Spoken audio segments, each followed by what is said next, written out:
Oh boy. We have that one up.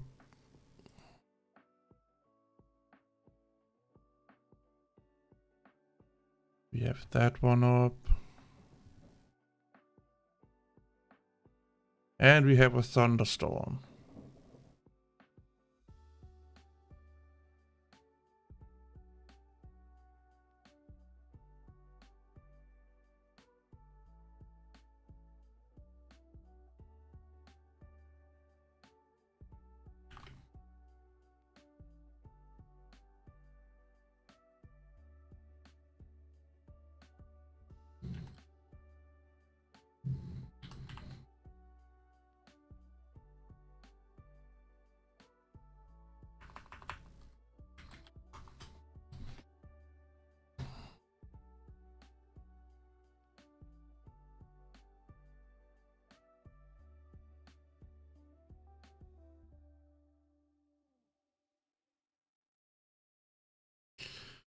Ah, stupid people.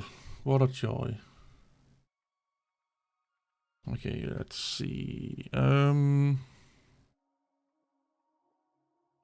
need to clean up some shit here. We have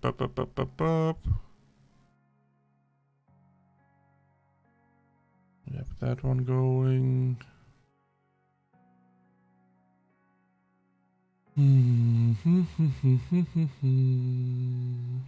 We have that one going.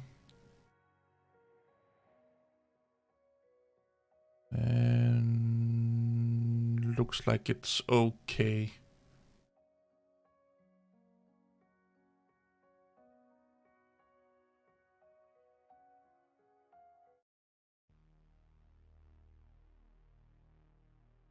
Testing some music here. Yeah, that should be good enough. Hey Becky, how are you? I'm tired. Blop, blop, blop, blop, blop, blop. I actually just had a nap, so I probably can't sleep tonight.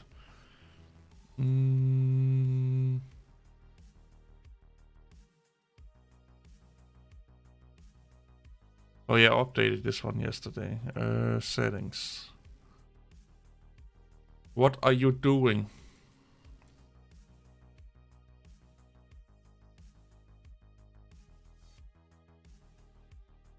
Tired and chilling, or it's like me then. I've been working too much at home the last couple of days or weeks. Alternative drivers.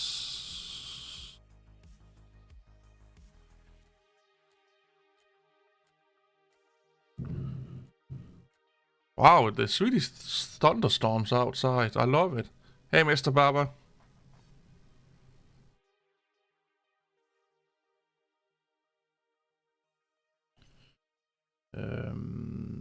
I think they have a weather app here.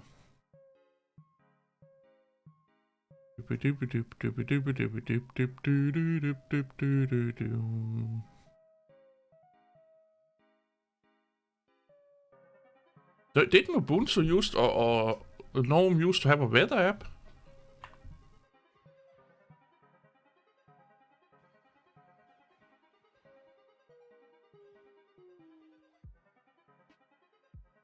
Wow, the search and text forever.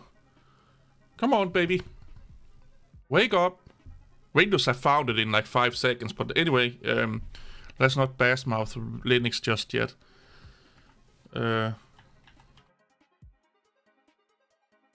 Wow, that's really slow.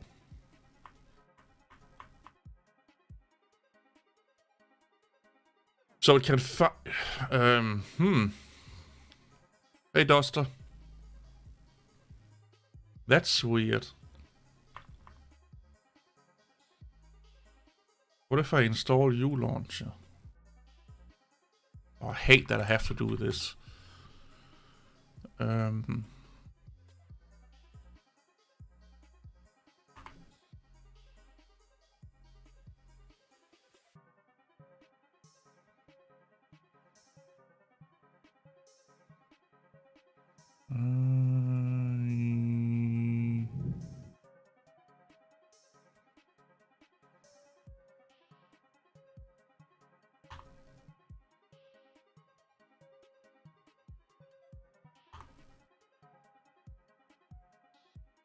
It said something about access denied.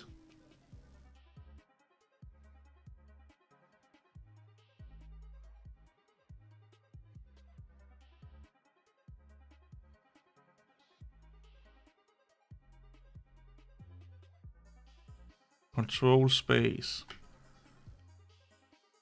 I am hitting control space. Why are you not? Oh, there you go. I probably need to have a weather plugin. What if I do this? That's definitely not. Let's allow it to track my location. Yeah, that's not even close to where I live. That's yeah, no, that's a totally different fucking country.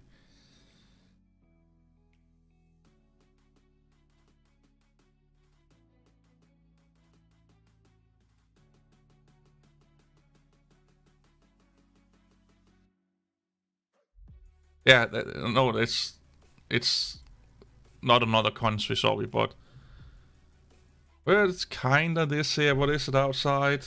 It's 19 degrees outside, but still. Wow. Where's the plug extensions? There used to be a weather extension for preferences.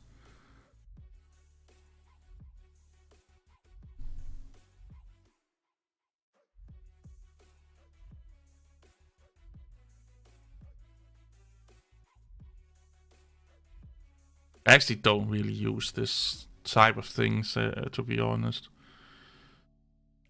You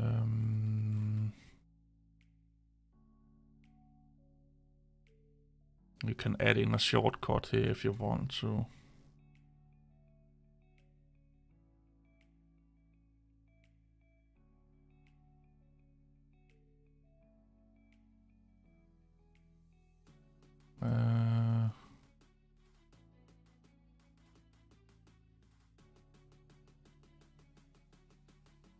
It's actually really powerful. ChatGPT, you can get that in your launcher.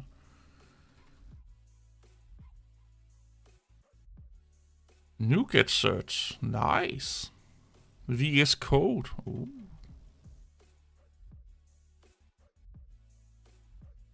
Let's see if we can search.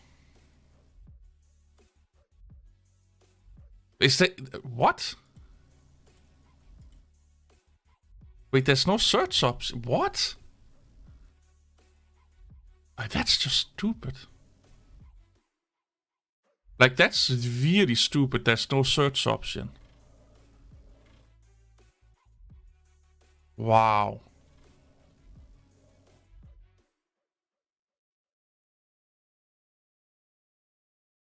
Yeah, don't do that. Hello, Spec. Yeah, don't don't dust off your keyboard with compressed air. That's not a good idea.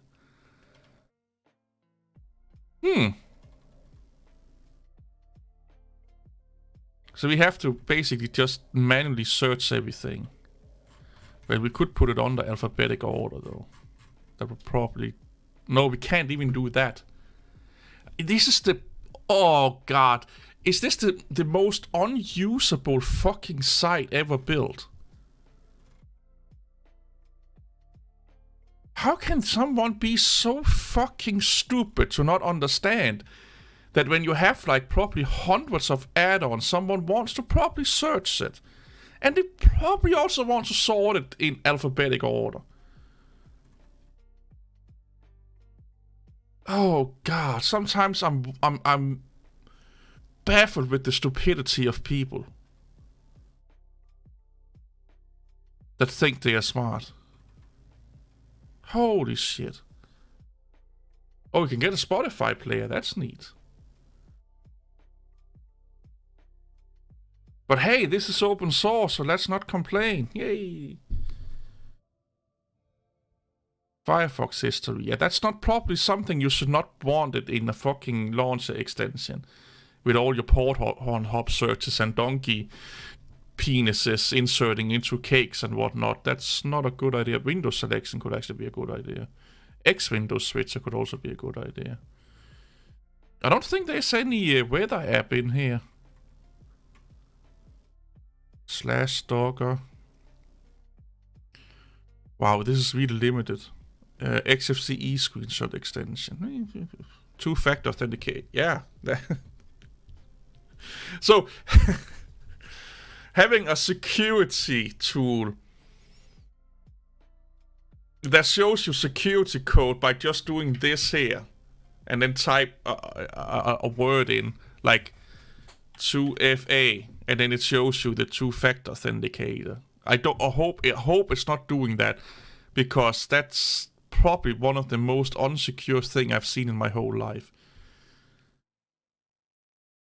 A converter could be good.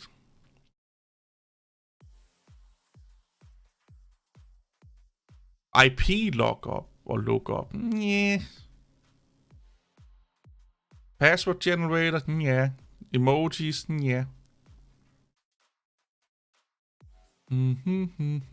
Google Keep. Yeah. That's actually a good one. Do people still trust DuckDuckGo after the debacle of them actually basically being worse than Google? English dictionary extension, that could be a good one. COVID-19 tracker, yeah, no. That's just giving you nightmares. X, I think we're back on top again. Docker Hub, shortcut, LastPass, Sway, Arch Linux package search. Oh my god, all the Arch Linux users are getting a boner right now. Pulse audio control, yeah. Color converter, that could be a good one. YouTube search extension, yeah. Sublime Text Project Manager. I do know a lot of people like it. I hate that. Yeah, well, it's not good to code with, in my opinion. Turn off screen. That could be okay one. Google search, we already have that one. YouTube search, that's just another. Home Assistant, that's actually a really cool one. Time zones could be a good one. Now we have DuckDuckGo again. Obsidian. A lot of people don't. Well, a lot of people use Obsidian for things that they should be using other node applications for. Word counter. Why most text editors have that by default. Bluetooth Connect could be cool. Google Meet maybe. Calculate. Oh god, there's the bearded fucking lunatic called Richard Stallman. That's a good one. Bitcoin status. Yeah, I can see that being good. Meme my text. Fly. That could be a good one. Raindrop. What the fuck is that? Oh, that's something container, I think. You launch a Thingiverse extension. Tmux. A lot of people like Tmux. Oh, here's a weather one. Fuck yeah, that didn't take forever to find that one. Speed test could also be a good one. Number converter, that should be built in if you ask me. Well, we could just install ChatGPT and then just ask that for everything because we are lazy motherfuckers. Surfshark. Yeah. PyPy. JetBeans? I don't like JetBeans either. EOS Pantheon Hot Corners. Or Elementary OS. Oh. Ooh. Terminator. Daily Notes. Password generator. Because that has always helped us out in the past. What's the time? Oh, we still have 10 minutes before the stream officially start. Where can rip Linux a new one? Kill window on click. Is Xkill not in here? I think we have Xkill.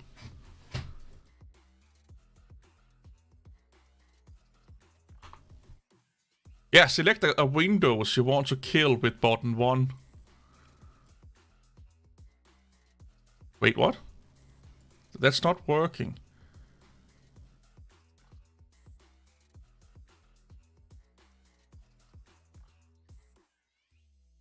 Nope, it's not working. I think actually Ubuntu made something. Hey, Linux apt or apt. I actually think Ubuntu did something to make it not work. What happened? Brandon Gailey is subscribed. I need to remember what those sounds means. Amazon search, nah. This one here could actually be really good for .NET developers.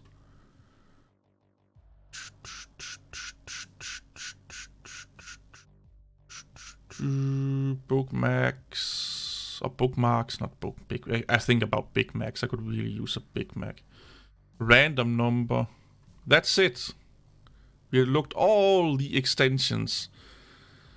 So what does this do? Is there any easy way to go to GitHub to see other than just doing this here? Apparently not.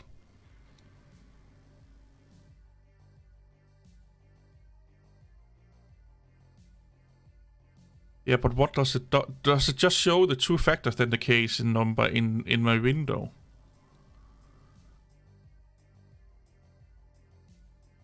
Yeah, why are you so stupid to do that? That's like logic.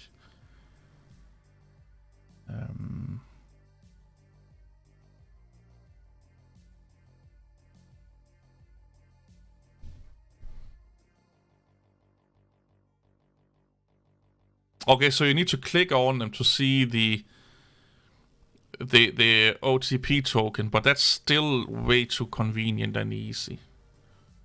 Any two-factor authenticator app should have some form of validation built into it.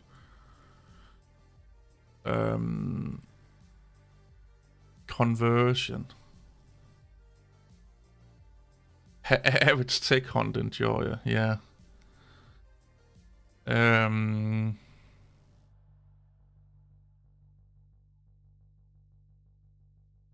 Okay, so let's see how this is going to work. So if I do this copy, I think I have preferences open. Yeah, extensions, add extension, paste extension, add, downloading. I'm looking for weather app for uLauncher because apparently Google or not Google, Chrome don't have one installed by default on Ubuntu. There's no weather app, and I can't search it in the menu, in Arc menu. So how do I configure? Oh, there you go. Oh my god, I need an open weather app API key. Wow.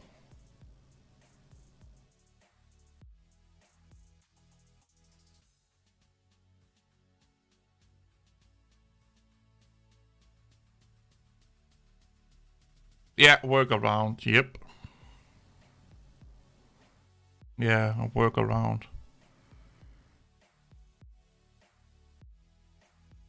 Oh god. So this only work if you. So here's the thing. This is not a big deal, but you now have to sign up for Open Weather Map, which I have. I do have an API key because I made some weather apps in C# and Python where I used Open Weather app just for fun. And there's like a 200 request limit per day or something like that, so I don't think you will go over it. But a weather app should not acquire or require you to go onto a website to sign up a development account to get a development API key to work. Welcome to desktop Linux. And you still don't understand why desktop Linux is not good for 99% of the world. Or well, 97% of the world. This is just one of the few instances why. Can we do it? Yes. Is it easy? Yeah. Is it an inconvenient? Yes. Why? Because every other place is you just fucking open the start menu and you have a weather app. Oh god, they love to overcomplicate simple things because they... Oh god.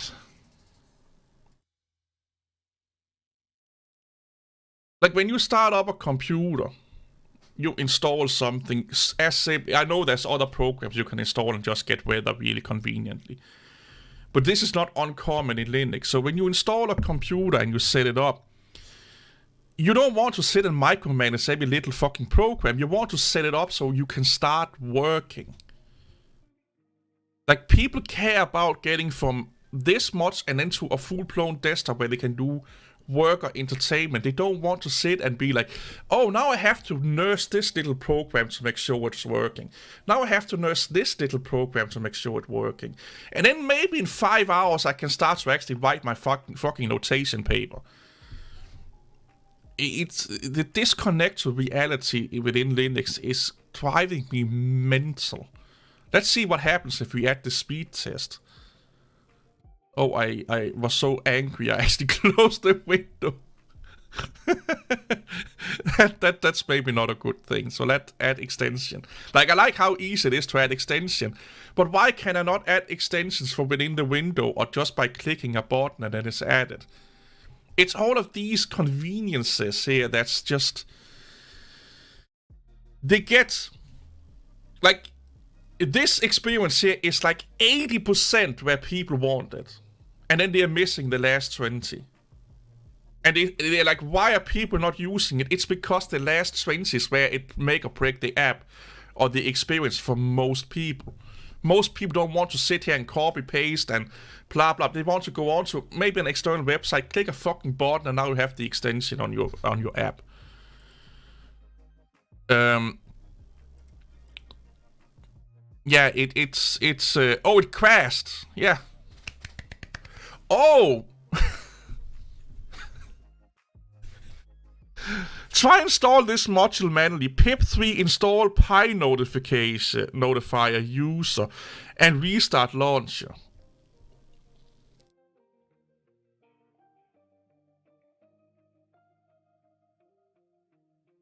I like, Linux is becoming a fucking comedic joke. Like, it's becoming a sitcom.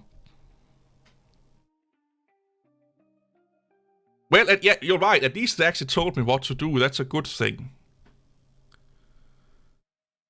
But I have to install a Python package that only work if I have full-blown, or not full-blown, but Python installed. Which it said nothing about here. And it should just automatically install itself anyway. Oh, God, my... Becky, help me. Number converter. Let's see if that's somewhat easy to fucking install then. Let's try a new one. Like, I didn't set out to do this. I just wanted Ulauncher to see how it was. If I could have like a easy weather app. But now I'm just getting 3 applications. 2 of them didn't work out of the box. So let's try and see this one here. Convert hexadecimal. Convert binary numbers. Convert decimal. So basically you can't convert... So when I'm thinking a number converter, I'm thinking currency converter. I'm thinking measurement conversion. I'm thinking volume conversion. I'm not thinking scientific conversion.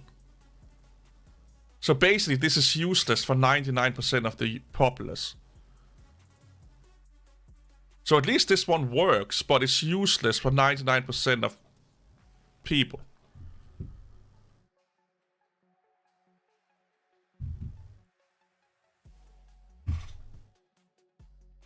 It kind of says it here, but why would you make a conversion app that's useless for most people? Why are you not targeting your app for the biggest demographic? Is it built in? So if I do 27 inch to cm, no, that don't work.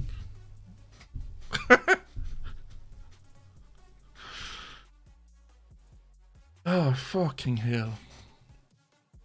Convert all. Is that an extension?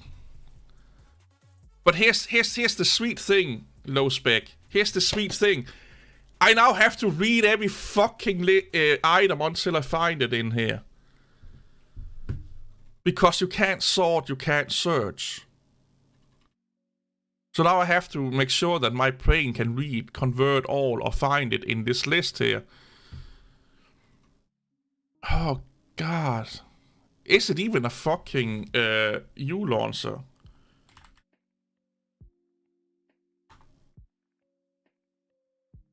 Oh, actually, it's a method within C#. That's cool. So I can just build my own C# program then. And it's done in a list form, which is really convenient. And then they just do it for each loop, which is also really, really comical. Not comical, but convenient. Huh.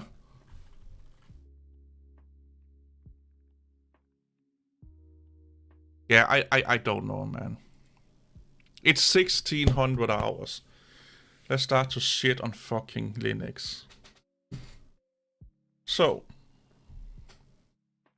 let's do this. Let's do DistroWatch. Because I'm going to rant like a motherfucker now.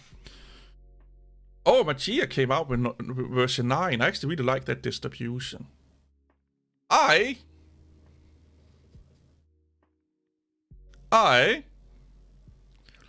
Kent Fatso from Denmark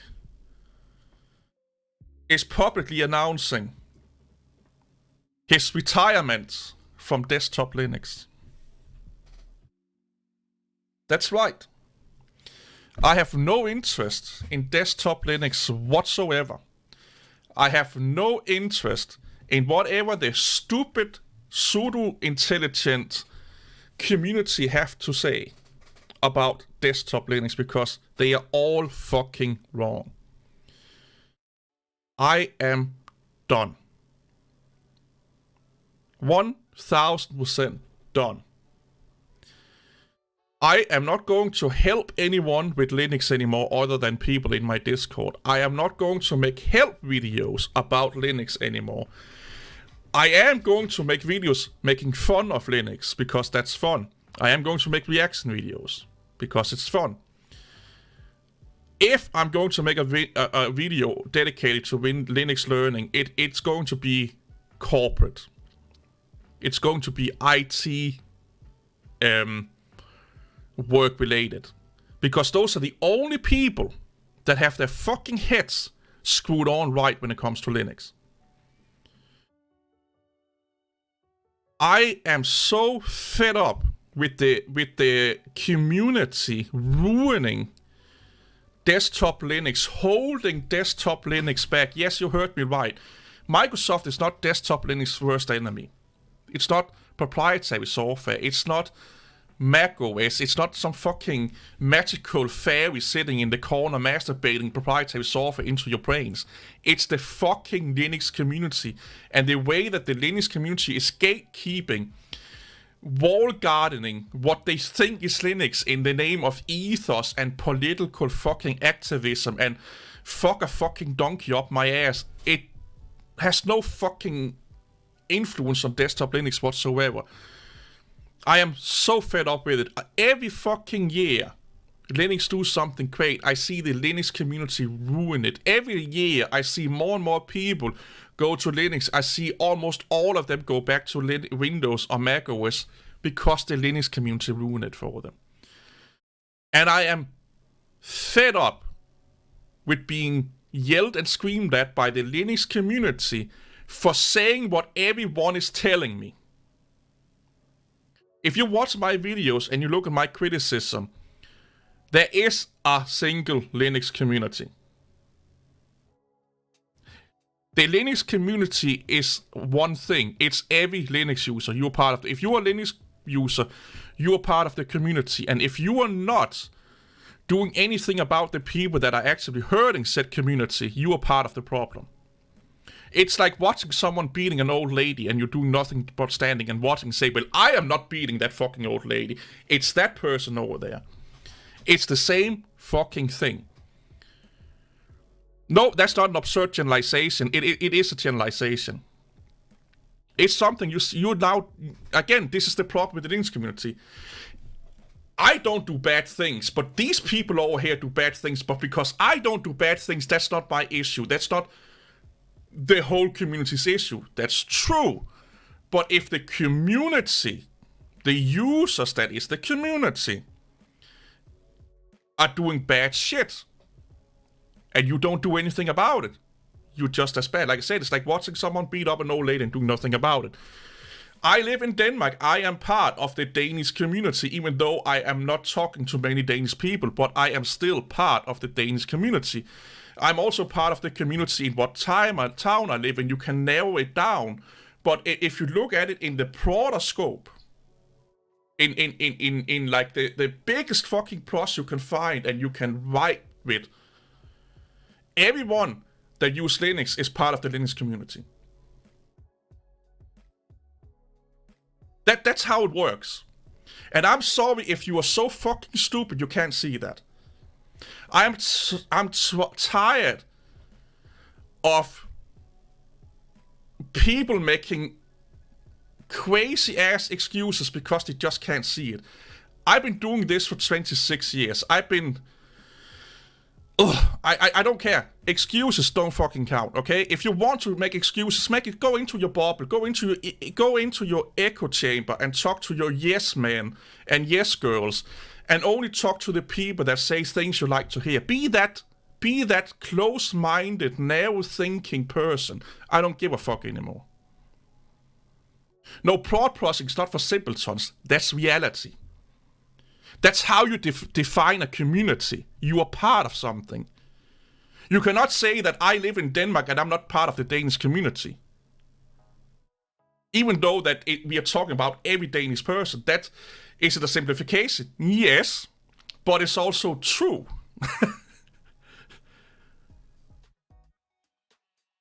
It's also true.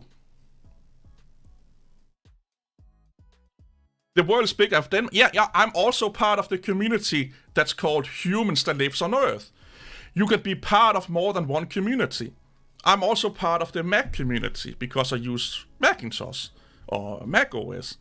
I'm also part of the Windows community because I use Windows machines. I'm part of the iPhone community. I'm part of the Samsung community. I'm part of the Logitech community because I use their product. How active you are, that's a debatable thing. If you use Linux, you're part of the community. How active you are with the community is a different debate. But you are still part of the group that use Linux and part of the community. How active you are, that's something different. I live in Denmark. I'm not really that active in any Danish communities.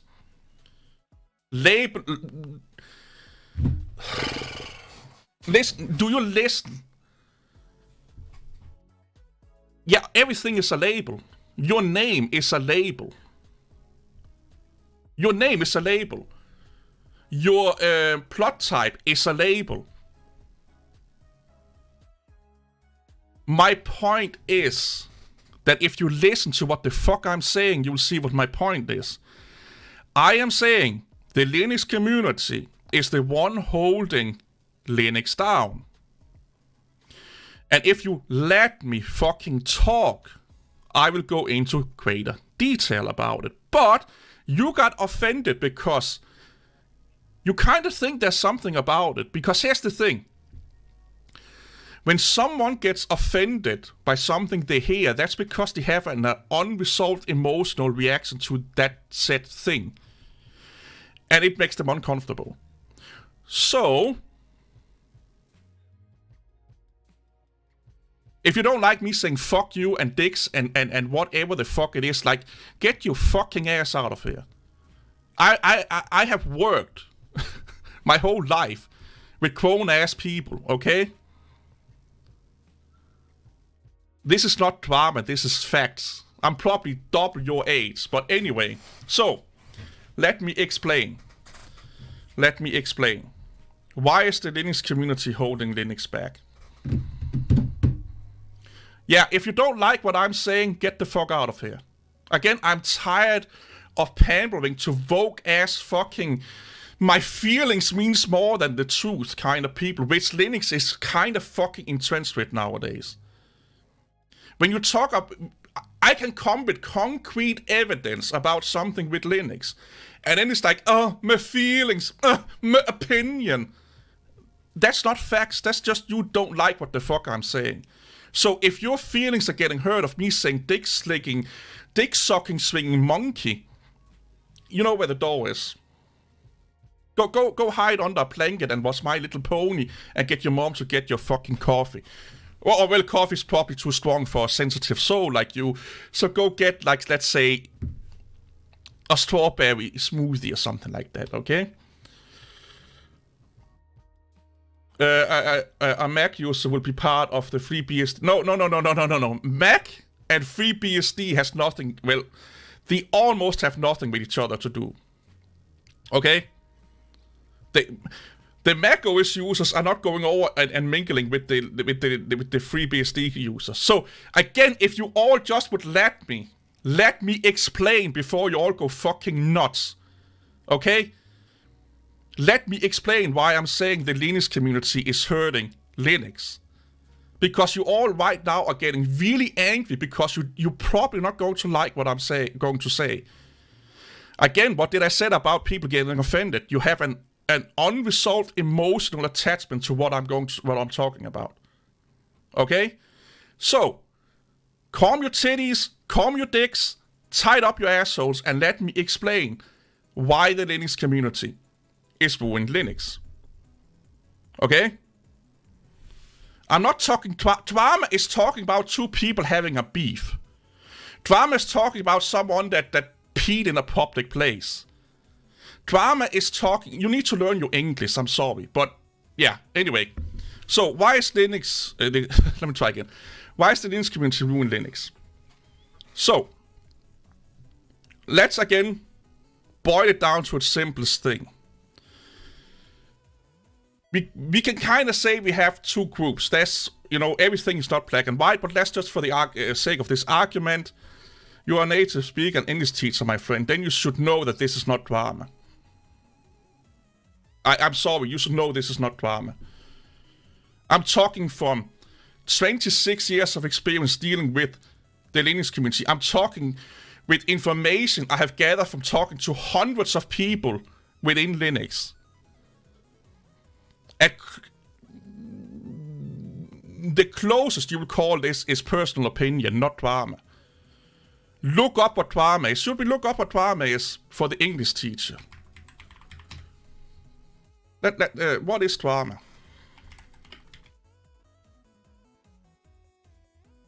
Drama is an organized...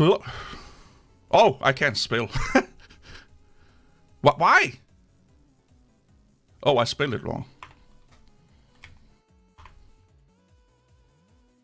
Yeah, there's so many of them here. Read them here. Or importance or minor problem, instances. Yeah, read it here. Wait, which dictionary do you want to go by? The Cambridge Dictionary. Or is that not good enough for you? I am calm. I'm just tired of pandering to crazy ass fucking people that think they know better when they don't. Okay, so let's go back to it here. So, why do I say that you're not watching? Drama would be if Ethnic came in or Laura came in and said, "No, Kent, you are wrong. And here's why you are wrong." And then we're starting to call each other names and we're throwing shit at each other. We're throwing chairs at each other. Then we are making out. Then we are throwing more shit at each other. Then we are going to fuck the janitors and I'm going to fuck the Queen of Denmark. That's drama. That's drama, okay? That's the essence of drama. But anyway, why do I say, where the fuck was I? No, that's not all you hear because you've not heard my whole argument yet. You start to attack me before I was done arguing or making my argument. So, there are kind of two groups of people within Linux. There's more, but let's just... For fuck's sake, I don't... Just get the fuck out of here. You can get timed out. How do I time out people? Put user in timeout. There you go. Enjoy that fucking shit so I can talk here. So, they are kind of... It's not about the kernel. I will explain why the Mac and FreeBSD thing later, but let me get done with this Linux thing and we can go over to normal broadcasting shit. And hey, by the way, Laura. And everyone else for that matter, of course. Robbing and who else come in here, Linux app and stuff like that. No, he didn't get kicked out. I just put him on a timeout because I'm tired of people trying to debate me without... It's like going to try and debate a baker about the bread that he's going to make when he's just putting the water and the flour together. You know, and then you're trying to debate the finished bread when he's just putting flour and water together. I'm just starting my argument right now. And already people are coming and trying to debate my viewpoint. They don't know what my viewpoint is because they have not listened to my argument. This is the fucking problem with Linux users. They get so twisted in their fucking testicles because they don't like, or they think they don't like what I'm going to say. No, I won't. No, Laura, I'm not ignoring you. I'm not ignoring anyone beside that fucking dude up there. Because I am sure he's not an English teacher. And if he's an English teacher, he's probably a fucking English teacher for a call center in fucking Mumbai in India or something like that. But anyway, there's kind of two group of people. Let's say there's three group of people in the Linux community. Again, we are some generalizing here to boil it down to the most simplest way of understanding things. The best way to understand things is to start with the simplest way of looking at it. So, we have the Linux fanboys, the Linux hardcore nerds, the FSF, you know, people and stuff like that, the political people and whatnot. Then you have this is just a tool people. And then you have the ones in the middle. And most people are in this is just a tool kind of thing.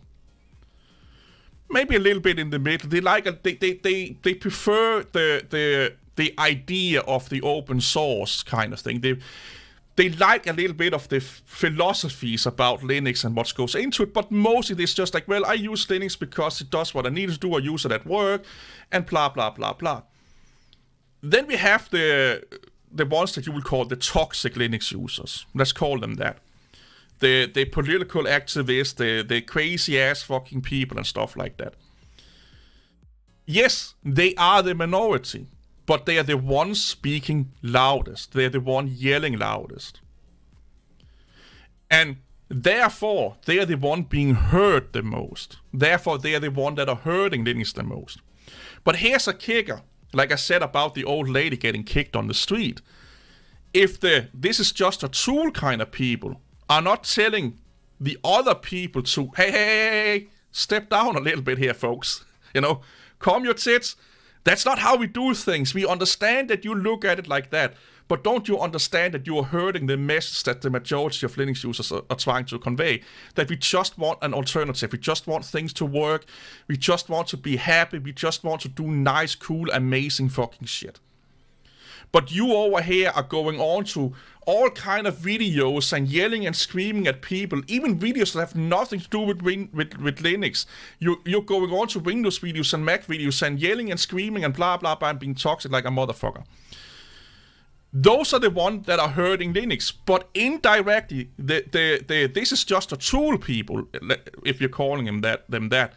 They are also hurting Linux because they're not telling those people to, like I said, hey, step it down, man. You know, cut it off. Don't you know that you're pushing people away? I have in 26 years and talked to probably more IT professional. No, I know, Laura, I'm not angry at... No, I know what you mean. No, don't, like... It's the other guy that I'm a little bit worked up about because he is the example I'm talking about now. So there is this saying, and I don't know if I'm going to get kicked off YouTube, but I saw them coming for the Bolsheviks or something like that. I did nothing. I didn't speak up. You know, I saw them coming for the Jews. I didn't speak up. Now there's nobody to speak up for me. This is kind of what's happening here right now. The Linux users that see Linux as a tool are letting the toxic Linux users go nuts. They're not doing anything about it. Again, some people are, but for the majority of part, they just let them go nuts.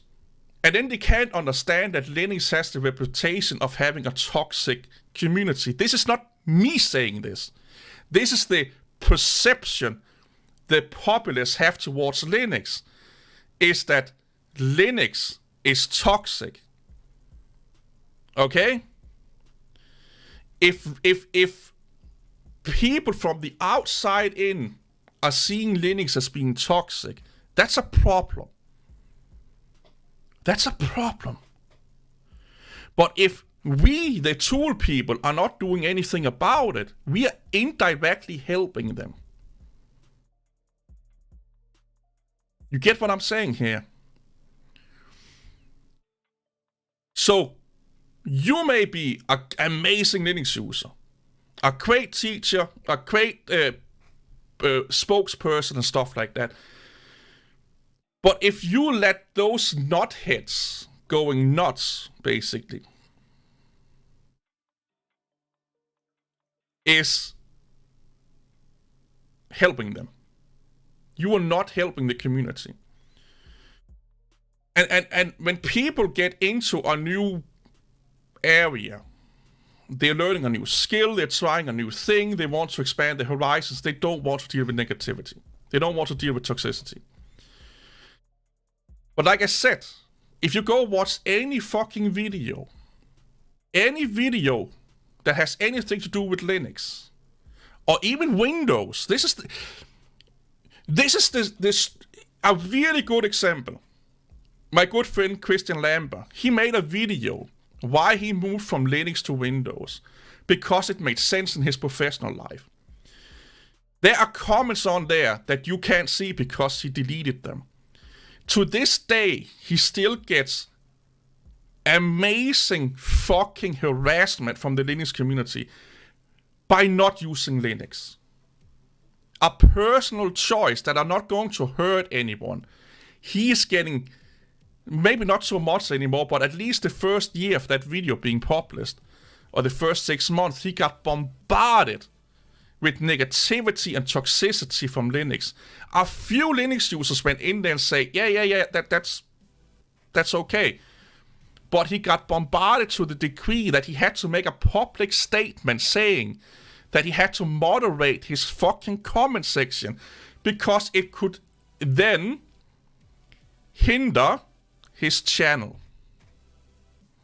AKA YouTube could restrict his channel for toxicity and stuff like that. I have,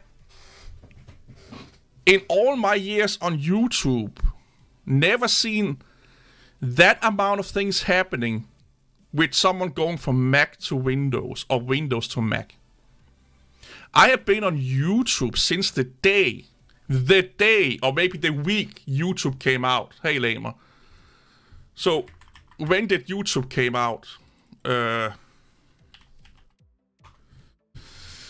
2005. So let's say 2006 or mid-year 2005, I started to watch YouTube. The first thing I did when I found YouTube was finding Linux content, by the way. But I have never seen someone get more, like I have gotten fucking live threats on my life for saying one distribution is bad over the other one, or saying Windows did something bad than another one, or being told that I should kill myself for that. How can you excuse that? The only other place I've seen that is in a fucking League of Legends match or Call of Duty match. How can you, as a part of a Linux user, let's not call it a community then, to satisfy Mr. Big Brain here, let's call it a Linux user. How can you justify that your fellow Linux users are acting like that towards other people? How can you justify that? How can you justify that there is so much fucking... Well, I hate to go into the woke aspect of it, but there is so much homophobic fucking shit going on and anti-trans shit going on within the Linux community. How can you justify that as a Linux user then? How can you justify the way that Linux users act towards any fucking woman, almost, in tech? I had someone in my fucking Discord, a proud Linux user. A girl came out on Twitter for being sexually harassed, and the only comment was, oh, she's kinda hot. Is that the people you want to associate with? I'm just putting it out there. There are so many issues within the Linux community. Or the Linux user base, if we want to use a more correct word, apparently. Because I don't understand English, even though I've been speaking it for almost 30 years and got educated in it in 5th grade and up till, well, all the time fucking now and talking to English people and English teachers all the time. But anyway, I know nothing about English. But how can you justify that as a Linux user? How can you want to be part of that? I am not talking from my own experience alone. I have helped people with Linux since 2000. I have helped people run Linux since 2000. I have talked to more Linux users that have got back to Windows and Mac and why they did it than probably most people that are on YouTube comment section at the moment. Oh, lame.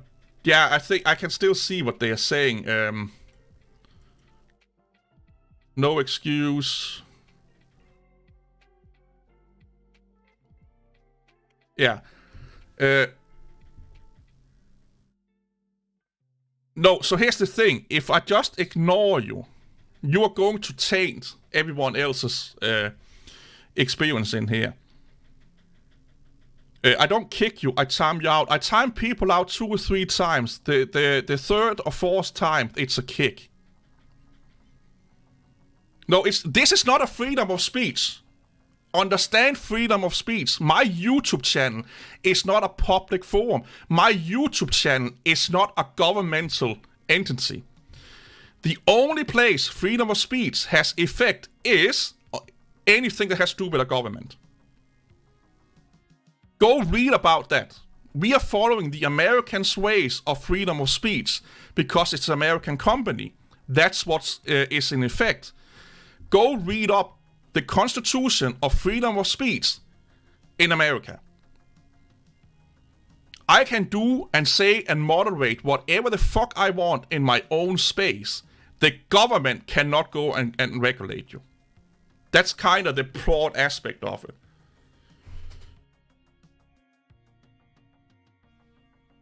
I can decide as much as I want on my channel. So here's how you should look at it. I've explained this to so many people that just can't seem to understand this. Look at YouTube as a conference building that are lending out conference rooms. My channel is a conference room I have occupied in that building. But for me to be in that building, I have to uphold YouTube's rules and guidance.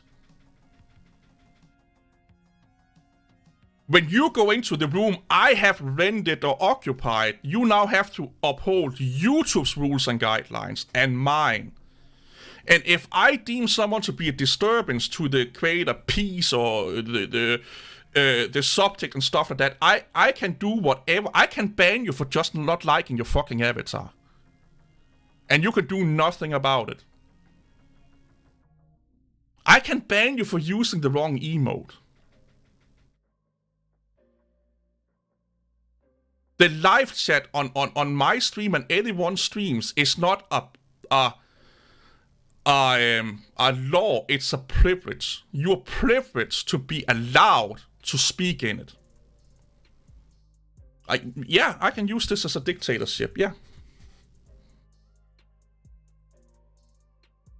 But that's how Linux... This is again go back to the problem with Linux users. So we have talked about that good people don't do anything with bad people. Let me try again. Good people don't speak up and bad people do bad things in the Linux community. Okay? Let's talk about how people look at... No, let's talk about how the IT world operates. The professional IT world.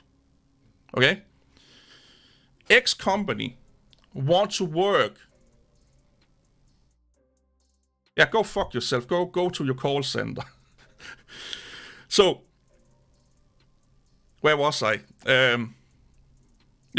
What company A wants company B to work with them. So company A go to company B and say, what can we do? How can you help us get your product to our platform, or the other way around? They try to work together to get their technologies to work together and get presented to the users and whatnot. How is Linux doing all of this? How is Linux trying to work within the IT world? And this thing is being reinforced by a lot of the Linux community. Well, either you do it our way, or you get the fuck out of the door. But on the other hand, we really want you to support us, but you have to do it our way, but we want you to be part of this community or this movement or what the fuck you will call it. But you have to do it our way. That's not how the world works. That is a dictatorship. You can do whatever you want, but it has to be these licenses. It has to be done in these ways. And then you're giving them 5 or 10 different alternatives or way of doing it. That's not freedom. That's dictatorship. It's just hidden in a, oh, we're doing it for the betterment of the people. That's what every fucking dictator is saying in the world. We're doing this because we know what's best for the people. How often have you seen Richard Stallman and the Linux community said that everything should be open source because it's better for humanity and blah, blah, blah, blah, blah. It's taken out from every fucking cult leader and dictator on earth. That's why we don't get nice things under Linux. That is why. Because we are, not only are we being toxic motherfuckers towards each other, you're running Ubuntu, you're not running this, blah, blah, blah, blah. Or, oh, you're using too much proprietary software. Oh, you're not running a true fast system. Oh my god, you're not an Arch Linux user, you have no idea what users, how to use Linux and blah, blah, blah. Not only that, we are going over to Adobe, for example, and saying, dear little massive billion-dollar company Adobe, we really, really, really please want you to come over to our place. We know you can't make any money over here, but please come over here. And then, not Ubuntu, but then Adobe's looking at Linux and be like, maybe. And then they're like, yeah, what if we do this? No, that's not good enough. It has to be this way or that way. But you want us to come over? Yeah, but. You have to do it our fucking way. Or else you can get the fuck out of here. And you know what you know what Adobe is doing? They're taking all their users, all their money, and they're just walking away. That's not how the world works. Linux is the smallest player on the desktop market. But Linux want to tell everyone else how to do anything, IT, or not IT, but desktop computer systems. That's not how it fucking works, man. You cannot be the most unused system on Earth, the one with the lowest users, the lowest amount of money in circulation, and demand a company that probably have more employees or more that probably more people using Adobe products than there are Linux desktop users. Yeah, Microsoft is paying Adobe not to support Linux. Yeah, it's a joke on the internet, Benjamin. But Going to Adobe and say, please, I'm just using Adobe as an example here. I don't know this for a fact, but I've seen this happening with Linux in the many years I've been around Linux. Please support us. And then they are looking at to supporting Linux, and then the community is coming out and saying and yelling and screaming at them, you can't do it in a proprietary license. And they're yelling and screaming at them, and you know what most of them are doing? Is fuck you then. Fuck you then. You are not going to work with us. You're working against us, but you... So, think about this in a logical way. You want someone to help you, but... you are then pushing them away because you are working against them. You get...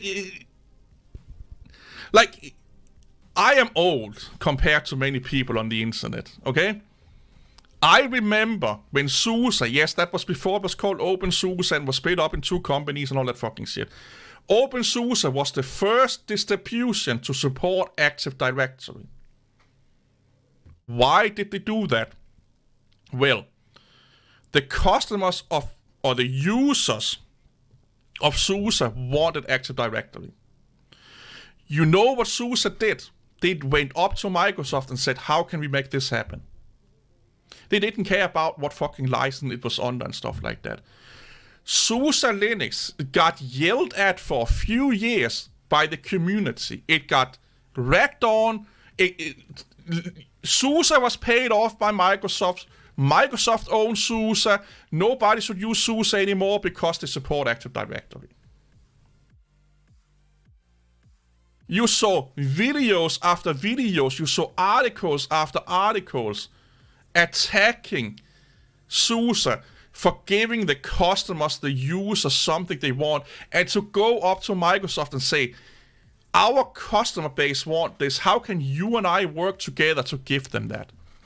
Lo and behold, now fucking Canonical Ubuntu support Active Directory. Red Hat supports Active Directory. Every big player in the Linux field have some way of supporting Active Directory.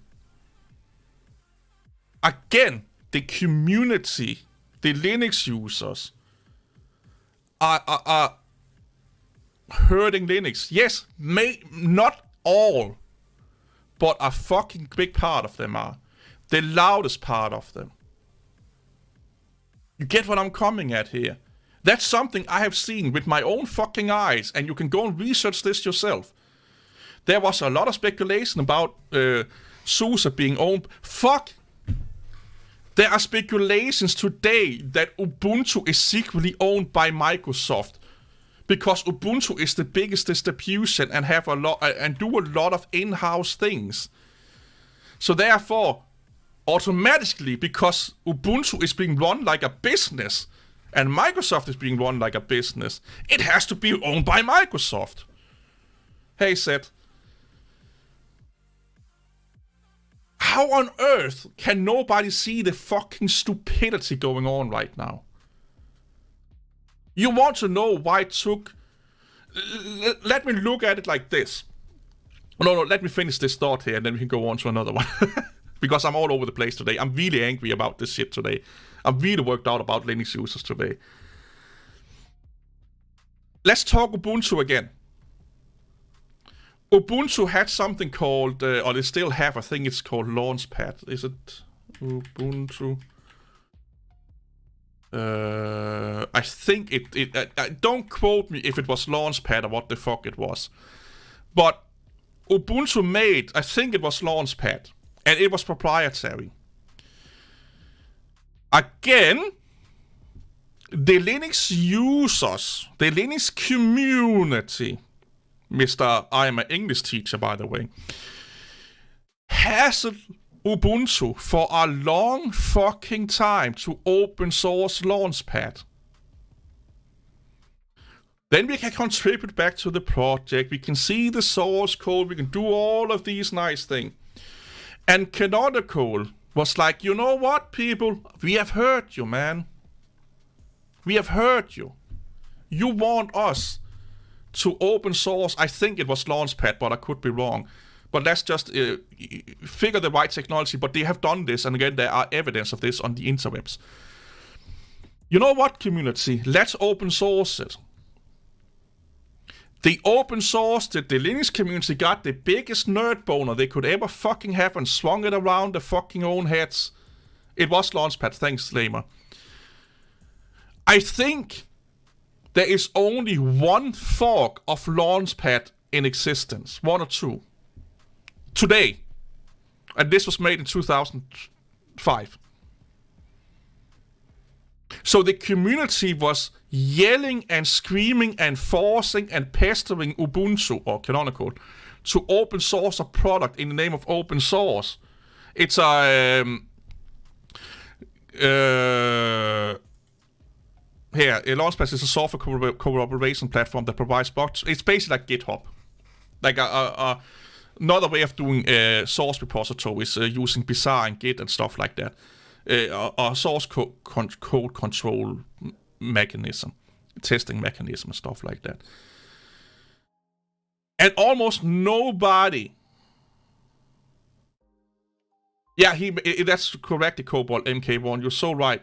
Nobody really did anything to help Ubuntu with Launchpad. Yeah, mission control, basically, yeah. So why the fuck do you think they are not listening to the community nowadays? Why do you think a lot of people are not listening to the Linux community? Because they do this kind of shit here. And this is not the first time this has ever happened. This is just the most known one. Again, the Linux community is being toxic towards another fucking Linux distribution, and Linux probably the biggest contributor to Linux besides Linus Torvald. They go up to the biggest, most successful, most influential fucking company and contribute to anything Linux and say, you're not doing it right. We know how to do it better. You have to do it our way, or else bitching. I'm not talking opinions or drama here. This is facts, okay? Now we are talking facts, Mr. English teacher. But I'm going to write that English teacher's ass for the rest of this live stream, just because I know it fucks him up. But they yelled and screamed, and they spent so many fucking money open sourcing in and rewriting code and what have you not, and nobody gave a fuck. Yeah, exactly, Mark MK1, exactly. That's why he's not open sourcing the snapback in. They have learned their lessons.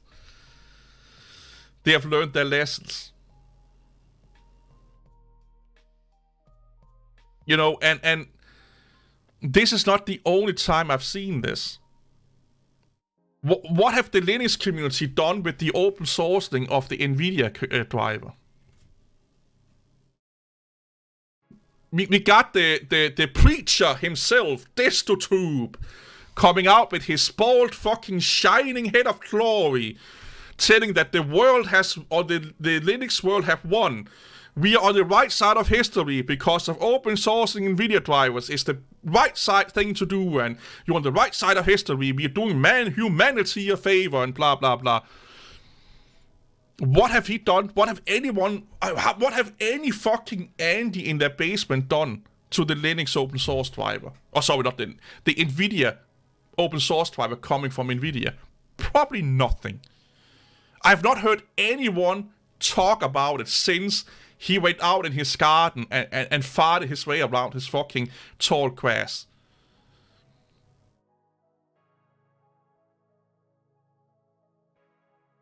Okay? How is that looking? How is that looking if you're looking from the outside and into the Linux community? How is that looking?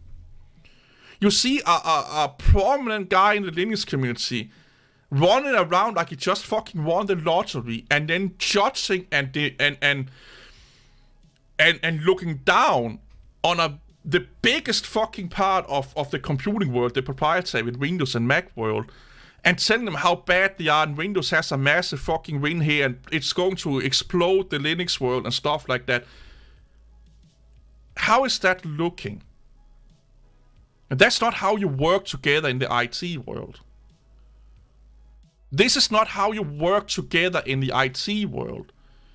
When you're looking from the outside into the Linux community, and not only are we fighting proprietary software, big corporations and whatnot, we're also fighting each other.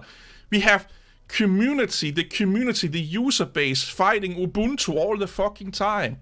How is that looking? It's a really big deterrence for anyone to want to be part of that. Again, the community is fucking Linux over. I'm sorry, but I don't know how someone can't see that. I really don't. I have never, beside gamers, seen something this fucking bad before. And I cannot in good conscience advocate for Linux anymore on the desktop. I just can't. I don't want to expose a cranny to this fucking kind of mentality. I know there is great, like all of you guys beside the English teacher, hello English teacher, all of you guys probably use Linux, and all of you guys and girls are fucking amazing. But I also know, or I can see, just like we saw today with Mr. English teacher, by the way, that those pesky fucking idiots is going in and ruining it for anyone else. Nobody's doing anything about it. We're allowing it in the name of passion. You know, in the name of what's best for the world. And your panties are showing.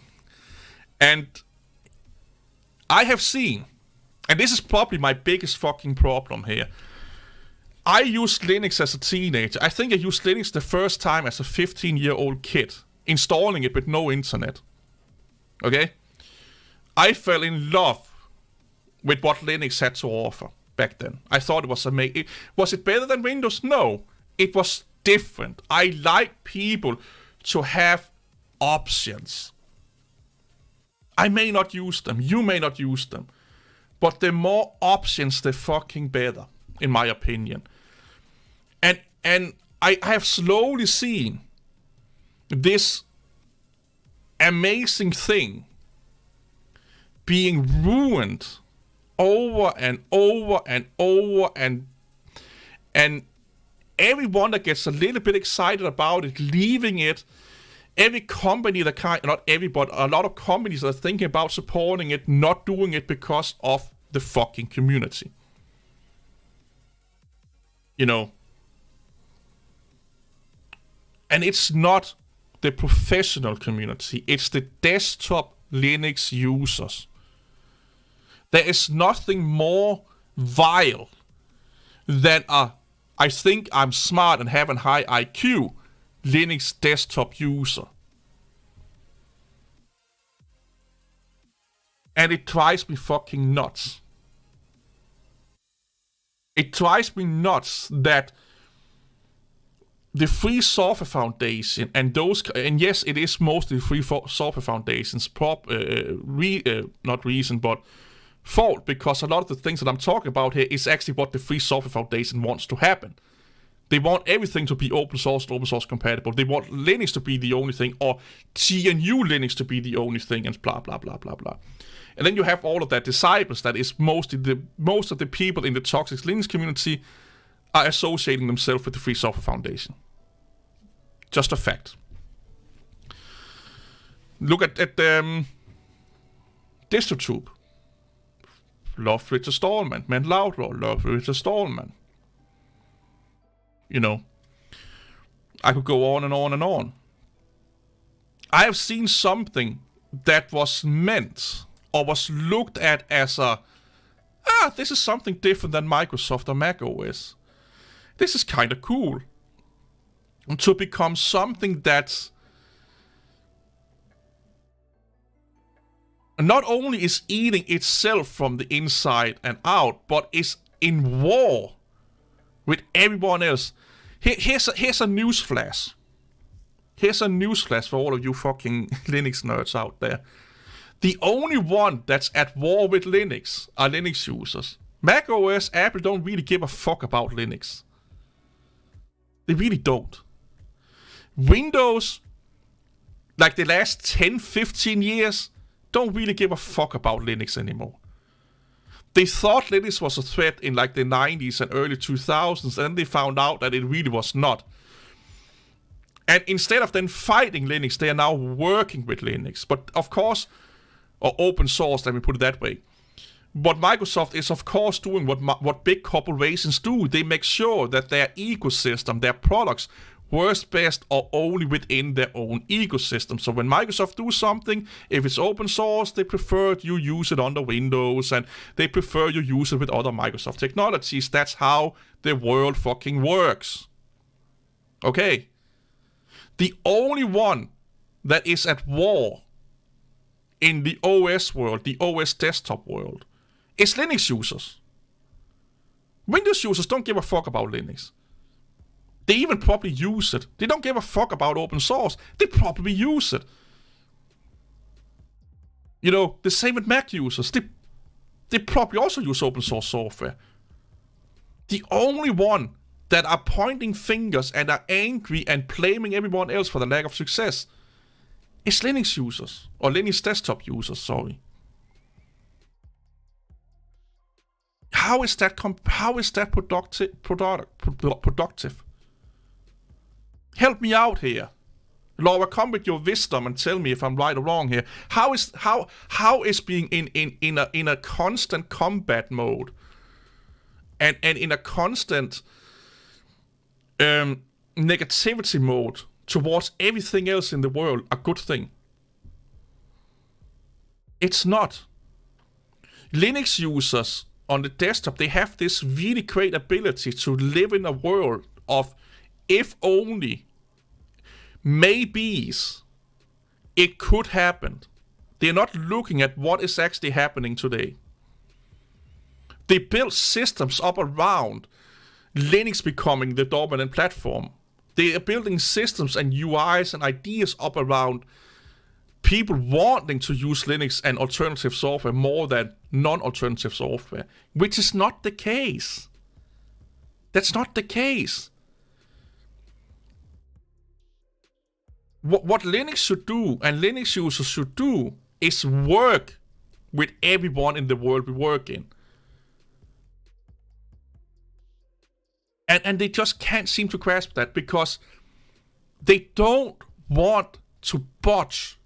For some fucking reason, they think that this open source thing, or the free software idea, or political standing, is going to revolutionize the fucking world and change humanity forever. No, it's not. Linux has not changed anything political. The Free Software Foundation have not changed anything political.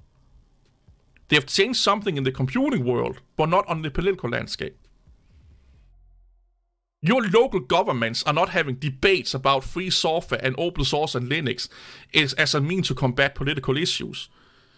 The closest they have a debate about it is, can we save 10% on our spending on IT, or 15%?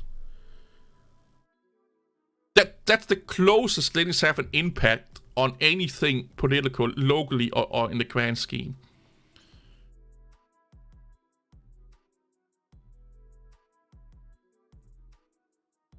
And still, they are like, we are Linux. We know what's best for humanity. We know what's best for the computing world. You have to do it our way, or else get the fuck out of here. By the way, Adobe, Autodesk, Logitech, Razer, Rocket, please help us. Please support us. Nvidia, please open source everything. Wink, wink, wink. Please, pretty please. But you have to fucking do it our way, or else you get kicked out of the fucking community. No, Jantelov, it's a way to keep people grounded. I can find it for you here. You can read it yourself.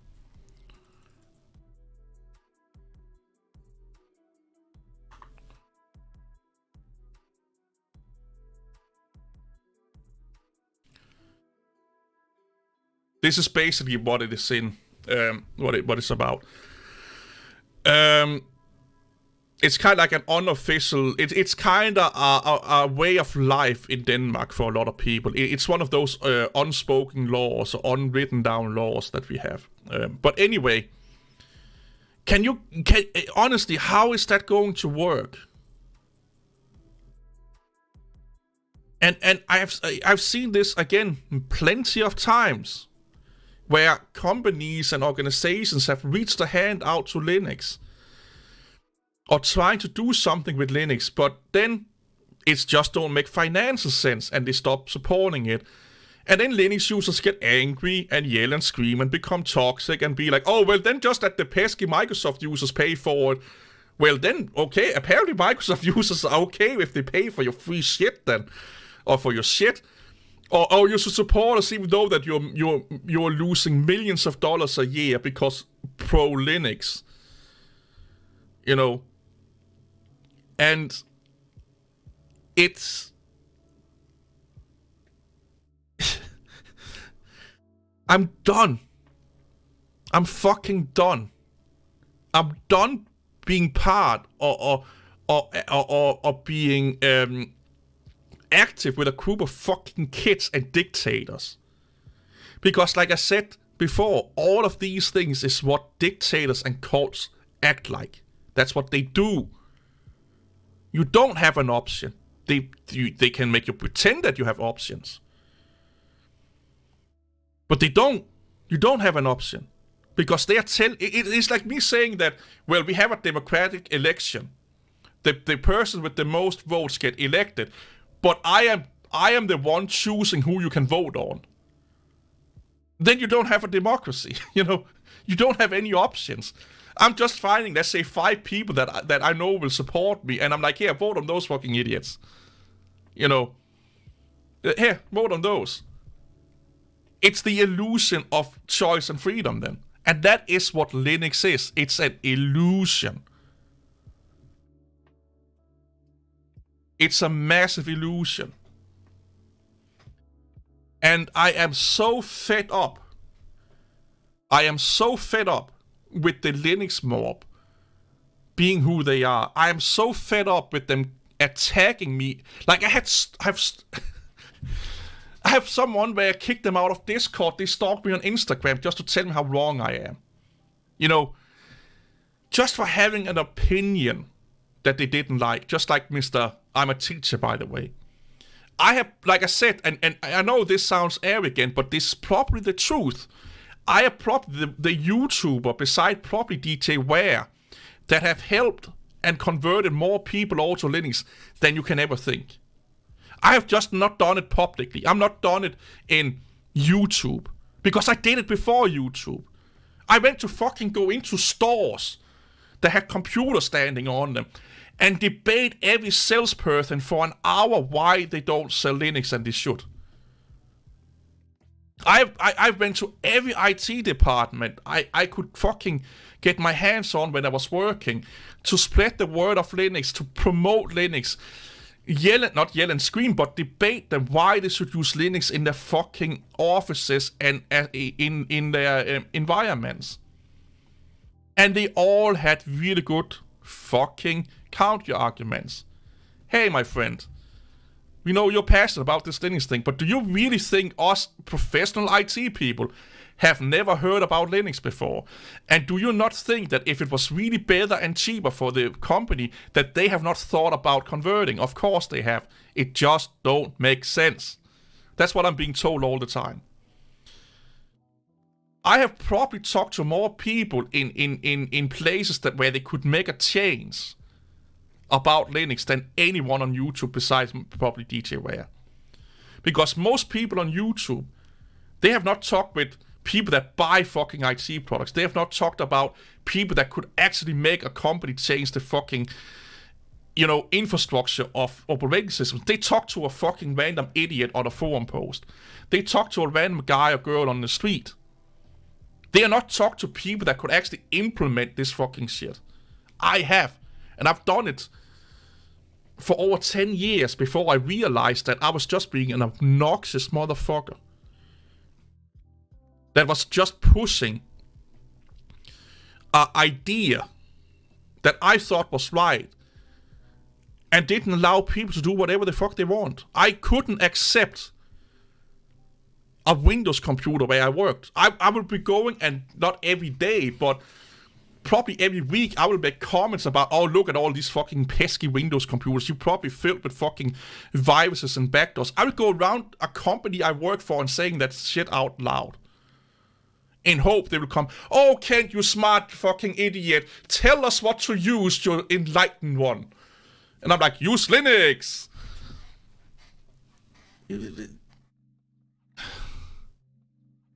I was that dude for fucking probably close to 20 years. Or maybe not 20 years, but 15 years. And all of the arguments that I come towards Linux with is what they tell me. The things that I criticize Linux with is what those IT people have told me, head of sales have told me, salespeople on the floor have told me, users that have used Linux have told me. Not so much, some of it is my own opinion, but that's what they have told me over and over and over and over and over and over again. But I'm the bad guy. I am the fucking bad guy.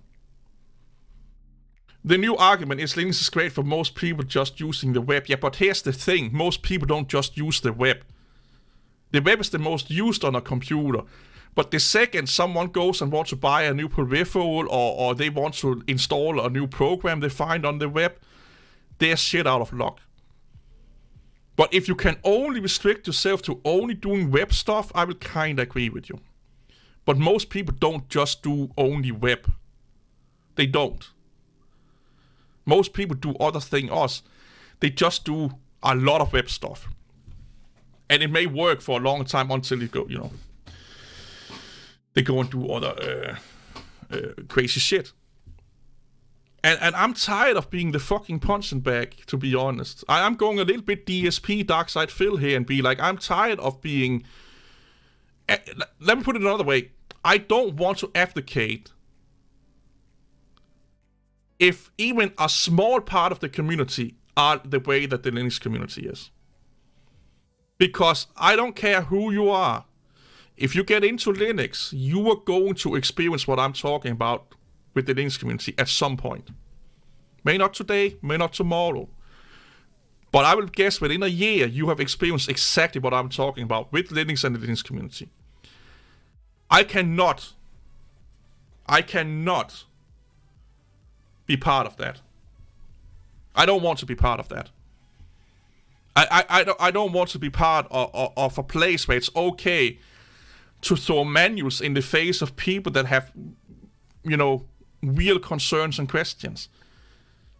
I don't want to be part or advocate for a place where it's okay to look down and judge people for a fucking operating system they are using or piece of software license they are using. I don't want to be part of a community, and I hate to go into this because to me it's cringe, because there's not many places in this world that are like this anymore. But Linux is a massive fucking misogynistic asshole. I'm sorry to say it. It has gotten better over the years. But Linux is one of those few places where I'm ashamed of being a fucking guy. When I see how they treat women, how they treat people that, like to suck and fuck other things, How they treat our amazing trans people and stuff like that. And I'm not going out there, no, I'm an ally and all that fucking shit. I'm probably just as bad as everyone else when it comes to it. And of course I have my flaws, and I think maybe not the right way in a lot of instances, and I may say the wrong things, but I firmly believe As long as you're not hurting anyone, I don't give a fuck what you're doing and who you're doing it with. But I've seen Linux users figuring out that someone was asking a question and then, oh, they are a trans person, they are not valid anymore, or they make fun of them, or they are, lesbian or gay, and then, oh, well, you also use Linux, so fuck you then, or Windows, so fuck you then. Or if you're a woman, like, if they come with a question that's technical. The women have helped me with a lot of fucking shit online on Linux. What they do instead is that they again, then they become simps. If there comes a woman in to a Linux community, the nerds get their fucking dicks out swinging and try to hit that shit. And become really fucking simp towards them. I can't be part... That's why I don't like Twitch, to be honest. That's why I don't stream so much on Twitch, because I don't want to support a place where if a female comes in, creepy-ass fucking nerds are trying to insert their unwashed fucking penis into their cavities. I can't be part of that fucking shit. I don't want to support that shit. That's also going on in a big fucking part with Linux. And I hate talking about it because it makes me look like this woke fucking motherfucker, and I'm not woke. But I just, like, there's so many fucking things I can go on about this thing, and it's... Yeah, I've learned never to ask help in the Linux community. You can ask help in the Linux community if you come out as a extremist Linux fan. Then you can ask for help within Linux.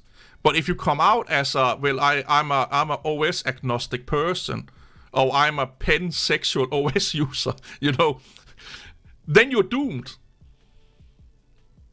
Like, I have had people come into my fucking video say that, oh, I stopped listening to you because you're also using Windows. So my 26 years of experience with running Linux every fucking day as a desktop operating system is invalid because you see a Windows fucking running on my screen. Like, how intelligent is that? How intelligent is it to basically disregard everything I'm saying right now because, oh, it's just drama. It's not built on 26 plus years of experience. It's not built of talking to hundreds of people in places that actually have decision-making powers. And users in all ages in those 26 years about Linux. And then just saying what they have told me over those years. How is that drama? I'm tired of it. I'm really fucking tired of it. If YouTube didn't punish me for deleting all my Linux videos, I would delete all my Linux videos.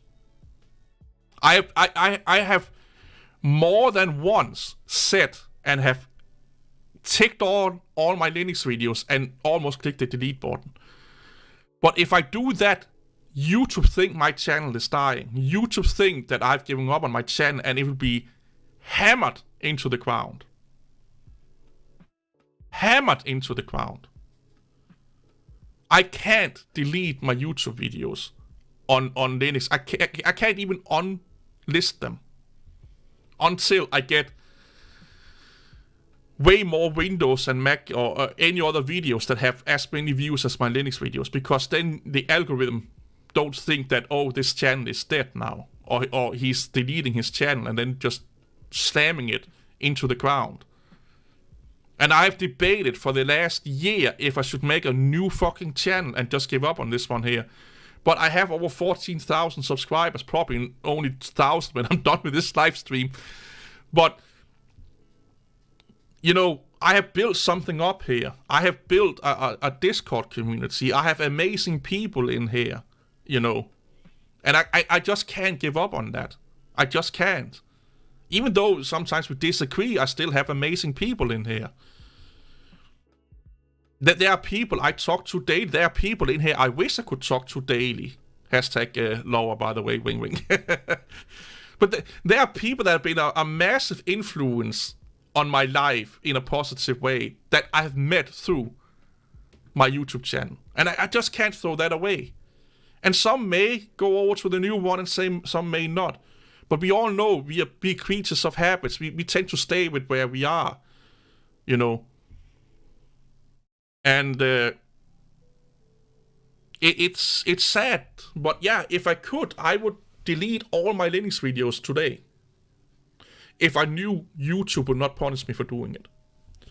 But there are people that have done it so many times in the past, and basically their channel, it didn't get demonetized, but the growth of the channel, no matter how well they did, their videos did not get pushed anymore, their channel didn't get pushed anymore, and so on and so on. You have to be really fucking lucky to rewrite that algorithm. That's also why I'm experimenting with other channels and stuff like that. No, Kali Linux is not the new art. Kali Linux has always been this like hacker tool that everyone likes to rave about. But I have, like I said, the last year and a half, I've thought about deleting all my Linux YouTube videos. I honestly have. And I periodically go in and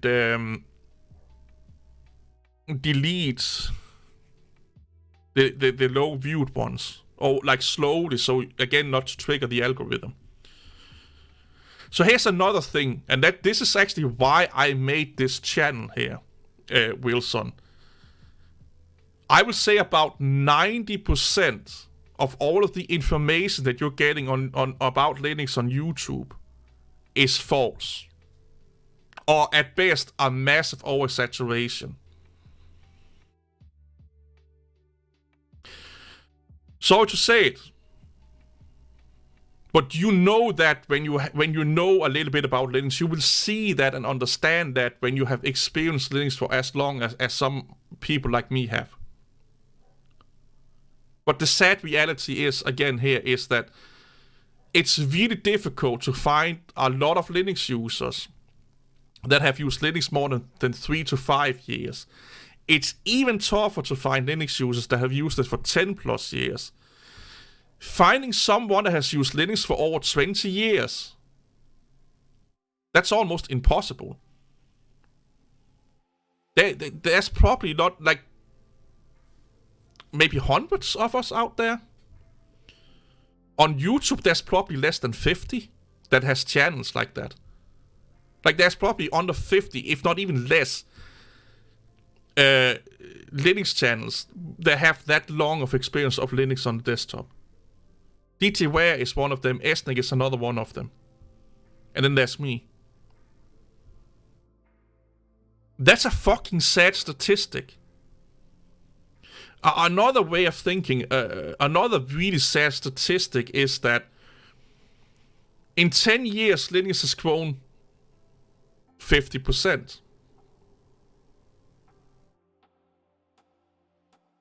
Okay? I think it's 50%. I can't, but let's just say 50%. It went from 1.5% to 3%. That means that it will take over 20 years to get to 20%. And in 20 years, the whole computing world is probably massively different. And Linux and Windows and Mac OS, as we know it today, probably is irrelevant. We could all be using Androids, which some will debate is Linux, which is really not. It's just using the kernel and everything else is not Linux, but you get the idea here. We could be using something different. Maybe quantum computing have taken over. And then there is a totally other fucking operating system running that.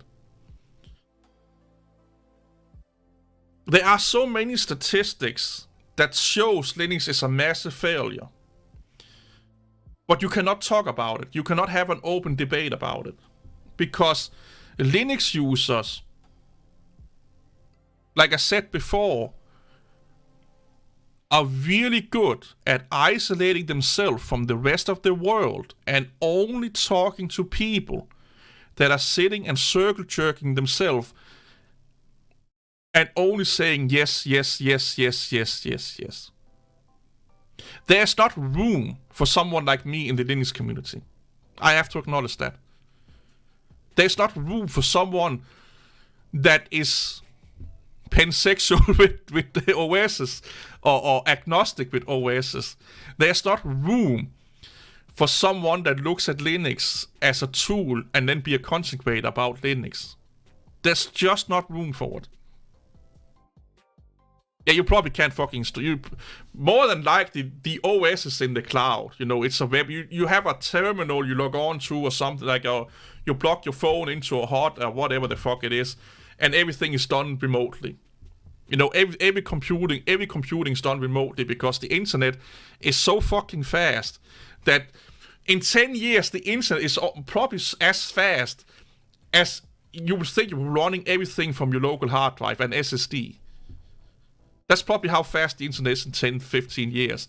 That it would be like running everything from an SSD. And at that point, you can run a fucking OS from a server somewhere and think that you're running it beside you. The same with gaming and stuff like that. It would be... Yeah. Everything is going to be streamed and stuff. But anyway, that's not this video here. I'm making this video to ventilate rants and yeah. In 10 years,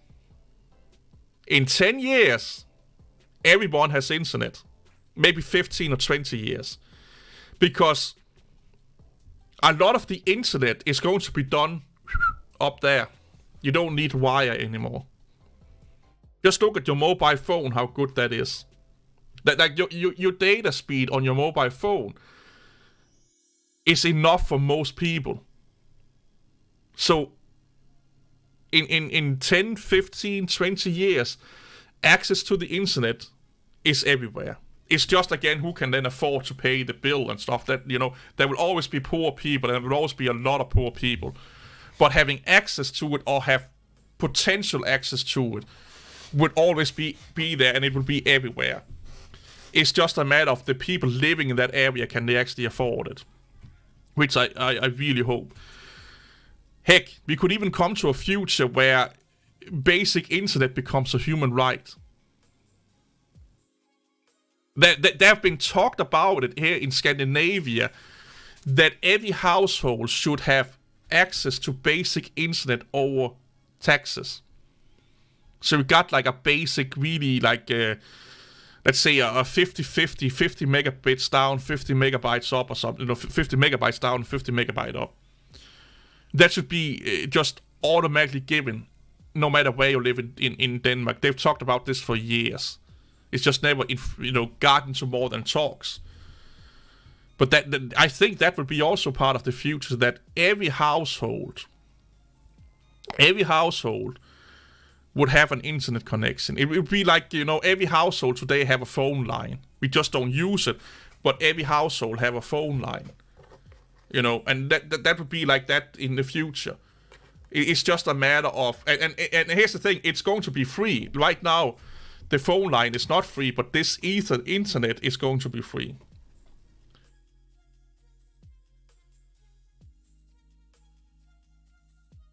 I don't drink much beer, but we could have a beer. But yeah,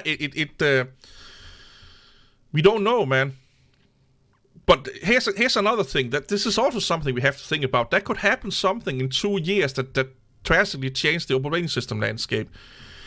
Mac OS could be the most used OS in 2 years, or Linux could become the most used desktop operating system in 2 years because Microsoft do something that implodes or something, the whole company goes under because of some fucking weird ass thing happening. It can happen. But again, Linux users like to live in what ifs and could and maybes. The chance of that happening is not fucking big.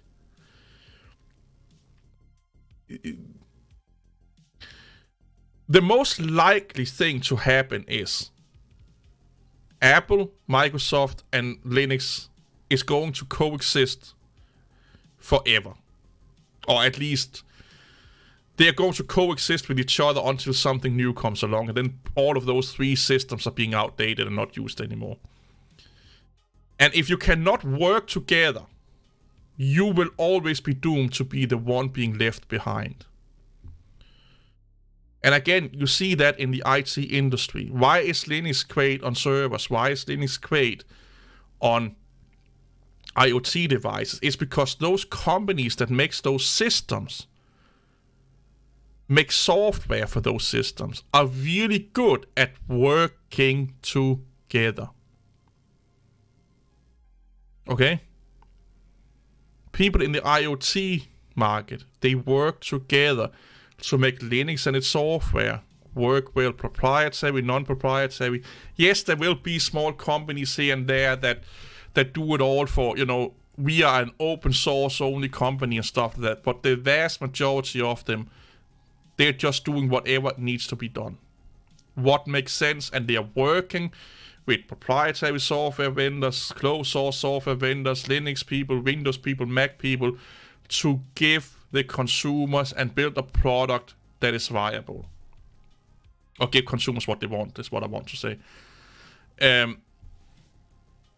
Linux just don't do that. Linux has this unique ability to not wanting to work with anyone unless you're working the way we want you to work, aka dictatorship, cult mentality.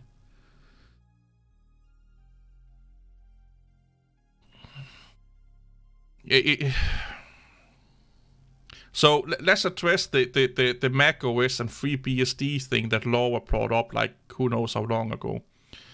It's not the same thing, because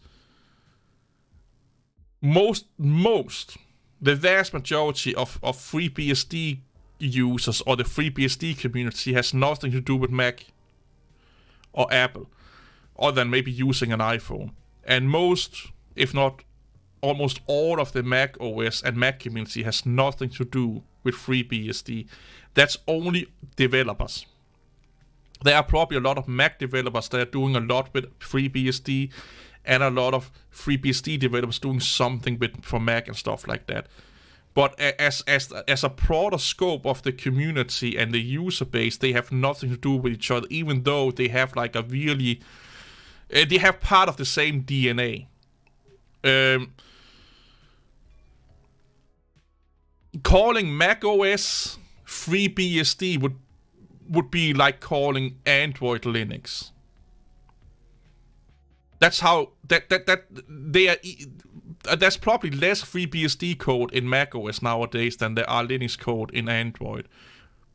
But some Android kernels have over 50% of the original Linux code removed from it anyway. That comes from Android. That already have a lot of Linux code removed from it. So it's probably only like 10 or 15% raw Linux code. And I don't know how much there is in macOS. It could be fun to research, but I guess we're talking less than that. That is pure Linux. Oh, sorry, FreeBSD. Or has anything to do with FreeBSD. So that's why I say Android is not Linux, because Android is what macOS is to FreeBSD. It has a little bit of DNA of it in it, but it's the vast majority of it has nothing to do with Linux or have nothing to do with FreeBSD. Yes, they may use a lot of open source technologies and software, they both do, but the core kernel, they don't use much of the Linux kernel or much of the Linux user land. And macOS don't use much of the FreeBSD code base. Definitely not anymore. You could debate that in the early days of macOS 10, like 2001, 2, 3, 4. But the more modern macOS has become, the more self-sustained macOS has gone. They've rewritten a lot of stuff. They have replaced their own technologies with their own and stuff like that. Another fun fact, if you're running COPS, the printing tool on Linux, that's done and maintained by Apple, by the way. So more than likely, if you're printing under Linux, that's because of Apple.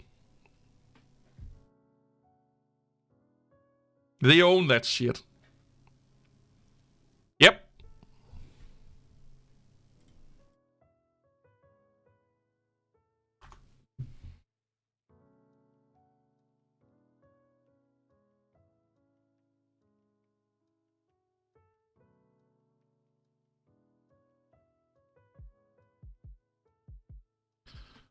Apple Cops source.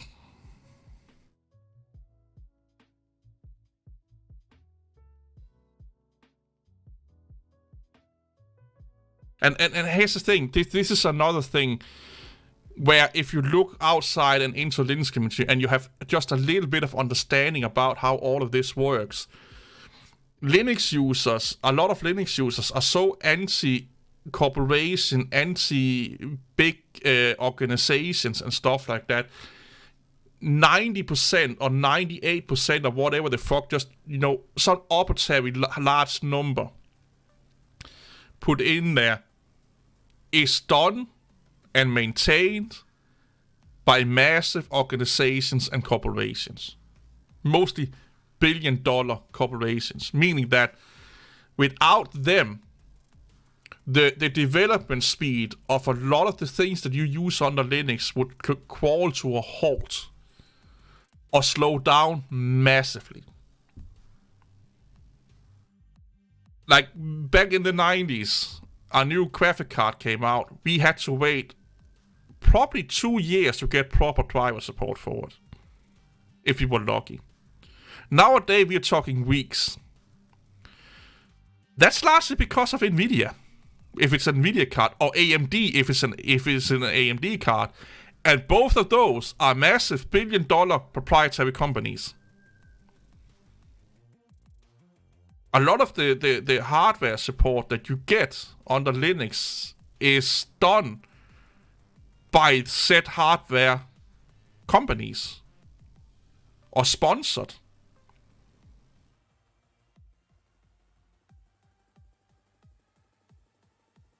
So that means that they are the main developers of it. They are the ones doing the heavy lifting,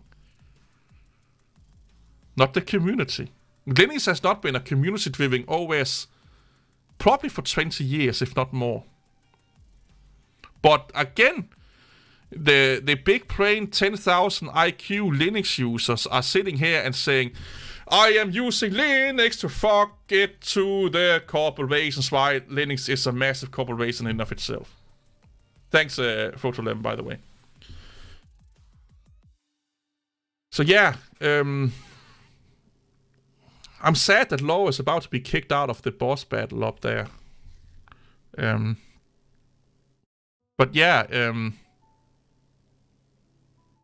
I love it every time I see someone say, I use Linux because I don't want to support big corporations and massive multi-million and billion-dollar companies, while if you are using Linux, you're doing exactly that. You're not supporting them with money, but you're supporting them with user base numbers that justify them to spend money into Linux and then earn money in other ways on Linux. You are helping them make money, basically. You're just doing it indirectly. So you're not saying fuck you to them. You are a slave just like everyone else. Wilson, I can't remember when, but Apple bought Cops, or took over Cops at some point in its lifespan. Cops used to be, was it Red Hat or something like that? I can't remember. But it used to not be Apple. It was not Apple from the beginning. No. But I think I think it was about when Apple did Mac OS 10, they bought the license or something, but they did something to own Cops basically. But Cops was self-sufficient for a short while.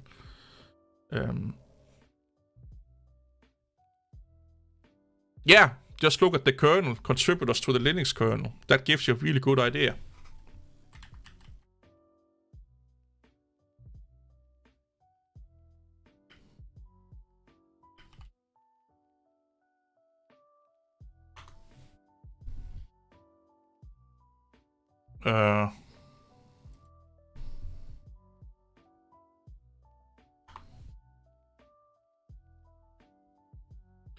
So the Oracle is now in 6.1.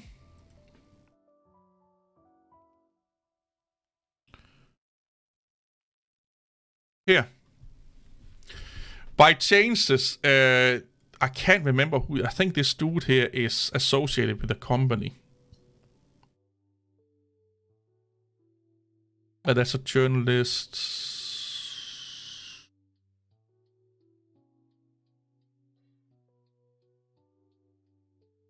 Yeah.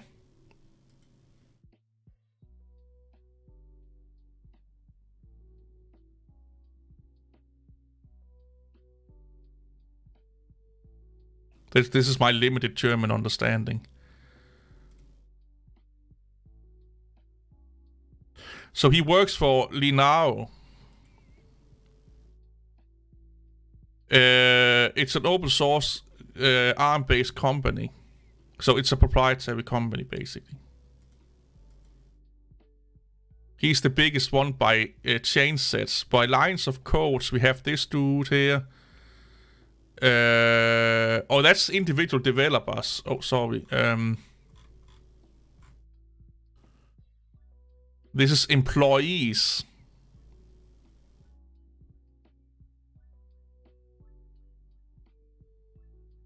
%. So Daniel Wheeler, I think he's from Intel. Oh, that's tested, reviewed. Now, where the fuck am I? Here. Acted here. 9%, 9%. 10, Oracle, AMD, Google, Intel, unknown. There's a lot of an anonymous corporations in there and people in the real tech, corporation. These here are the ones that are not associated with any company whatsoever. These up here they just don't know what company they are associated, or they don't say what a company they're associated with. SUSE is 1.8%. By Chainset, ARM, MediaTek. Active employees, that's from 5.16 to 6.1. Non-author sign-offs. Companies. So this is a developer that are only working on the Linux kernel, and he only has 6.3% maintaining activity or sign-offs. Non-author sign-offs.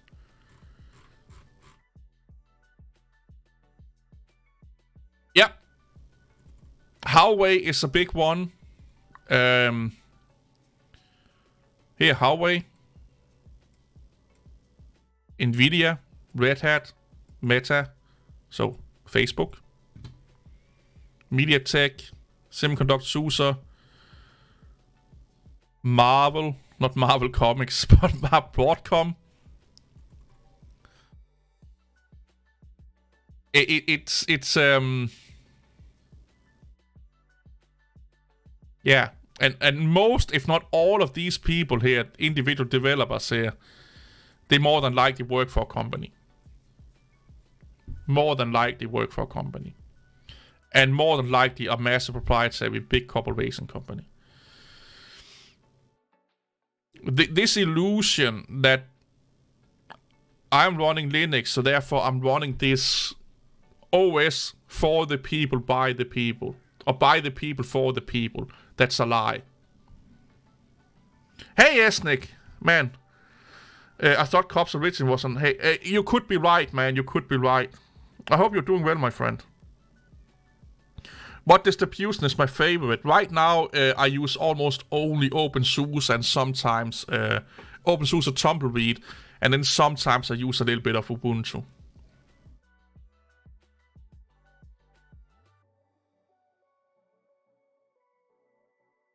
Blender, most development modding comes from big corporations, yeah.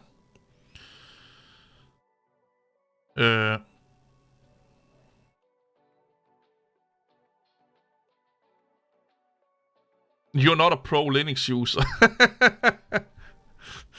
So I'm going to say something in here that's probably going to angry everyone. None of you in here right now are pro Linux user. Not even Esnik. Not even Esnik. Not even me. Because we are not doing something that is uncommon for Linux users to do. To be a pro or advanced user, you need to do something that the majority of users don't do. because then you're using it in a more advanced way and pro way or complicated way than the majority of users do. Respinning your own distribution is becoming so common in Linux that it's not even regarding you as a power user, pro user. But if you want to switch to Windows, that depends on personal preference. Another pet peeve I have with the Linux community and why I think they are holding Linux back is they are telling other people what to do. If someone, and this is not just Linux, but if someone is coming up to you and telling you what to do, unless it's your boss at work, but if someone comes up to you and say, you should not drink this iced tea, drink this iced tea over here, this is bad and blah, blah, blah. They don't give a fuck about you. They don't. They don't give a fuck about your opinion. They don't give a fuck about your preferences or anything like that.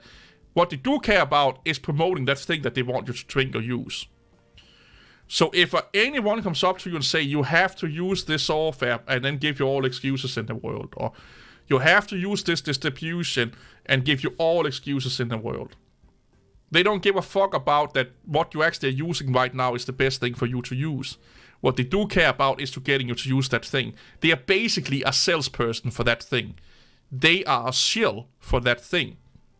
Because they are not asking you questions. They are telling you what to do. So again, when people come up to you, listen to them. Are they asking you questions? Or are they telling you what to do? Most people that are telling you what to do, run away.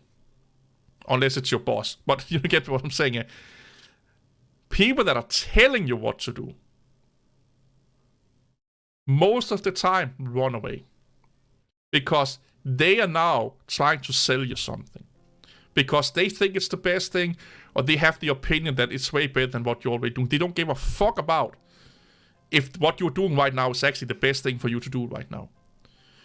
There is, of course, caveats. If you're like, what is the best graphic card I can buy for this game right now? There's maybe only one, or two. Or what is the fastest car on Earth right now? That's not up to debate. That's a factual choice you're going to make, What is the best air cooler for this processor? Now we're talking factual choices. You don't really it's not based on opinion or situation. It's based on a specific requirement where something has the right specs that fits that specific requirement. And then you have to say this, and then you show the data and say this is the best air cooler, and here's why.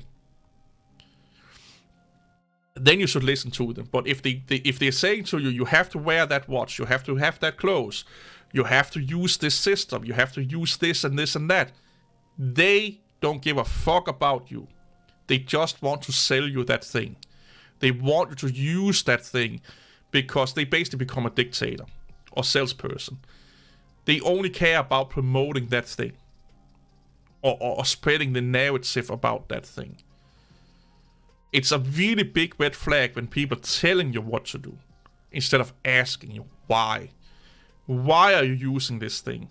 Why are you doing it that way? Because that means that they actually care about what your input are. And they're trying to understand what you're doing instead of preaching and dictating what you should be doing. And that's something that matters for everything in life. Almost everything in life. Some things is fact-based opinion, or not opinions, but, there is a factual, what is the fastest car on Earth right now? Or what is the fastest four-door saloon? Well, that's a factual thing. You cannot debate that. you cannot say, oh, well, this is really fast. No, this is factually faster right now. You cannot debate that. But anything that can be debated or is based on personal opinion or preferences and it's not a factual choice, if they are not asking you questions or try to understand, but are telling you what to do, you take those testicles in your hand and you run away, man. You run the fuck away. You run away as fast as you humanly possible can, because they are just trying to either sell you something or promote something And basically, they don't give a fuck about you. They don't. They honestly, they only care about is getting you to drink this thing or use that thing, or that's the only thing they care about. They don't really care about that if you do what they are saying, you are now going to lose a lot of money. You're becoming less productive. You can only do some things that you need to be done. Other things you just can't do anymore. They don't give a fuck about that. They really don't. It would be me like saying, use ethnic OS. You have to use ethnic OS. It's the best thing in the world. You have to use ethnic OS. And you're like, well, I have to use this thing at work that only works on the Windows. I don't give a fuck. You have to use ethnic OS. There's Wine and all these fucking things. And then you install ethnic OS and you install Wine and then you try to connect to your corporate network and it sees that you're running an outdated, unsecure version, it's kicking you off, and then, oops, I also infected the fucking corporate network with all kind of viruses through Wine. Yes, you can infect people with viruses through Wine, and you are now jobless because I forced you to use ethnic OS with Wine.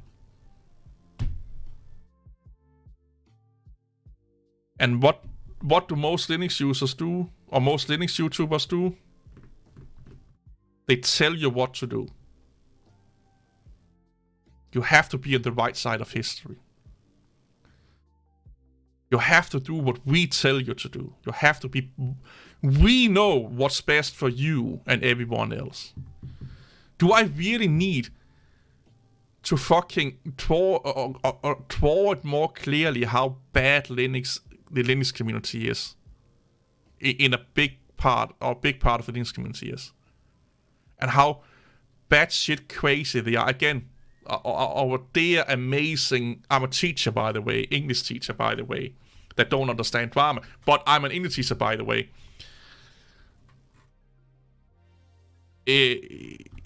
How they are. It's...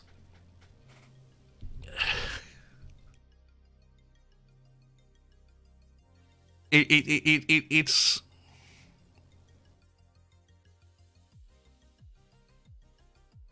Those kind of people, like the English teacher we got in here, are making me not want to run Linux just to say fuck you to them. How dare you tell me what to do? How dare you force me and other people to do something that you think is best for us? I to some degree don't want to use Linux just to spite them. And I want to go and tell the world not to use Linux just to spite them. Because nobody should tell anyone what to do. If it's something like this here, where it's based on opinion and personal needs, either work needs or professional or personal needs. You get what I'm saying here? You know, I'm almost just wanted to make a shit ton of videos telling everyone not to use Linux, just to spite those kind of people, because how dare they? How fucking dare they? You know, go little grandpa in them here. How dare you tell me and everyone else what to do? Why? How dare you just twist everything we say and not listening? Like I had a guy I think it's a guy comment on one of my videos today. The thread is in my Discord. Clearly not fucking listening to what I say in a video. Clearly not listening to what I'm saying in the video. But say, oh, you said this. No, I said this, which actually confirmed what you were saying, and you were confirming what I said. Oh, sorry, and you are now confirming everything that I said in that video because of the things that you're saying. But you think I said this, but I actually said that. And I see that so many times with Linux users. They hear what they think they want to hear. So because they see me having Windows in the background, or I have a critical take about something with Linux, I am now a Linux hater. One of the few guys on YouTube that probably have done the most for Linux and open source in over 6 years. That any other fucking people, maybe beside DJ Ware and some few other people. But I am a Linux hater for criticizing Linux. Because I know Linux can do better. That's the thing. that people tend to forget. Why am I this angry? Why am I this worked up about this whole Linux thing? Because I want Linux to do better. Linux can do better.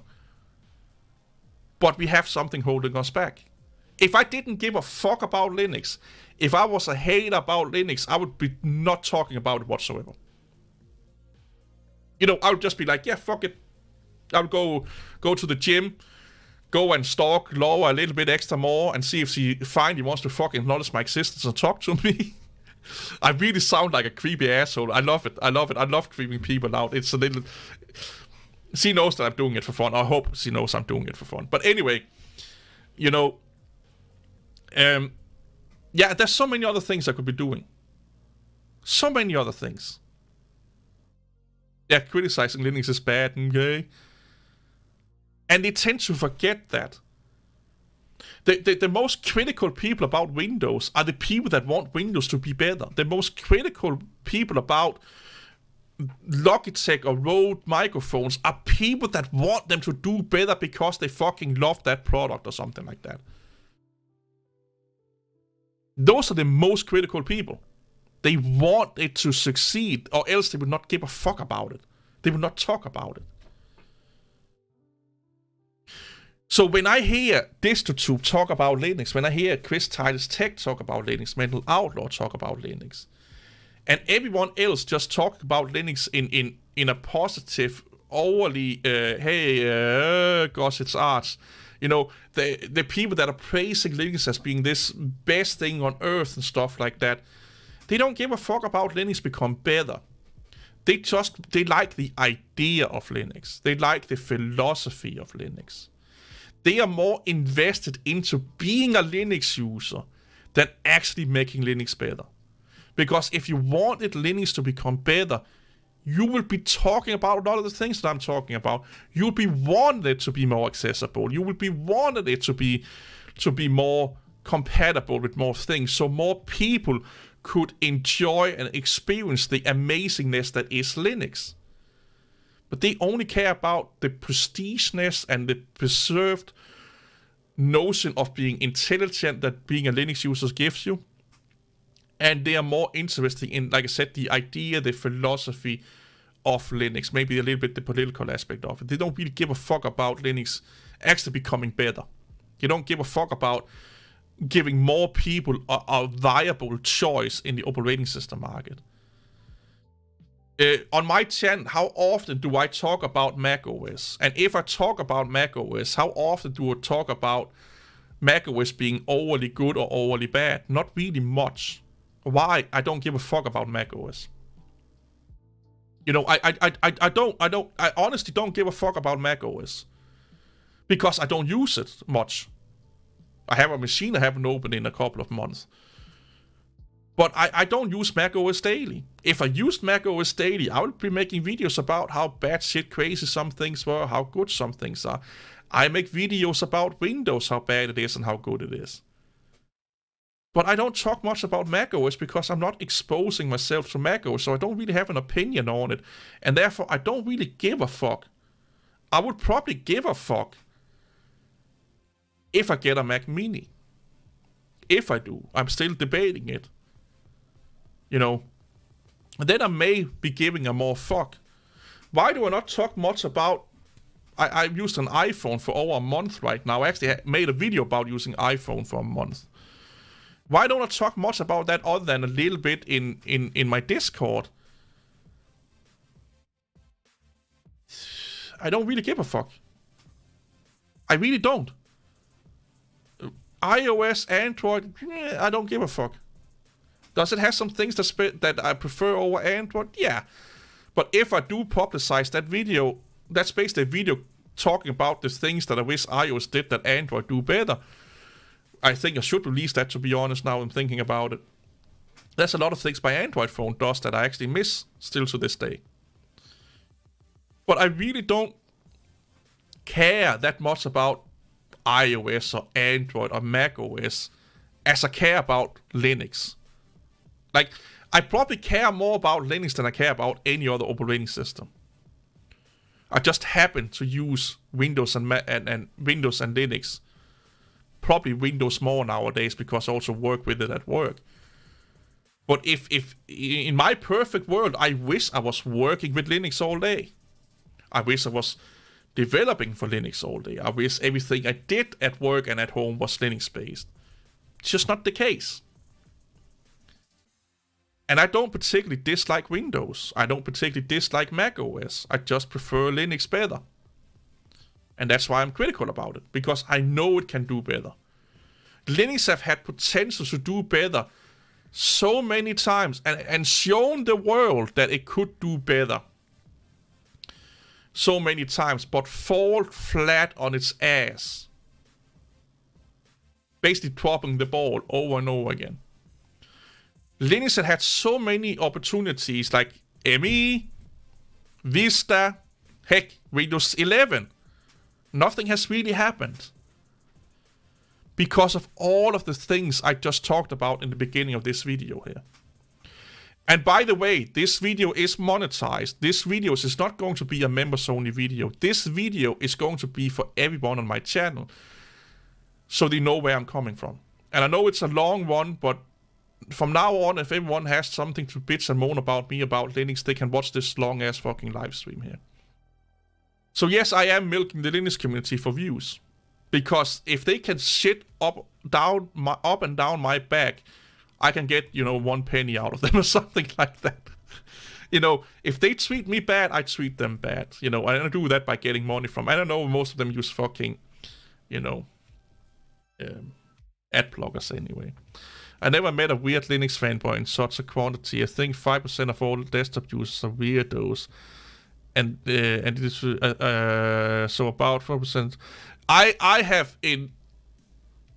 have never met this many nutcases in any community other than gaming than with Linux. Linux and gamers, and most of the gamers is because a lot of young kids that say mature or gaming. But the sad reality is with Linux is a lot of people that are the way they are grown-ass adult fucking humans. That's the sad part about Linux. But I have never... I say this all the time. When I started this channel, within 6 months, I had to ban more people than I had to do in 7 years on a gaming channel. And that gaming channel was 3 times bigger at that point than within the first 6 months of this channel. And it was everything from homophobic people to bigoted people to plain out threats. All Linux users. How can you defend that? I can't. When I saw, again, my friend Christian Lambert do that, let's find his video here.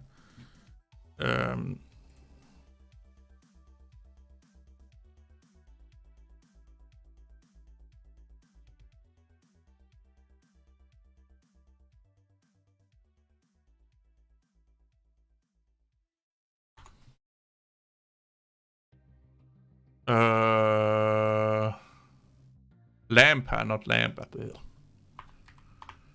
Have he removed it? Yeah, here. Why I switched from Linux to Windows 3 years ago. When I watched this video and saw the comments that he had to remove from the video, I became embarrassed of calling myself a Linux user. And this is not the first time this has happened to him. This is not the first time I've seen this happening on YouTube. I've seen this going on so many times on Windows videos where Linux people come in and being toxic as a mofo. Where I am like, here's the thing. I sometimes, when I watch videos about tech on YouTube, I feel a need to comment on the videos and say, hey, I've been using Linux for so long. We are not all like those fucking crazy ass idiots that you have in your comment section.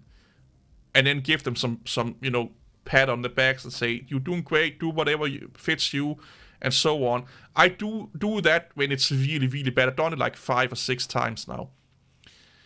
For the most part, I've become so embarrassed of calling myself a fucking Linux user that I'm not saying it public. Because I'm embarrassed about it. When I mean public, I'm not saying it to a lot of tech people. Yeah, take care, Linux APT.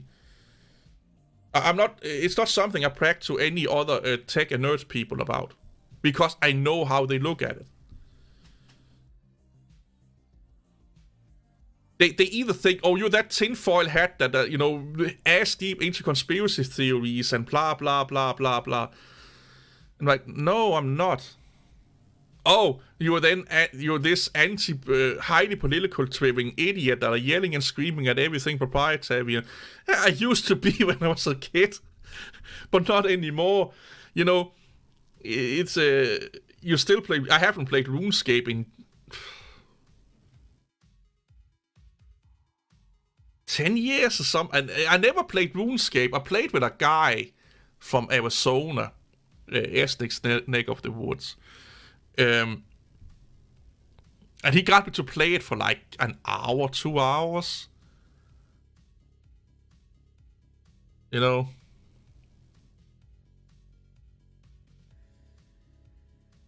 think it was Classic he got me to play. The game is yeah, I work with a guy that plays RuneScape.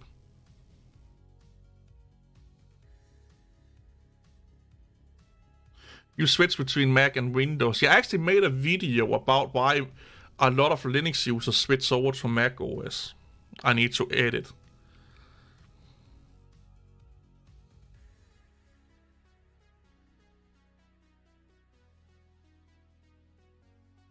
But yeah, I'm probably going to lose all my subscribers for this video. But I'm so fed up with this whole. I'm really just fed up, to be honest. I'm tired. I thought, and this is how naive and stupid I am. I thought that I don't know everything, but I do know a lot about Linux. For fuck's sake, I've been using it longer than most people have been alive today that use Linux. So I have a little bit of an insight into how Linux has evolved over the years and what it can and can't do. Like I have, it's like someone that has, worked the same job over, for 26 years. They get some experience and some knowledge about it, even though they may not be educated in it. And I was like, you know what? I see a lot of people always saturating Linux. I see a lot of people saying a lot of things that's not true with Linux. And again, this is my stupidness and me being naive here. I was like, that's probably because they have not used Linux for that long. Because like I said, most of them I see on YouTube, they have been using Linux for 2, 3, 4, 5 years. I'm like, it's probably because they are not, versed in Linux. They're still newbies. They're still, babbies,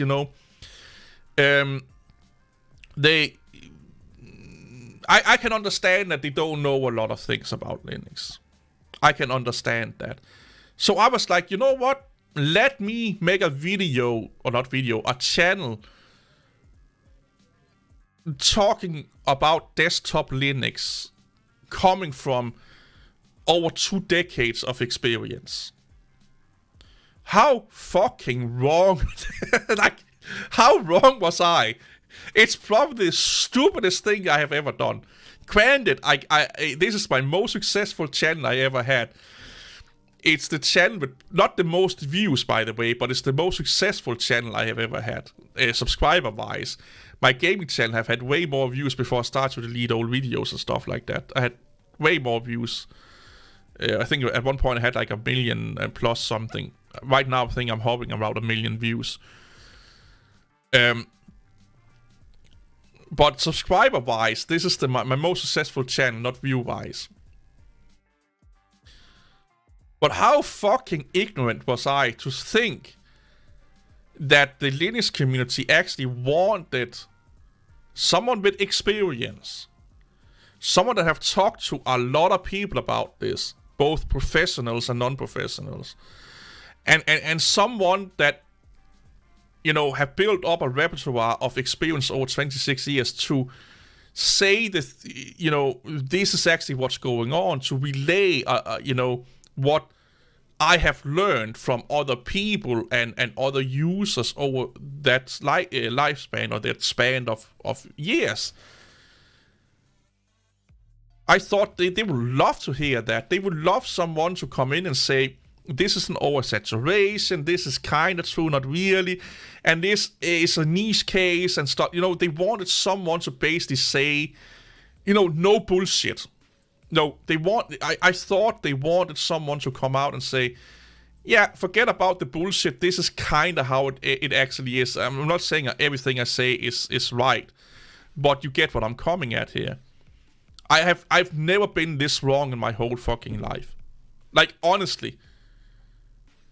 Because the Linux community don't give a fuck about what's right or wrong or truth or not truth. They care, again, we're talking desktop Linux users here. They only care about the idea, the philosophy. They care about being part of the group. They care about being part of the tribe. Way more than the technology. Way more than making it better. It's counterproductive in my mind.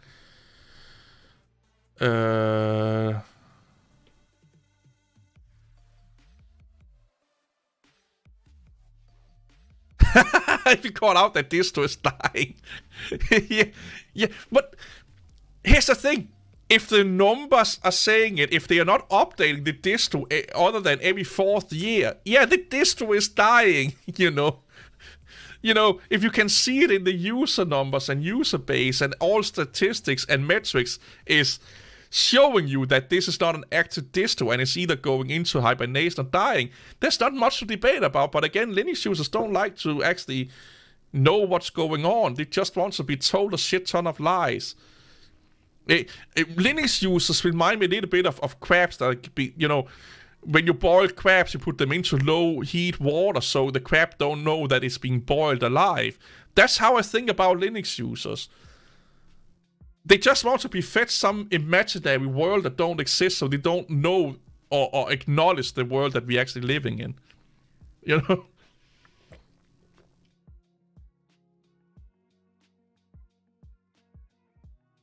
It's yeah.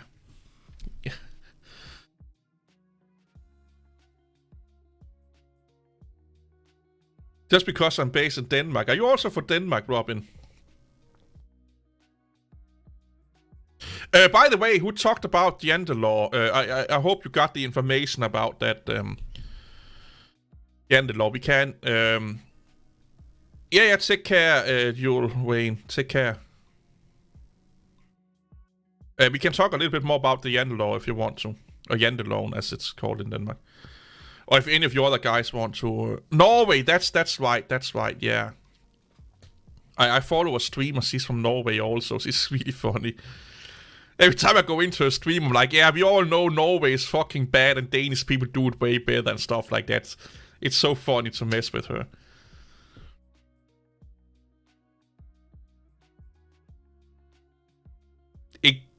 Are you on my Discord, Robin, by the way? It's not your sister that I'm following. Because I have someone from Norway come into my Discord and recommend his sister. And that's the girl I'm talking about. She's actually a really cool dude. Or dudette. Yeah, unsubscribe for Linux Cast, yeah. Linux Cast is batshit crazy. You don't have a sister, okay, so it's not you. As you are aware of, yeah. No, I don't know that many from Norway, so it, you know, it would not be unlogical that it will also be you. I haven't heard from that dude in a long time, though. Maybe I should ask what's going up with him.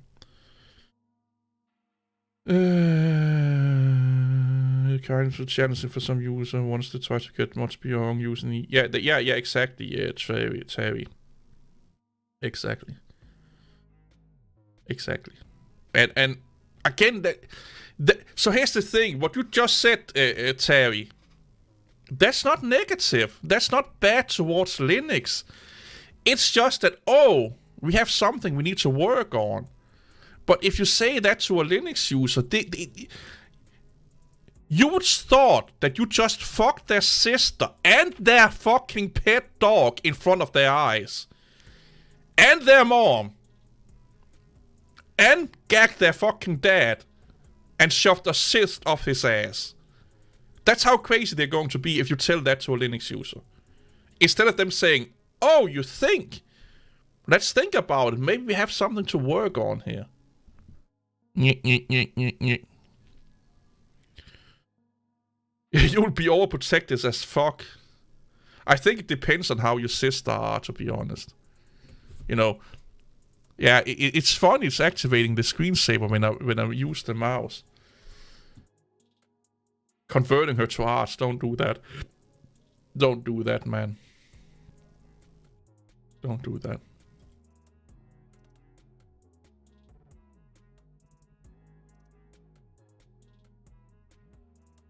Yeah. Lamer, you came up as, you know, the recommended feed they have on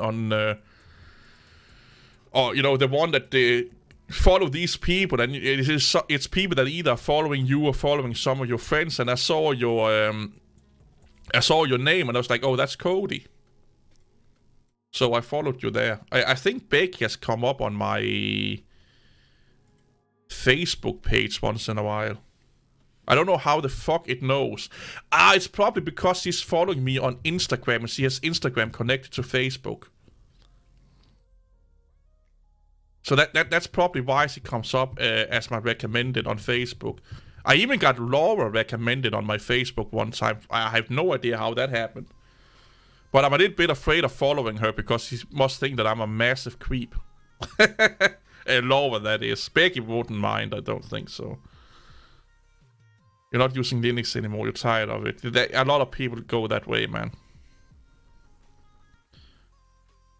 I like Instagram. I use Instagram a lot. I love looking at pictures.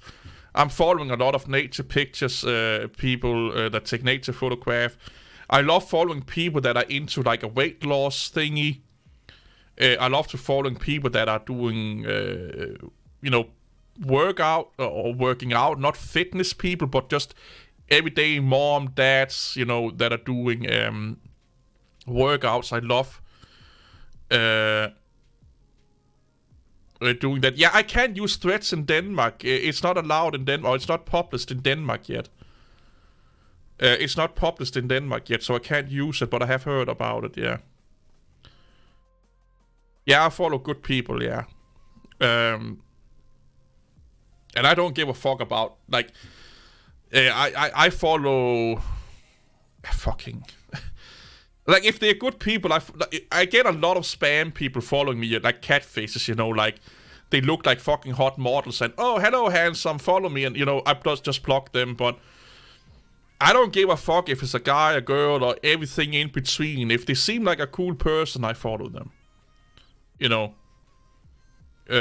as long as they don't try to hit on me and stuff like that, I don't, you know, because who the fuck wants to hit on me? But most of the people that want to hit on me are people that just want money, you know, catfishes. And I love messing with them once in a while, but for the most people, I just, you know, block them. But if it's a furry or what the fuck it is, and they're just a normal human with a little weird hobby or whatever, or have some kinks that I'm not into, or whatever the fuck they're doing, I don't give a fuck. Like I said, I follow all people from all over the walks of life in there, because I like seeing how other people do things in their life, you know. I used to screenshot them and post them on Instagram. And it's always some fucking hot chick. Or a hot trans girl or something like that. You know. That tries to I had a few guys trying to catfish me also. Which is really funny because I'm like, I'm not going to do anything with you, just fuck off. That's not how I don't swing that way. At least if you had big titties, I could probably do something with those. But not man titties. I said to one of them, like, if you put like a blonde wig on, get some big massive fake tits, I could probably look past the massive cock you have between your legs. Oh my god, he got angry. He got fucking angry. Yeah. Yeah, I'm on YouTube, I know. Yeah, I should probably not say that, yeah. Damn, he got angry, man. Fucking hell. Move bigot. Nah, yeah, he got really angry. But oh fucking hell, man. That was a good time. I just fucking got cramp in my titties. My man boobs got a cramp. I was laughing so hard that my left man boob got a small cramp. Ugh, it hurts.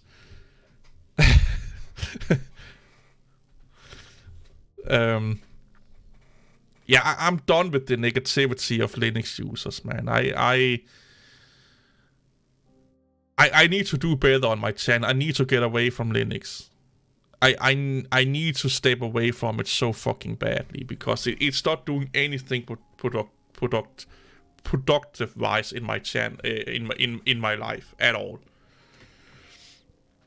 And 90% of the things those Linux users contribute to on my channel I can't use for anything anyway, because it's mostly just some political rant they're going on, or they only hear what they think they hear on my videos, and or they are yelling and screaming for me thinking one thing or using this thing over that thing and stuff like that. Funny enough, the most productive conversations about Linux I have with people are from Windows users. It's the most educational and productive conversations I have about Linux is from people that either only use Windows or dual boot Windows. It's really strange. It's really like this dude up here, Christian Lambert. I had a lot of great Linux conversation with this dude. And he only used Linux in VMs and stuff like that on the server side. And we had a lot of amazing desktop Linux conversations. Yeah, I like Christian. He's an amazing dude. I remember when I talked to him first, I was like double his size. And then within like a couple of months, he was like double my size. And I'm like, fuck. But he didn't do Linux, and I did Linux back then heavily, and I think that's the issue. And he has way higher quality production than I have. He actually knows how to fucking edit videos. I just cut and paste them together quite quickly, to be honest.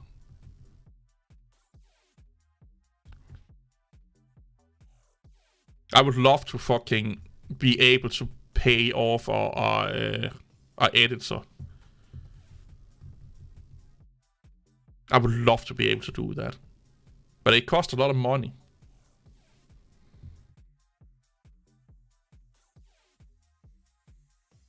Here's another thing. And this, again, talks about the Linux community. Like, the video I did about TechHot. You know. And then the author just totally fucking misunderstood everything. I know he's a kid, but it's not uncommon because I said something they didn't like to hear. I basically told him to stop fucking writing scripts anymore, and I do believe that. He don't have the knowledge, he don't have the experience, and he don't do the research to make scripts. And I found, and here's another thing, this is really, really crazy. Almost all of the videos I have made on TechHot that I am the most argumentative over or disagreeing with is videos he have had a finger in.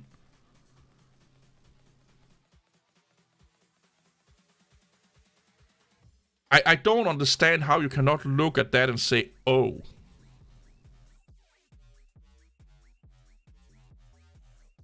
But yeah, I feel Linux is like the it's like the cesspool of nerds. So if you don't fit in with the Windows nerds, you don't fit in with the Mac nerds, maybe I should become a Linux nerd then. It's kind of like, I can't make it in the NFL, I can't make it in the CFL, the Canadian Football League. So let's go to some fucking weird-ass league that nobody cares about, nobody heard about, and everyone there is basically washed up professional players anyway and barely can fucking move their body. Let me go in there and be part of them and be a fucking smartass in there and become a think that I'm a big shot because I'm playing with them. That's kind of how I look at Linux users a little bit. That they are nerds that can't find a home unless they go to this highly, highly crazy, toxic, conspiracy thinking group of people, and then they attach themselves to that because I don't fit in with all the other nerds. It's Macs. I would say Mac and Windows users are adults. Actually, young adults is probably more Mac users because a lot of there are probably more younger people using Macs than older people because of the prestige of having that Mac icon. And most people that gets in their 30s and 40s don't give a fuck about that anymore. Like, I see a lot of Macs being used in university and colleges and by Instagram models and stuff like that because of that perceived prestige that Mac OS have to them. Older people don't give a fuck, or mature people don't give a fuck about that. So, if they use Mac, they probably, most of them have some form of fucking case that hides that it's a Mac so it don't get stolen and shit like that.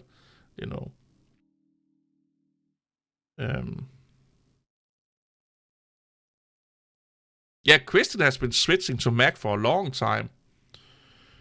Kristen switched to Mac like almost a year ago or something like that. 6 months ago, was it in the beginning of this year?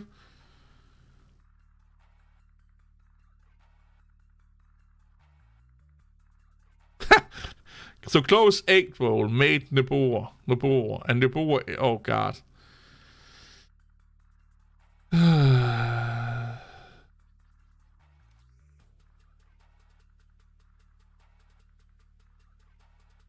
Yeah, Linux users like, look at me, daddy, and daddy just walk away and fuck you, man. I really want I want a Mac, but I also like gaming. So next month, Starfield comes out. I can't play that on fucking Mac OS. And Phantom Liberty comes out for Cyberpunk, which is... I'm massively hyped over the new Cyberpunk expansion. I can't play that on Mac OS. So I need to have a fucking gaming PC anyway, and I don't think I could... I'm not a console gamer.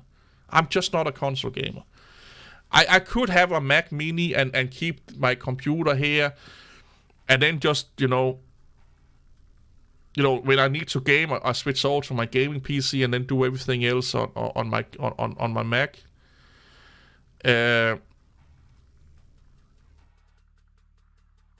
Yeah.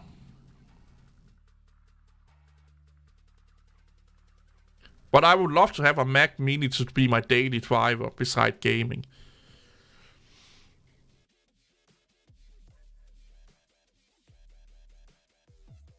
Yeah, James, I have a video about that that I need to edit.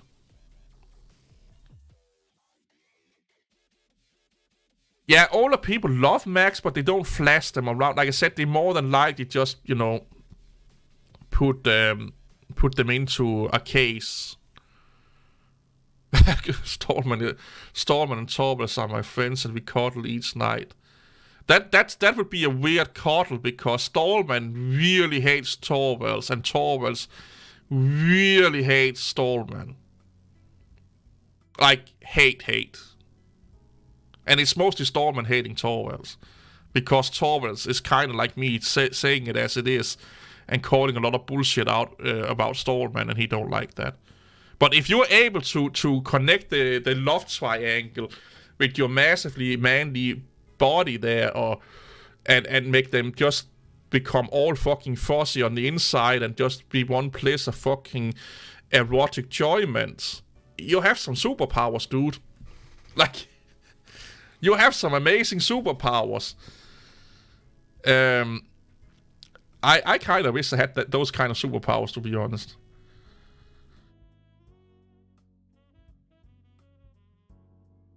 I want a Mac Mini because I can make so much content about having a Mac. Mac from a Linux perspective, moving to Mac, first time using Macs in over a decade. Like, there's so many potential great videos I can make about a Mac. You know?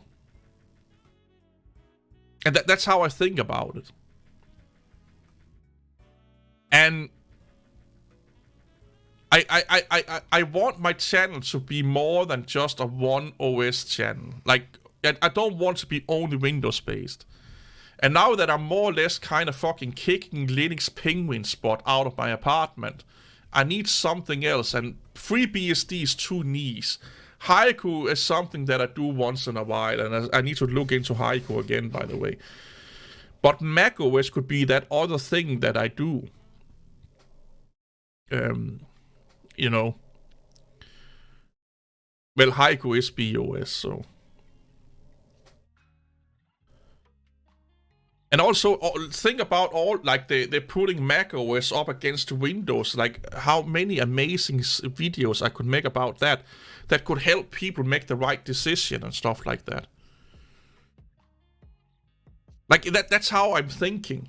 And of course, also because I would love to have a Mac to play around with and just, you know, I'm an OS guy. I love operating systems. I just would love to mess around with a Silicon Mac, you know. Yeah, I can't get refurbished Macs in Denmark from Apple. I have to buy them from third-party companies, and then they cost almost the same as a new. I might as well just buy a new one.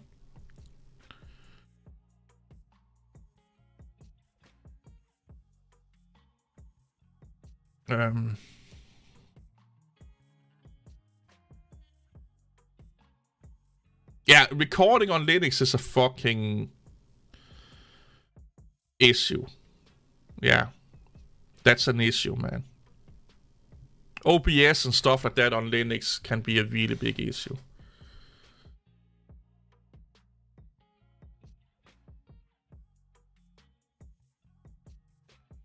Do that, Lamer. But you're running that beta version of Sumaru, or what the fuck it's called. You'd love to mess around with Silicon too, yeah.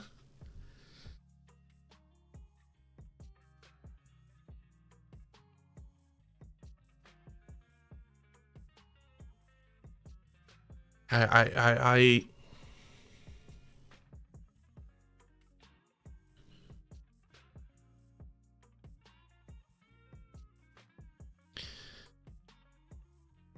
maybe having a Mac could be good for me, so I can get it, so I don't game so much. You know, that could also be a way of looking at it. Because I'm also thinking about buying a Xbox Series S, just to, you know, it's not that expensive. Because I am thinking heavily, like, honestly, I'm thinking massively about changing out my graphic card. I'm so tired of the Intel Arc series. Sonoma, yeah, there you go. Like, don't buy an Intel Arc GPU. Yes, they are great when they work. And if you only are doing gaming, they are great. But, yeah. I don't like returning and selling shit. I don't want to deal with people. Yeah. mastery. That's kind of why I'm a little bit on the fence. And what's wrong with the Intel Arc? The software. The software. The card in of itself is great. It's the software. Right now, my control center don't work. It has not worked for over a month. I can't open it. Unless I force quit it, and then I can open it, but I can't change anything because the backend is crashing. And I've done every solution they say, besides uninstalling the AMD driver from my onboard AMD card. So their solution is that if you're having any other graphic card driver, uninstall it. Even if you use that graphic card. Like I have an onboard AMD card on my CPU that I can use, and sometimes it's being used by Premiere Pro if some specific codecs I'm using and stuff like, or some. It's being used once in a while, and sometimes I use it to record with, to save CPU, like physical CPU cores workload. And then there's the thing that some applications still don't want to acknowledge Intel Arc as a graphic card driver. So you can boot up the software and say, oh, you can't run this software because you don't have a DirectX or whatever compatible card. And there's so many things about, like I said, the card is great itself. It's the software that's letting it down. The software. They just recently, it's almost a year old. And I think the last 2 months is the only times we have been able to actually set the fan curve. For some reason, the brilliant people at Intel's like, oh, adjusting the fan curve? Nobody wants that fucking shit. Nobody wants that shit. Until the community was begging for it. Oh, sorry. And then they just did it like within the last 2 or 3 months. Intel can't do software to save their life, apparently.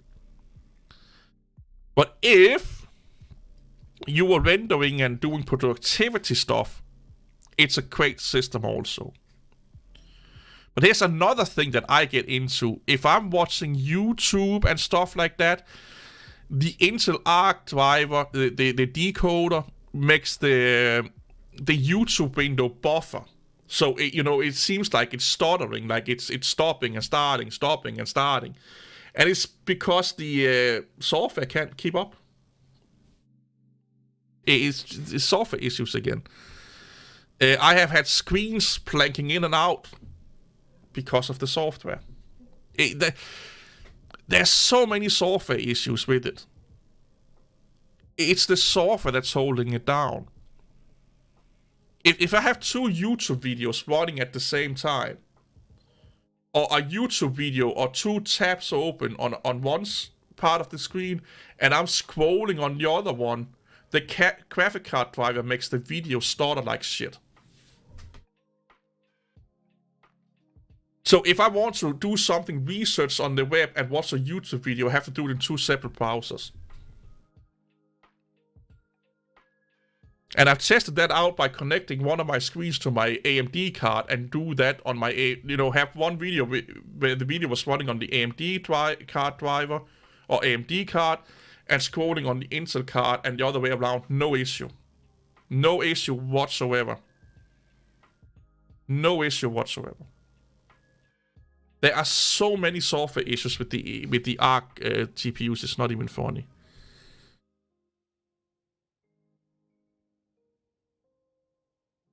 It's not even funny. So I've been thinking about getting a AMD 6700 XT or something like that. Maybe save up for a 6800. I don't want to support AMD's 7000 series, and I definitely am not going to support Nvidia's 4000 series. They are ripping consumers off like a motherfucker. One thing that the 4000 and 7000 series of GPUs have shown us is that, according to AMD and Nvidia, gamers are looked as pay pig. They look at us the same way a hot fucking Twitch streamer are looking at their sims in chat that are throwing money at their cleavages and titties and butts. They are like, those suckers, they're going to buy it anyway because they don't have many other options. So let's give them less fucking performance for more money. Or let's double the fucking money for the same performance as last time. And selling them some crazy ass lies about, oh, it's because of this and that. Like, and we have thunderstorms outside right now. Yeah. The Nvidia and AMD guards are angry at me.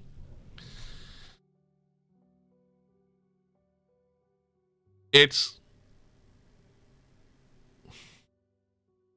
Oh, I'm back. It's probably... Yeah, I lost connection for a little while. Yeah, it seems like I got some connection issues.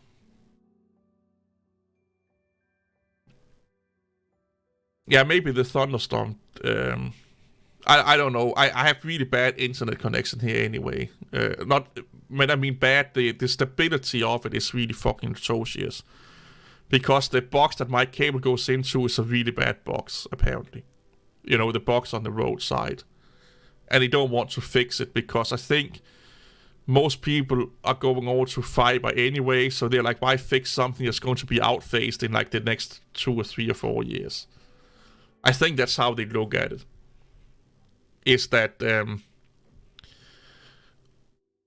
this whole copper wire thing is going to be phased out and replaced with fiber optics soon anyway, so why invest into it? That's how I think they are thinking. And we have people working on the box. The main box, my box is connected to us up at the end of the road. And they are working on that all the time.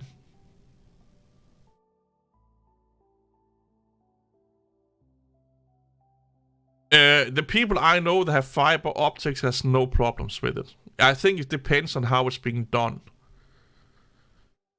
But the issue here is that if I want the speeds that I have right now, I have no other option than the provider I have right now. There's no other options. I can go drastically down in speed, but have massive reliability. Like the previous company I was with, I ran it for almost 10 years. And I probably had it go down 20 times or something like that. This one here, I have issues with almost every month. And sometimes more than more than one time per month. And it's... Yeah, it's just... they don't give a fuck. Let's be honest, they don't give a fuck. And I think it's because fiber is the new thing and they don't want to invest a lot of money in an outdated technology.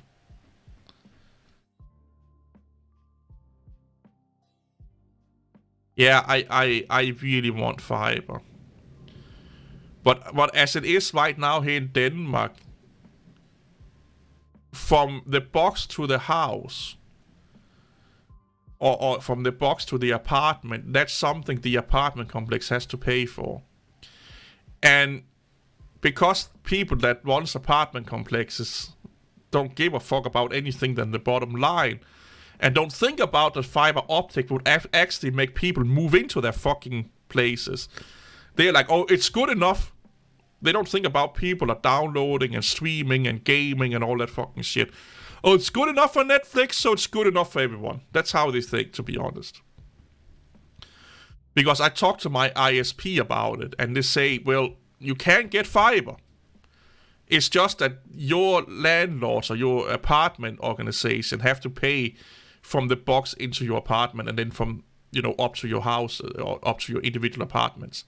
And it's not really that expensive because they just have to drag a wire in. It's really not that expensive. They don't have to do any extra drilling or anything like that. It's just tracking a wire through the walls, basically. Via they have like wire lines in the walls. So it's not massively expensive, but they just don't want to do it because, well, most people, or well, not most people, but it's good enough for Netflix, so it's good enough for everything. That kind of mentality. But at some point they need to do it because the more and more people starting to work from home, the more and more people starting to stream, the more and more people start to use the internet more and more. Well, if you have the choice between one apartment that have fiber optic and one that don't, people are going to choose the one with fiber optic. So they're going to lose customers because they don't have proper internet. And I live in the outskirts of my city. I live like 30 minutes away from the midtown, and it's a small 30 minutes on foot. So I live right outside the border of my town. It's a small town. So of course they are focusing mostly on the inner city and the main apartment complexes within the city, the main city area and stuff like that. But we have it out to my box, and my box is like, it's maybe 50 meters away from where I'm sitting right now. But yeah, they said that it as far as I understood, it's already there. It's just box house, that's the issue. Had I had my own house, I could pay like, I think sometimes they do it for free. We have, campaigns where if you buy a fiber optic, we will install the wire for free, or else it costs something like, I don't know, $250 or something like that. It's not massively expensive. Because they're getting paid that back over, the installment, like not the installment fee, but the running fee of having the Ethernet or having the subscription. The subscription fee is paying it over time, most of the time. It's just they don't do that with apartment complexes. With apartment complexes, they want landlords to do that or the apartment association to do that, which really sucks. Yeah, I know America have really bad internet in general, if you're not living in a big, massive city. I hear Canada is a really crazy place to live in at the moment, by the way, like politically. I see a lot of people that I know from Canada being really crazy disenfranchised with Canada. Some are actually leaving it. Which is, you went from 10 down to 100 megabits bytes per second down. I get 300 down and 50 up. I don't know why the up speed is so low. Every time I talk to an ISP and I'm like, you do know that most people have like YouTube and stuff like that nowadays. So upload speed is actually really, really important. Nah. But I think it's just a matter of time before the upload goes up. But they said this again. It's that like little old mentality a lot of those people have, is that they think that most people are just watching Netflix. So download is the most important thing. They forget that most, younger people, they upload to everything, stream, and all of that fucking piss.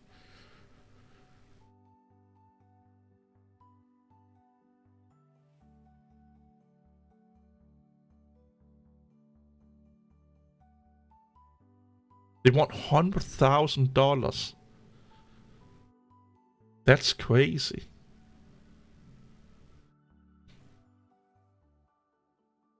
Yeah, Big B. See, that's what they do here. Also, they kind of shoot it underneath the ground into the house. And they do it really, really fast. I've seen them do it a couple of times when I was out walking and stuff like that. They do it in less than a day, I think it is. And a lot of times the wire hose is already in the ground, so they just have to find a wire hose and then, drag it through that wire hose.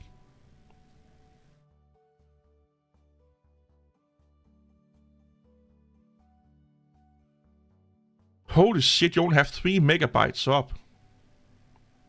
Most of my gaming channel, I ran that on a 10 or 5, between 5 and 10 megabit upload speed. So I could probably stream to YouTube and Twitch. I did stream to YouTube and Twitch on a 5 megabit upload. 5 to 10 megabit upload.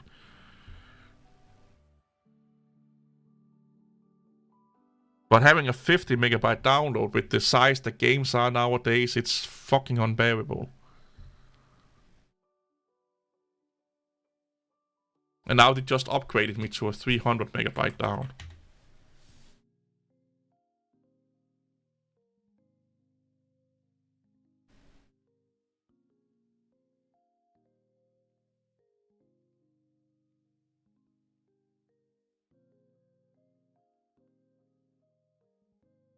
Yeah, I kind of want to move to Texas also. Texas or Colorado. Like, if I had to move to the United States, it would be either Colorado or Texas. Oh, they haven't run the main line for the node yet. Ah, got you. Yeah, you can. Yeah, that's right, low spec. You don't need a lot of upload speed, upload bandwidth to YouTube. I'm doing it with a 5 megabyte upload right now. I'm hovering between 3.2 to 5.6. Illinois. What's wrong with Illinois?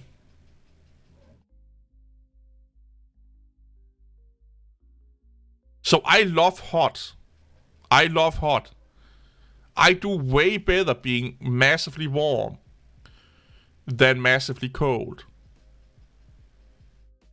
But also, you have to think about, I live in a country where when it gets hot here, it's really humid hot. So hot in Denmark is like a sauna. Or sauna, If it's dry heat, I love dry heat. I hear Montana is really beautiful.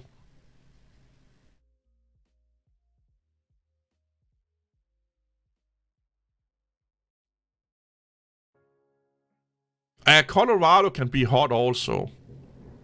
They are in like their 30s right now at this time of year. Yeah, 36 degree, yeah. But what I do like about Colorado is I like the mountainous of it and stuff like that, and I like the farming culture of Colorado. I do know that Texas is really a big farming culture also. Tennessee would not be bad either.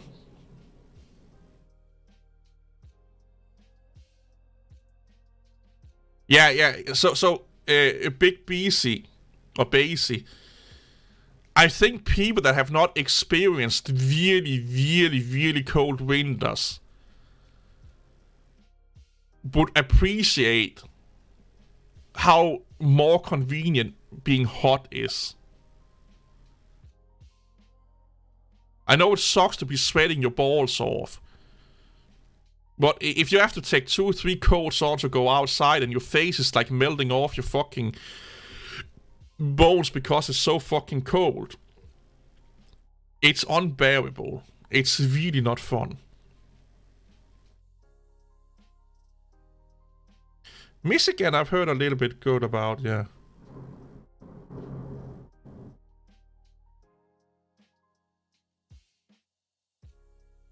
Rain 9 months of the year.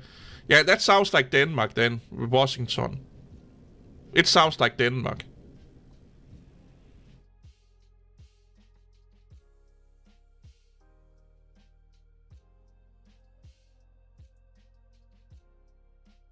Yeah, I heard there's a lot of crime in Michigan, yeah.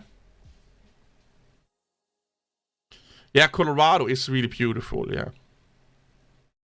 It can be somewhat cold, but like cold in Colorado is nothing compared to cold in Scandinavia.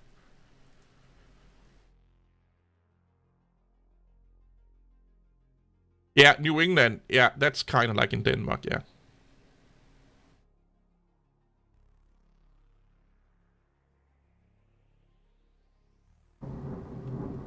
That's true. Washington is like Washington is also really beautiful because it's close to Canada and stuff like that.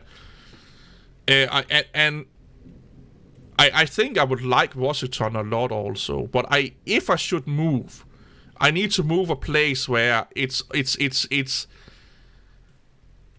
I don't want to deal with snow. Yeah, it's thundering right, raining, and we have thunderstorm right now. I just don't want to deal with snow anymore, at all. I can I can deal with a little bit of cold, but I don't want to deal with snow. I hate snow. Being cold, I'm fine. So I don't like snow, and I don't like short days. I get so depressed in the winter time here because we have really short days. So I need to move to a place where we have longer days than nights. Like there's light longer than there is darkness, and no snow. So pick the state that I have to move then. What state should I move to? Longer day, longer light all year round than darkness, and no snow.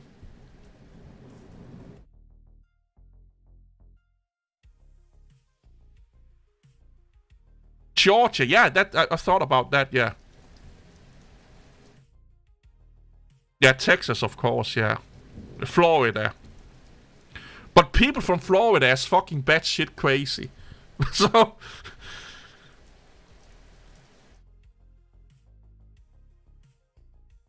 yeah, I've thought about Spain and Italy a lot also. Yeah, Alaska, no, fucking not Alaska. That rules out Montana and Colorado. Is Colorado really that bad? Arizona I've thought a little bit about, but I think that would be... Oh, it's really fucking thundering now. New Mexico, yeah.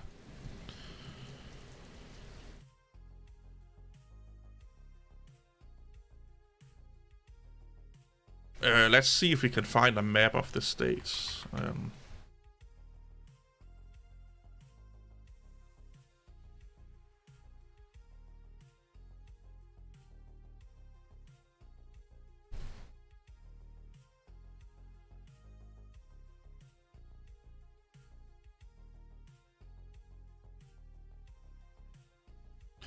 So I think like Tennessee and Albuquerque, like New Mexico, Arizona, and Dallas, like Oklahoma maybe. Maybe Oklahoma, Arkansas, Mississippi, Alabama. Oh, Alabama sounds really good. Georgia, yeah. So I'm thinking about like something like this here, like North Carolina, South Carolina, Georgia, Alabama, like these kind of places here is what I'm thinking about. Maybe Kansas. Yeah, am I wrong to say that? If you want no to NATO, stay away from the middle of the states. Okay, so Texas is so these kind of places here then. Georgia, Alabama, Carolinas.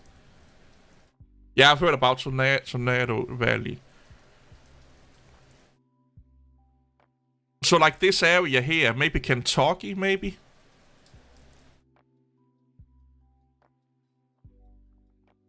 And I don't want to go to California. California is a woke mess. I will stay away from California. But I do like Texas a lot. I like Texas a lot. But maybe Oklahoma, Arkansas, Mississippi, Alabama, Georgia. So I do like Alabama and Mississippi because I get these country vibes, old country vibes. Yeah, California is one of the most expensive places to live, yeah. So I would probably go for something like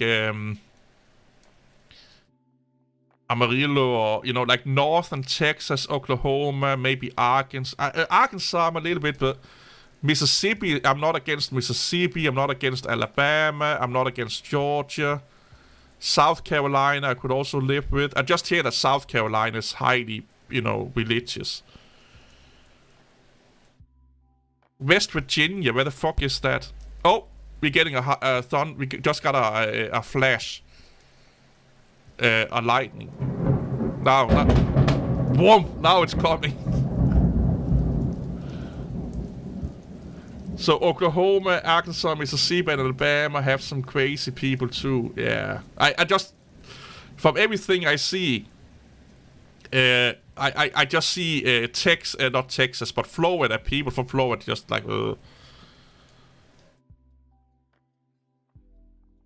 Yeah, I'm with you with that one, dog. Where is West Virginia? Oh, New Orleans. Oh, there is so many floods there. Where the fuck is West Virginia?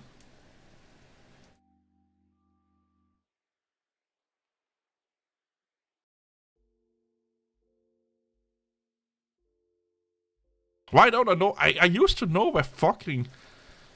But yeah, like... So... This area here... This area here I really want to live in. East Coast. Oh, East Coast.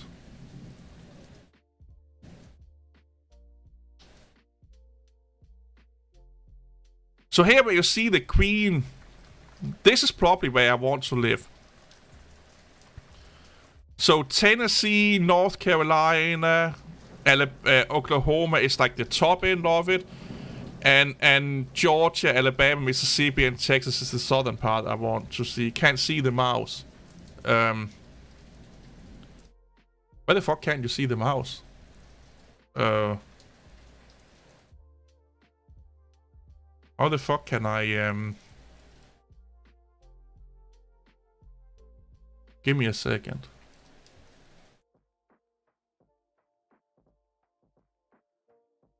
Yeah, you can't. Why the fuck can you not see the mouse?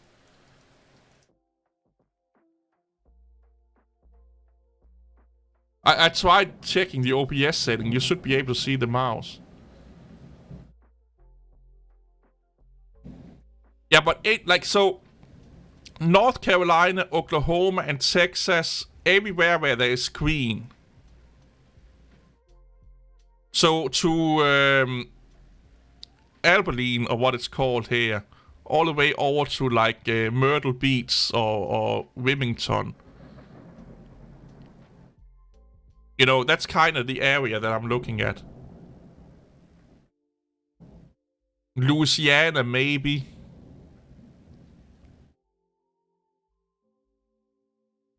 Roommates, oh no. I do like Tennessee a lot.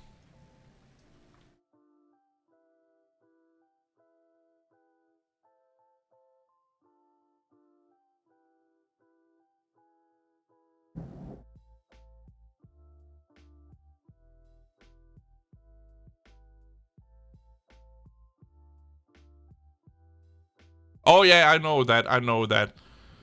So if I should move to Texas, it would be like Dallas, Fort Worth, Taylor. I don't want to go to Austin or San Antonio. Maybe Houston. Some of this area here. Maybe Sevaport. That's Louisiana, right? Or is that Texas?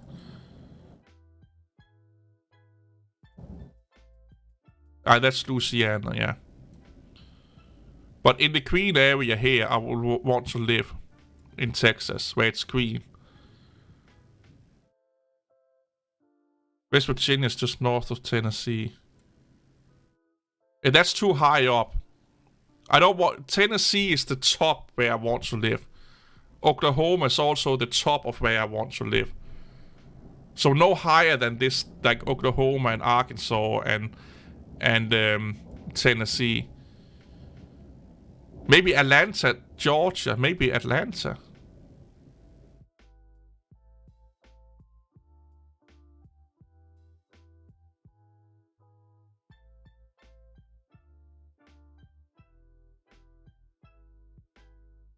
Then I can become Atlanta Falcons fan. Well, there's not that many tornadoes. It's not, I do love music. I really, really like music. I play the guitar. But I'm not that big into country.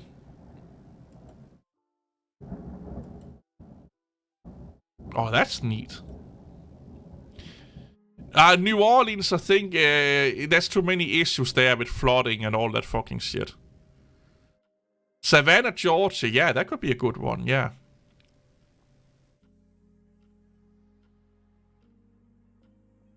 Where do we have Georgia?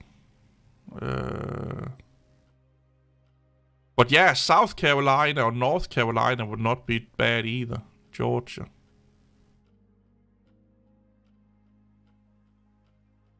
You don't hear much about Georgia, to be honest.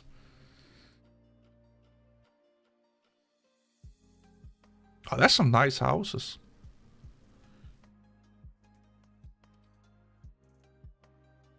Yeah. But also, it has to be cheap to live there. It has to be cheap. So if you go to like Austin, Texas and stuff like that, and Dallas, it gets really expensive.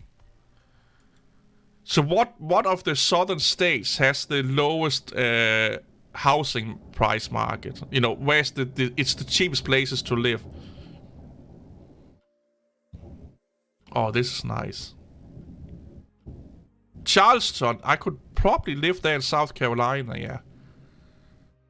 Ooh, I like this. What I do like about Texas is that they're really, they're really patriotic and they're really into their military heritage and they do a lot for veterans and stuff like that. And I like that. Like, the people seem to support, like, the police and the army way more than other places. And I don't want to live in a place where they want to defund the police and spit and yell at every fucking veteran out there. I would knock everyone's face if I was living in a place like that.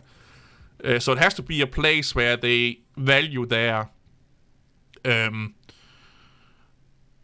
EMTs and police officers and soldiers and stuff like that.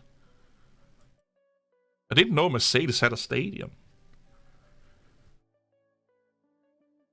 Okay, so I need to find a Republican state then.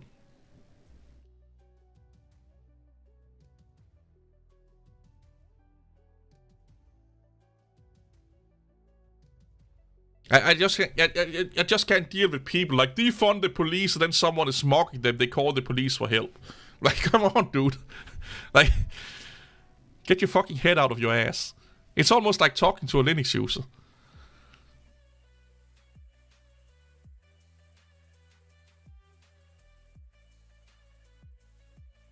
No, I talk to a lot of people from the States, and it's migrating into cities, especially big cities and stuff like. Oh, that would be nice to live down there. What did you say about Charleston, South Carolina? Wait, oh yeah, that's with the near the coast also. Yeah, that could be nice. What problems? There's always problems. I do like living near the coast. Like, I live on an island here, so I have water all around me. And I think I would miss the water if there was not like a big lake. Not that I bathe in it, but I just like being near the water, if you get what I'm saying here.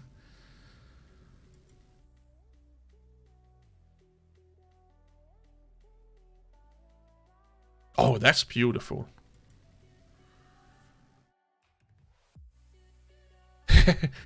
Virgin Islands, yeah.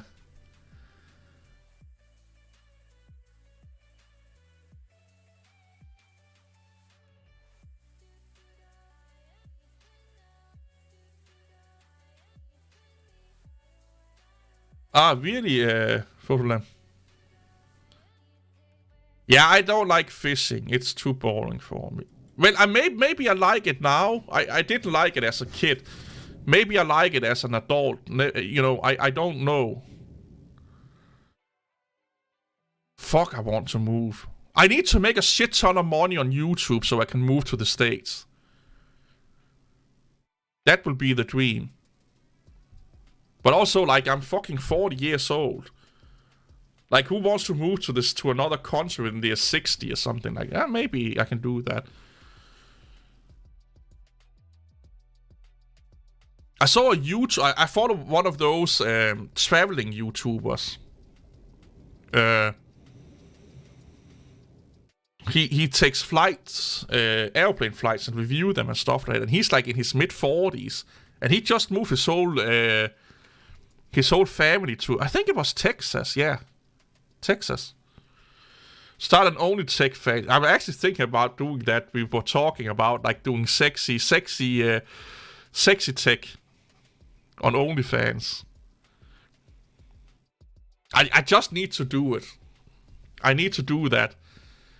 And then take like pictures of hardware with maybe sex toys or a banana or something like that. You know, like having like a butt plug with like an Nvidia card or something like, you know, or a gag ball with like an AMD card or a banana around a hard drive, or, you know, plug some SSDs into a banana, or, you know, just make it like, you know, hardware, make it sexual. Just to, I think that could be funny as fuck.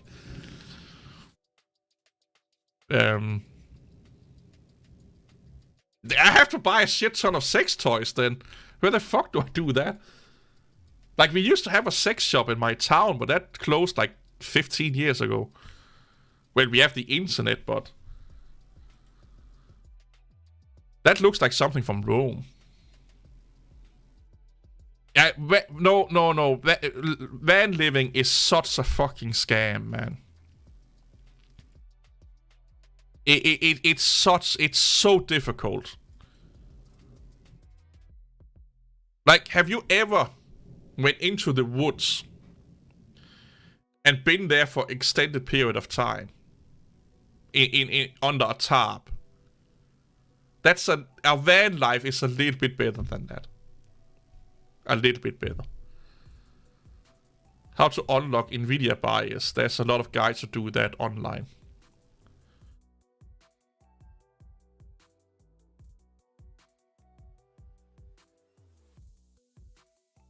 Like I said, it has to be more sun hours than dark hours. No snow. And they have to value their, you know, EMTs, police officers, and veterans and stuff like that. That's kind of... And it has to be somewhat affordable to live. Of course, the more affordable, the better. But I'm... Like, I live in Denmark. We pay, like... you know, for compared to what you pay in the States, yeah, we are paying a lot of fucking taxes here. So almost everywhere in the States would be cheaper. Maybe the housing would be a little bit more expensive, but then buying, you know, food and buying everything else would be like almost half price, as you know. What we are paying here.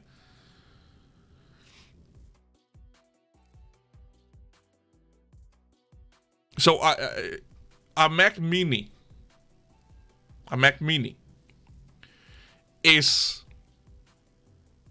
like 30 or 40% more expensive in Denmark. I've thought about Malaysia. So I thought about Vietnam, Malaysia, or the Philippines. I'm really into Malaysia right now, because Malaysia is amazing weather and really cheap. Like, really cheap to live in Malaysia.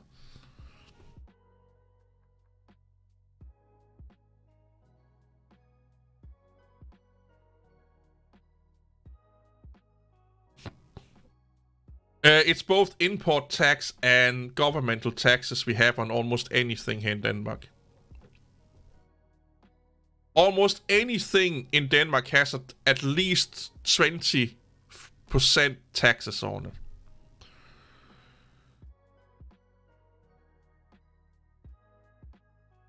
I think I've known about that, yeah. I think I've seen that before and realized that. I think I've seen that.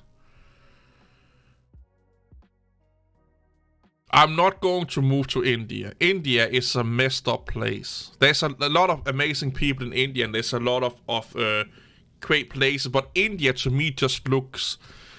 When I look at India, it's like me looking at a really, really run-down car that is just on the brink of fucking blowing itself up. Like everything just looks unmaintained, really run down, and just crazy. And I can't deal with stuff like that. The infrastructure needs to be in place, you know. The government and local government needs to want to care about, you know,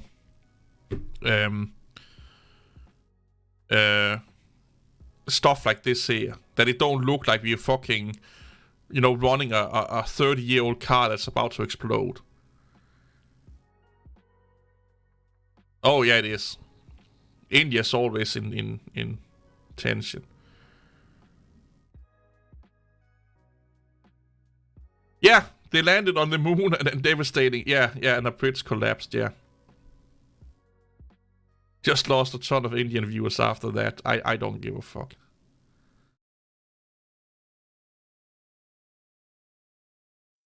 They need to get their act together.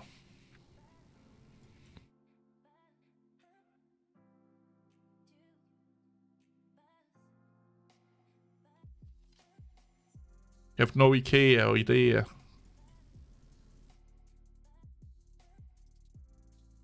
I like this here. Oh yeah, Indian food is amazing. Oh god, I love that shit. I can't get enough of it.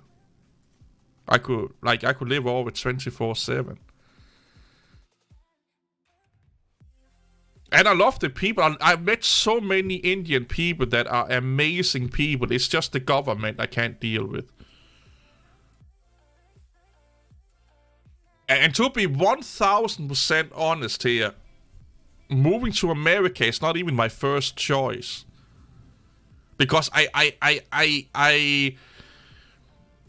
I'm starting to hate a lot about the American political scene. And how America and its people think that they are the gods of the universe, or at least of Earth, because they are a big superpower. That's why and also the way that they are treating each other, the populace are treating each other. I've thought about the UK, like the Brighton and stuff like that. I've thought a lot about that. But mostly I'm like Spain, maybe Italy, but mostly Spain or, you know, Malaysia, Vietnam, stuff like that. If I had a lot of money, it would be Japan or South Korea, maybe. Maybe Australia, but Australia is also in a really weird political state.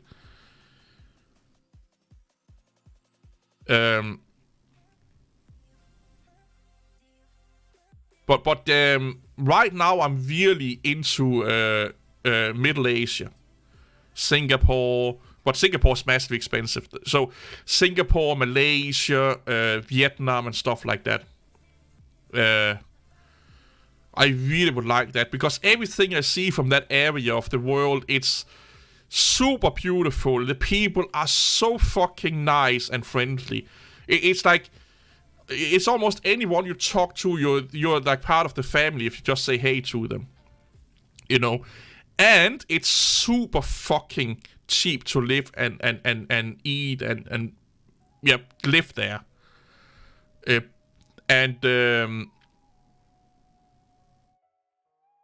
have great internet. Like way better internet than most of the world. Yeah, beauty mute to Japan. Yeah, that would be my dream place to live in Japan. I've always been fascinated with that country since I started martial arts in my teens. Back in my teen years.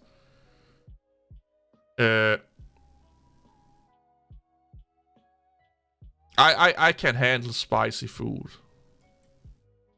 Well, let me put it this way. If I have not had spicy food in a long time, it can be a little bit like, but after 1 or 2 times, I'm fine with it. I adjust really well to spicy food.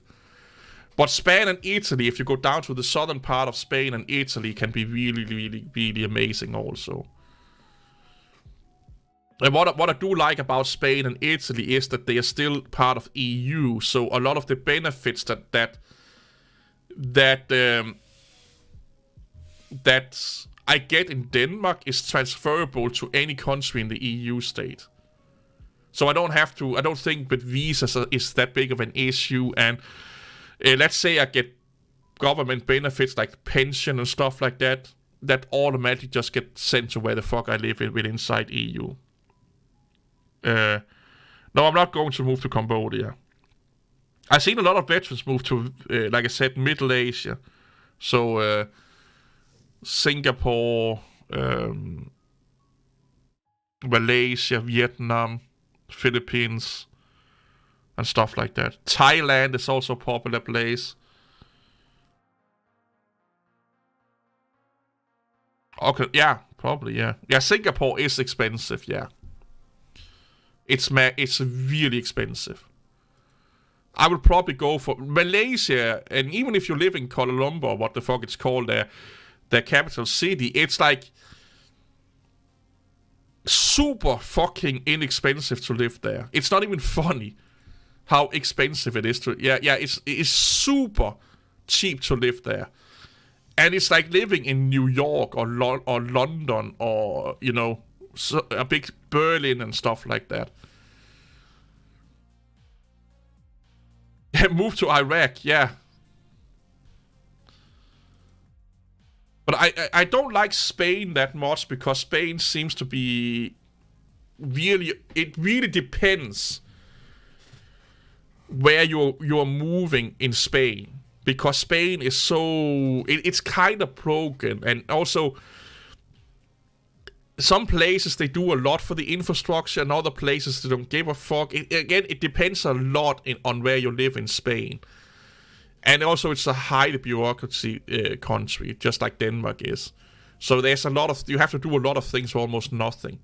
But I do like the Spanish culture and stuff like that. But I also like the Italian culture to some degree.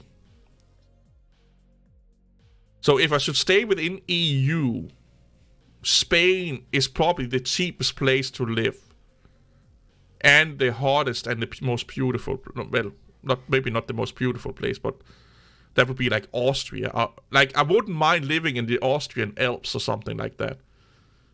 But it's really expensive to move to Austria.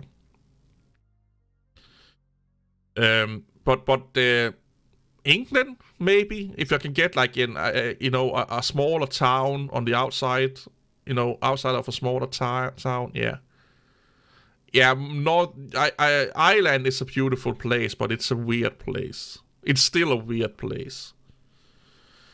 But Spain, maybe the southern part of France, but that's massively expensive also, because all the rich people live in the southern part of France. And living in Italy is quite expensive. Spain is still kind of cheap, but not that cheap. But if you really want to live for cheap, you move to Middle Asia, so like Vietnam, Thailand, Philippines, Malaysia. Devon, England is beautiful. I do like England a lot. It's like if I had a lot of money, besides Japan, England would probably be my next place. Like in the southern part of England. Southeast Asia is the word I'm looking for. Thank you. Yeah, you're right. Southeast Asia. Yeah. And I talked to people from Southeast Asia on Instagram and never had a bad experience with them.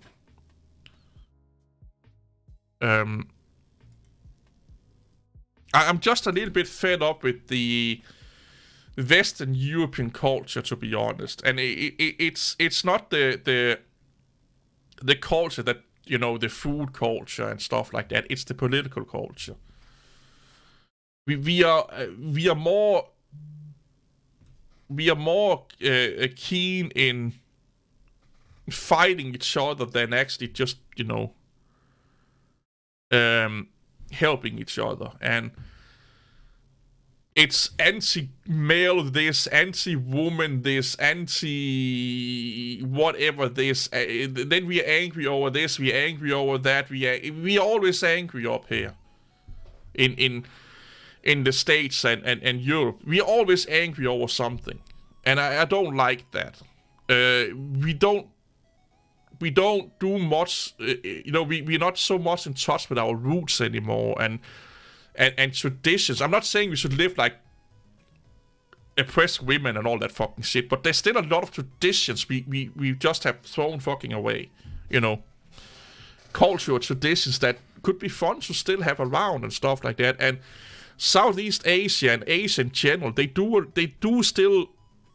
what we are doing, but they still hold to the worthwhile. Well, not all of the areas, but they still are somewhat traditional in their culture also, and I like that. Yeah, of course they have their own problems. Nothing is perfect. Like in Southeast Asia, Asia in general, women seems to be a little bit less valued than they are in let's say Europe and America. Not all of the places, but some of the places I've noticed that women are still more like housewives, and they don't really have much of a choice. Where some other places in Southeast Asia or in Asia in general, they can do whatever they want. But they are a little bit too traditional in some places. But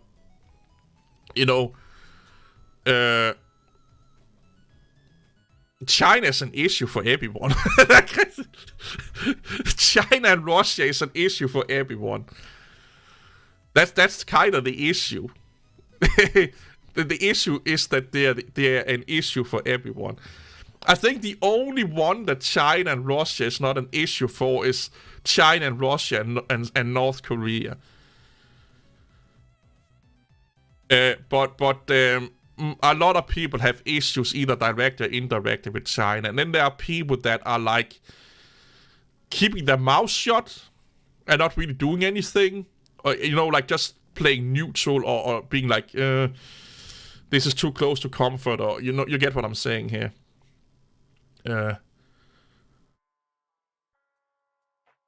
I've heard a lot, again, I've heard a lot of people I talk to saying that a lot of countries have problems with China all over the world, and close and stuff, like close or not close to China. China has influence in everything. China controls the world, more or less. I know Americans want to think they control the world, they don't. Just look at how powerless they was when the coronavirus went out and they couldn't get the shipments from China. China owns the world.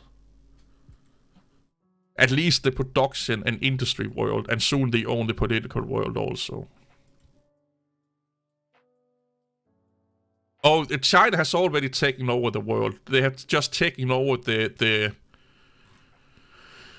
corporate world, the industrial world, and stuff like that. They still have something, There are still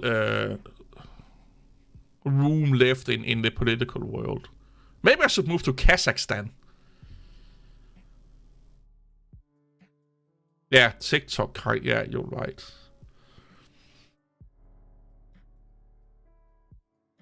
I can be like the European Borat. Maybe Portugal. Greece would not be bad either, but that's also kind of expensive to live there.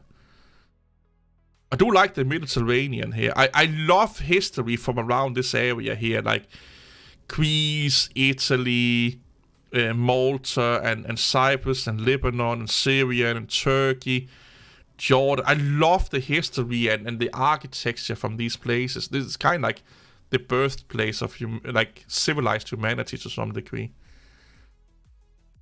Oh, Greece have had, they still have problems. Vietnam is kind of the new go-to thing. Vietnam and Thailand. Malaysia. Christmas Islands, okay. I've heard a little bit of that Indonesia is still like it's heavily dependent on where you go in Indonesia, and there still is a lot of internal fighting and massive corruption in Indonesia. So I'm a little bit like,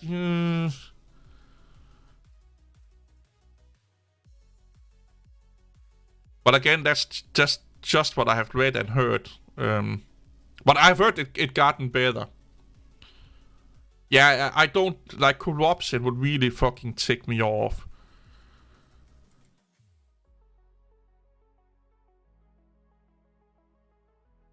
Well, there is corruption, and there's like massive amount of corruption, like in China and Russia, and Indonesia have its fair problems also.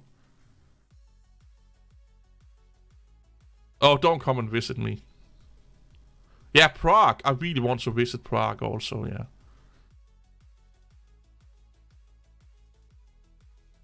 That would be amazing if you will fix my Wi-Fi when I'm not using Wi-Fi. I have Wi-Fi on my motherboard, but I don't use it. So if you want to fix my Wi-Fi that I don't use, you're more than welcome to do it. Well, a few months ago, the communication minister is... I think you told me that one day, yeah. Yeah, like I said, I just heard that there is some... too much corruption for my liking, but... again, it probably depends on where you are. But every time I hear something from Malaysia, I always hear good things. I love watching... traveling videos from Malaysia and Thailand and Vietnam. And I'm like, I want to live there. Great food, great internet, amazing friendly people, hot chicks. What more do you want? And they still have a lot of Western, ideas and ways of living. It's a good mixture between like what we are doing here and what they're doing in Asia. You get like for the most part the good things of both worlds, if that makes sense. And I like that about it a lot. But I'm really in love with Kuala Lumpur, or what it's called. I'm really in love with this place. I really am.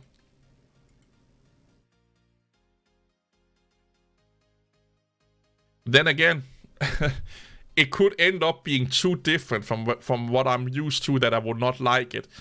That I only like the idea. That the idea in my head is better than how it actually is to live there. Yeah, I've heard a lot about Rangdang, yeah. Yeah, I've heard about it. Oh, look at this. That's beautiful. Like, moving to England or the States will probably be the easiest thing for me to do. Because those places are so close to how we live in Denmark that it's just like, different currency, different weather, but kind of the same. More food, more better food probably, more choices. That's the only difference. Moving to something like Southeast Asia or Japan or South Korea and stuff like that, not only is it like different food, it's a massively different culture, that comes with a whole set of different rules, social rules and stuff like that, where I can go to England or anywhere in the States and be exactly who I am right now, and it will not be an issue. I probably have to change some habits if I move to Asia, anywhere in Asia, that like they have different customs and stuff like that. I can't remember if it was like South Korea or if it was Malaysia, like you had to receive something with both hands, or if you didn't do that, that was a lack of respect, and You cannot have your feet on the table. You cannot show people your feet, or, you know, all of these crazy rules. And it's just like, you have to basically learn to be social in a totally different place. So again, it may just be the idea of it that I like more than actually living there. You cannot use your left hand because that's what they use to wipe their ass, yeah. You cannot touch food with your left hand, I think it is, in Malaysia also.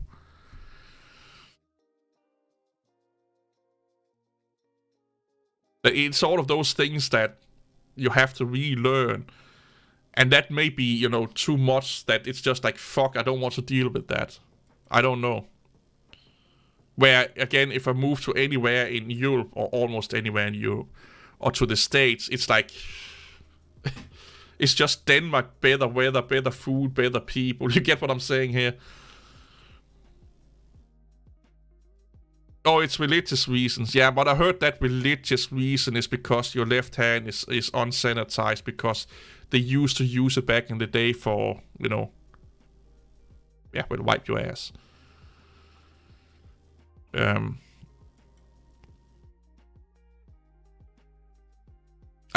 think a lot of places in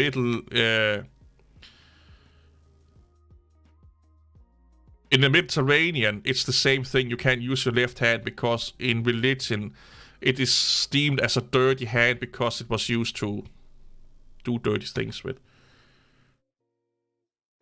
I thought a lot about Australia, but the political landscape of Australia is fucked up.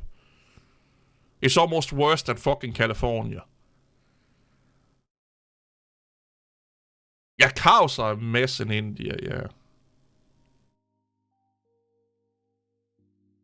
Like, I like Australia, I like the people, I like their mentality, but they are going so over into the woke end of life and stuff like that, that it's...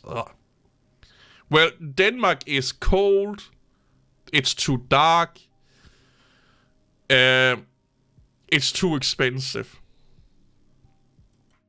And the people are generally too full of themselves. It's all about status in Denmark. And they're fake. This whole thing that Danish are the happiest people on earth, that's because they are faking it. Danish people are fake happy all the fucking time. They are fake friendly all the fucking time. The second you go behind closed door with a Danish person, they are like a snake. Middle East, yeah, the Middle East, I've thought about that also, yeah. Yeah, but traveling in and out of Denmark is expensive. Traveling in Europe is massively expensive.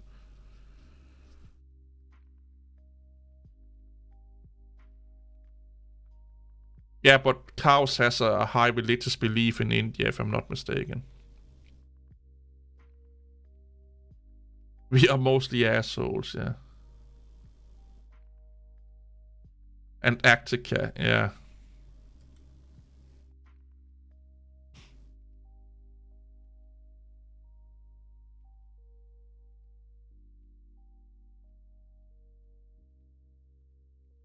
Most people in Denmark are not friendly to strangers and visitors because they want to. They are friendly because they have to. And that's what I don't like. That's why I hate Christmas. I hate December. Because people are not friendly and nice and happy because they want to, and they really are friendly and happy. They're doing it because it's an obligation. They are told that they have to be happy in December. They have to be friendly. They have to be more giving. They have to be more understanding. That's not who they are in real life.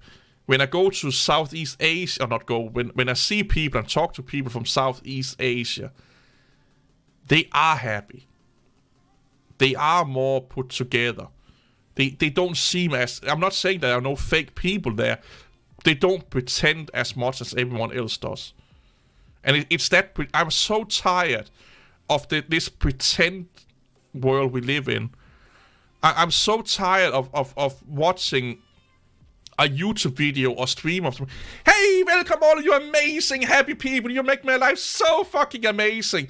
And then like a week later, they are talking about the massive depression that they have and stuff. I'm like, just be fucking honest and don't make a video and say, you know what, I'm in a bad fucking state, man. Either I need to make a video to ventilate or I don't make one at all. I hate fakeness. I really hate fakeness. Oh, that's really beautiful. And it just seemed that Southeast Asia, they just don't seem to be that fake. I could be massively mistaken because I've never talked to them or been there, but I when I see those bubbly fucking people on the internet that everything is put together, all I'm thinking about how much of that is fake. Because nobody are like that 24/7. Nobody lives like that all the time. You know. A round trip from Copenhagen to Ibiza, so don't talk to me about traveling. I have, again, it's something that I do every fucking year, looking into traveling cost. You have to understand what you're getting for those money. You also have to understand that when you get to that place, you have to buy or rent a hotel. You need to have money for eating and food. Also, alone getting from where I live to Copenhagen cost about 60 or 70 euros. Just getting from where I live to Copenhagen cost half the price of the flight of the plane ticket.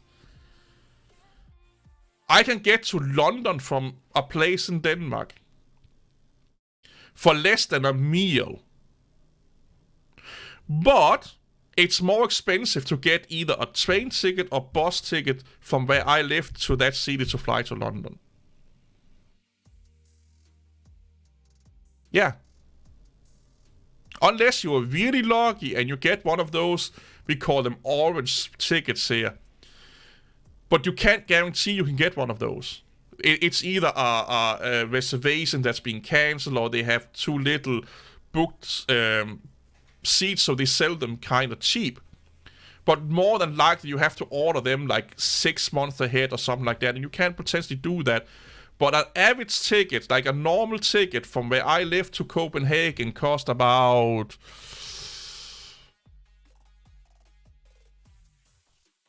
30 to 50 euros.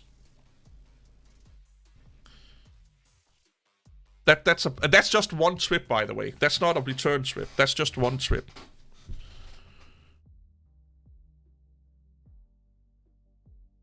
And so traveling for Danish people, unless you are living, like, if I go to Germany, that would be way more inexpensive. It would probably be cheaper for me to go from my town to like Hamburg or Berlin and then fly to Ibiza than going from where I live to Copenhagen and Ibiza. But then you have to do all of these connections and you have to move trains. It's a massive hassle.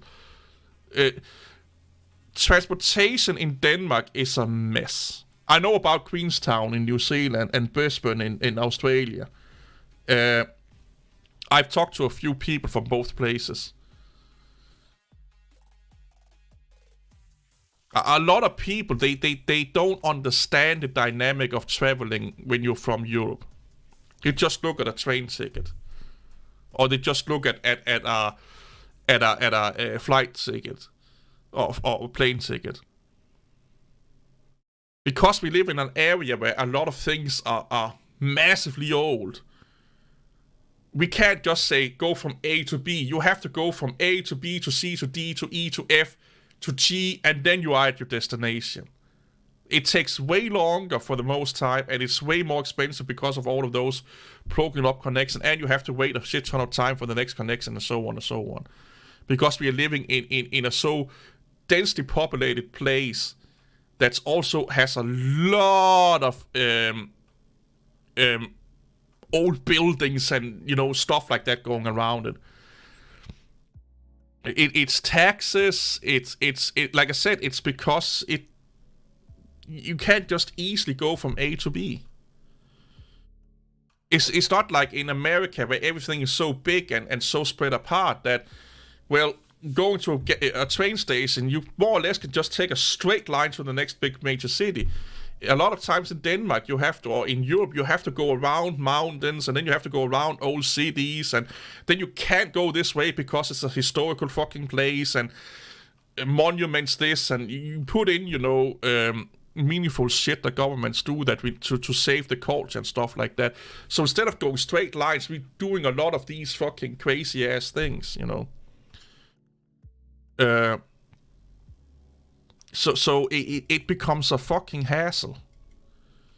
And also a lot of the fucking like public transportation infrastructure is not the best. Let's be honest, we don't have the best. And buses are really bad in Denmark. Like, it's a fucking mess.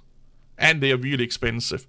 Trains is a little bit more okay, but they're also kind of expensive. But everything in Denmark is expensive. Everything in Denmark is expensive. A lot of time why you can get cheap plane tickets outside of Denmark is because you're not really buying that plane ticket in Denmark. You're buying it from, let's say, a German company, but you're boarding in Denmark. So you're basically paying a German price, or let's say it's a Iraqi company. You're basically paying the money to some other place other than Denmark, but you're boarding in Denmark. I hope that makes sense. Like, if I have to fly to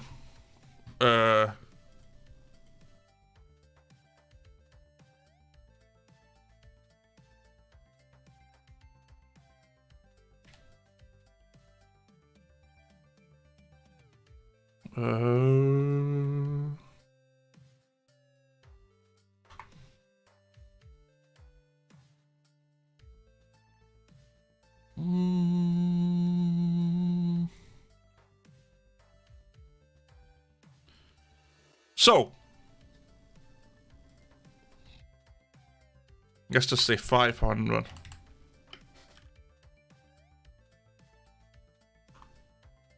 It cost me 67 euros to fly from my hometown to Copenhagen.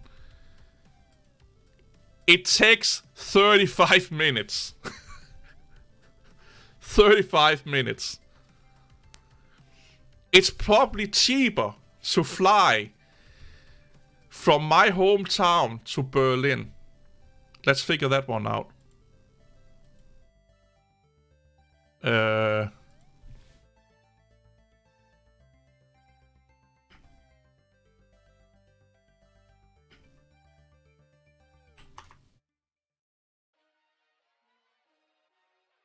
Yeah, they go to Hamburg, you're right, yeah.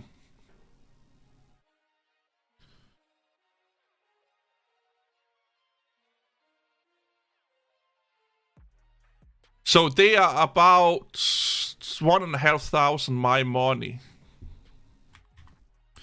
So it costs 200 euros to fly from my town to Berlin.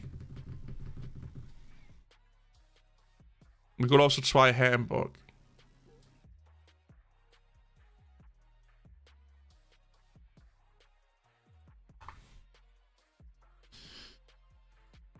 That's the cheapest one is... Where is it here? The cheapest one is 161 euros.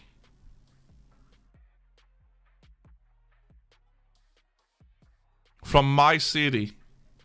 Because I don't live in Copenhagen. Have I lived in Copenhagen, it would probably half the price. And this is what people don't understand about traveling in Europe. Because a lot of the really, really cheap tickets that you get, they are not common prices. It's like you have to be really lucky to find those tickets. Like I said, from if you go from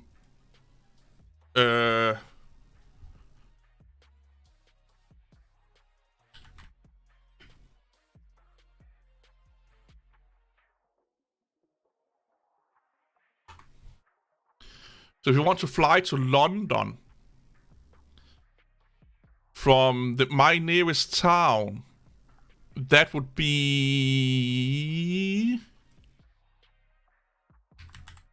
It cost me 34 euros to fly to London. But getting to that town probably cost me 50 euros. With public transportation.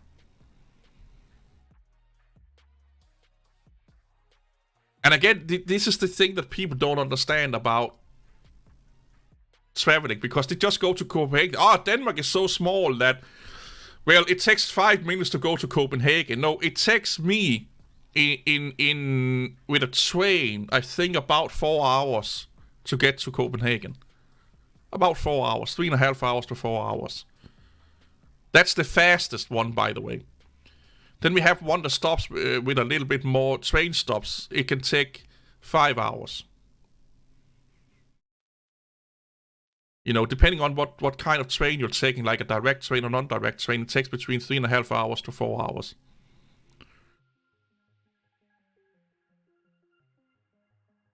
That's just getting to the plane that then taking you to Ibiza. Or taking you to Spain or Italy and stuff like that. And then if you're moving to a country like Germany, that's way bigger than Denmark, same issue. Local, it's almost always the local transportation that's going to kill you.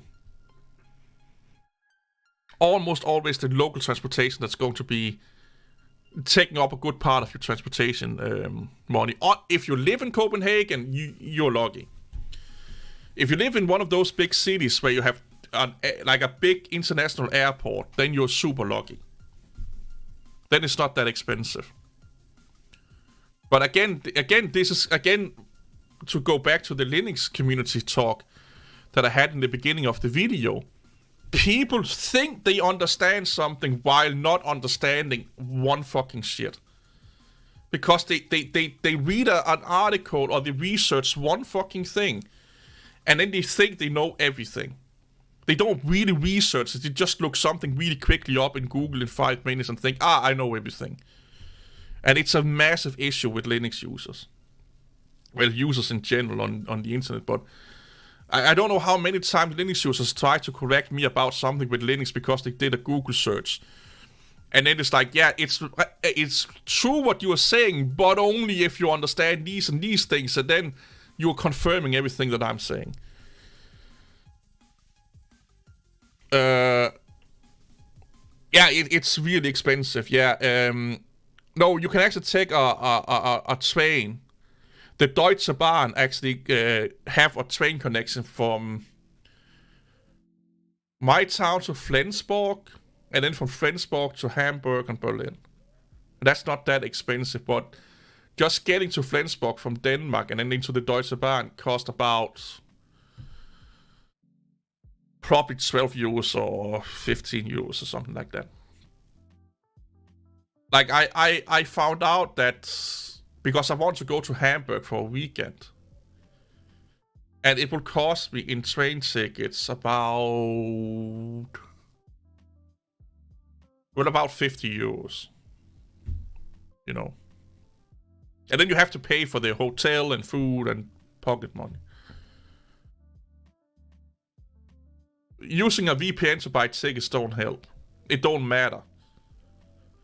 What you can do is you can look up, let's say, Air France or Air India and stuff like that and see, okay, I want to buy a ticket from Copenhagen to, let's say, London, but you're buying the ticket in Air India. So you're you're paying Indian prices, basically, because you're buying the ticket in India, but you're not boarding the plane in India, you're boarding the plane when it comes to Denmark and then connecting to England. So it could be, let's say, a plane that goes from Abu Dhabi, what the fuck it's called in India, to Copenhagen, and then from Copenhagen to London. So you're just paying for that connection between Copenhagen and London, but you're paying an Indian company. You get what I'm saying here? That's a way a lot of people do to get cheap prices. But you have to find a company that actually land in one of those cities in Denmark, and then you have to go to them. Dubai is good, yeah. I'm not using a Chromebook. Who the fuck wants to use a Chromebook? I'm using Ubuntu. How is that so hard to see? It's the Ubuntu, like, it's blatantly Ubuntu.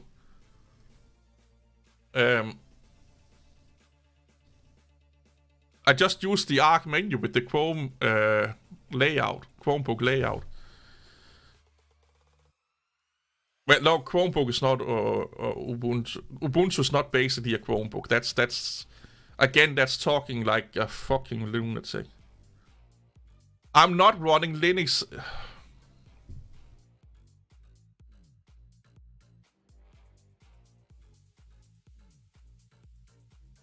I'm not even going to respond to that one.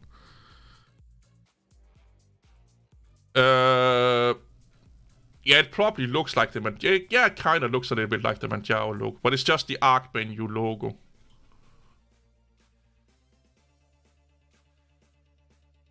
I think you can change it. You can change this logo to anything you want.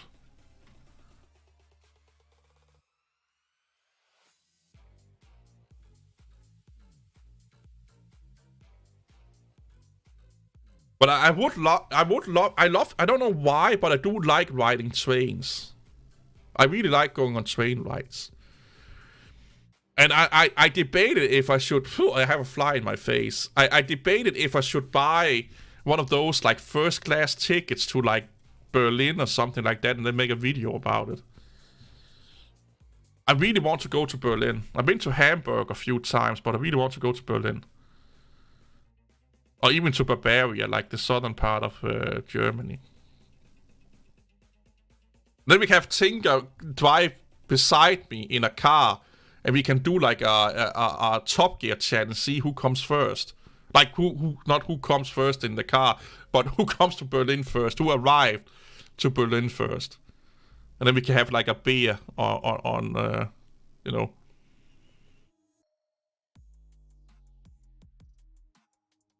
I've heard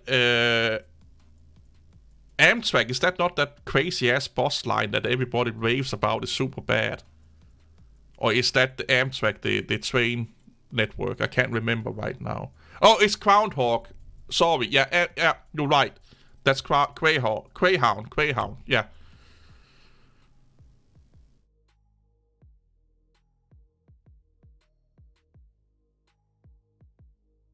Yeah, you can get tickets like that, yeah.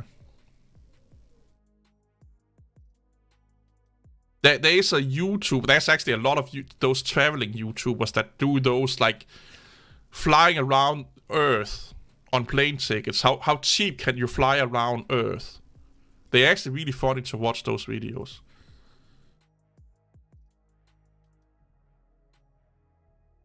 Hey, Adam. I will be going here in like 10-20 minutes because I haven't eaten yet. I only had like some candy and a little bit of cake, so I need to go eat. And this video is going to be public. It's not going to be members only because of the talk in the beginning about Linux. So I don't want to make it too long.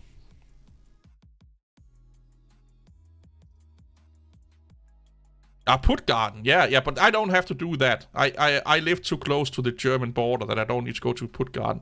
That's if you are if you're living in Copenhagen and that area there. No, I don't want to get delivery. I'm going to have some spring rolls. Or egg rolls, not spring rolls, egg rolls. And then some sandwiches.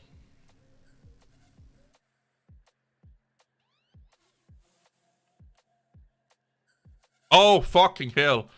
Yeah, I know people like that needs to fucking travel with everything. Here's what we do. We give her some money and send her out on a small shopping spree. Or for dinner or something like with a friend. Then we pack her fucking bags for her. Pick her up when she's done eating. And throw her ass into the fucking train. So, she don't have a choice. That's how you do that shit. We're like, surprise! You're going with us to Berlin. And we're moving now. Here's your bag. That's how you deal with that shit.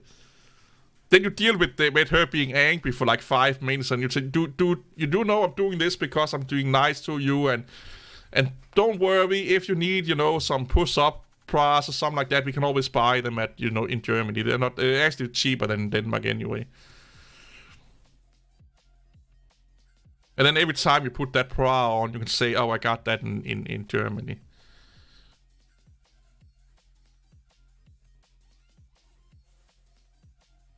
It looks like Lego bricks.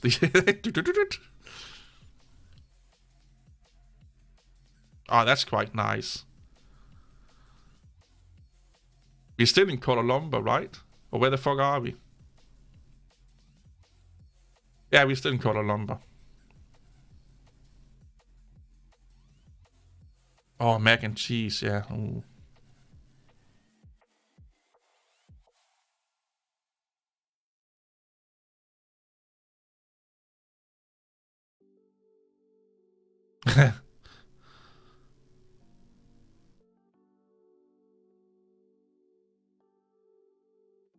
Yeah, oh, that's typical fucking girls, man. So you took the ferry to Bornholm? Or, yeah, you must have done that, yeah. I would love to visit Bornholm. It's actually a really beautiful place.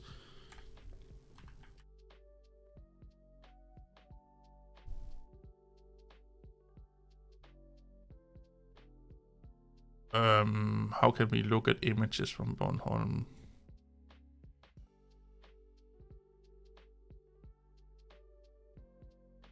There you go. Yeah, Adam, that's true. That's true.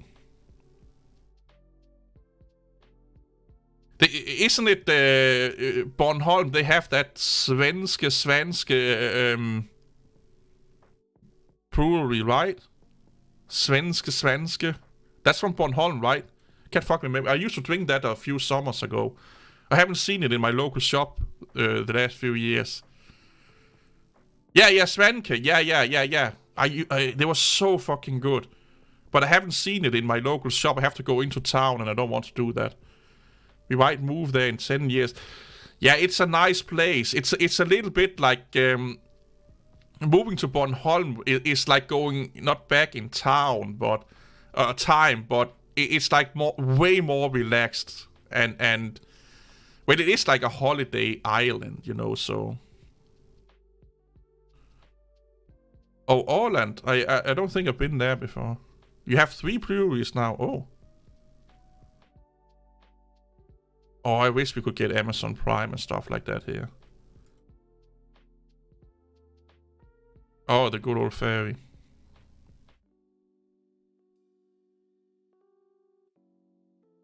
But they have a lot of old buildings and stuff like that on Bornholm, and I really like that.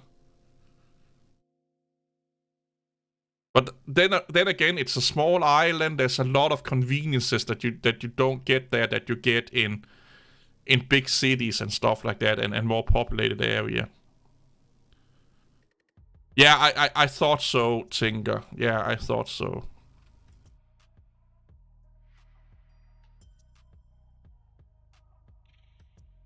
But that must also be nice to have like about 6-ish months or how long that ever that is, where, just chillax, and all of that shit.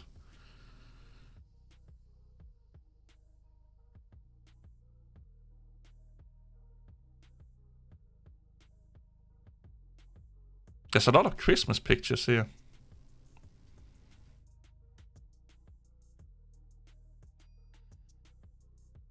It does look nice. How's the internet situation over there? So, do you have good internet, or are you blessed with shitty ass internet? If so, I probably would not move there.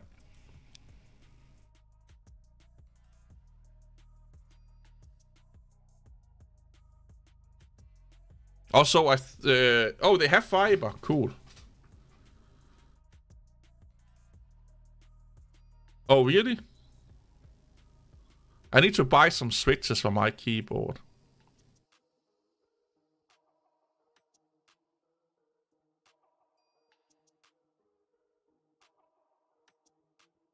Oh, this is cool. Oh, I like this also.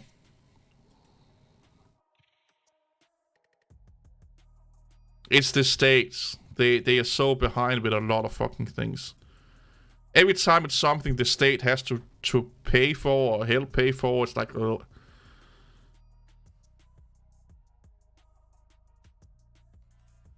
Oh, really?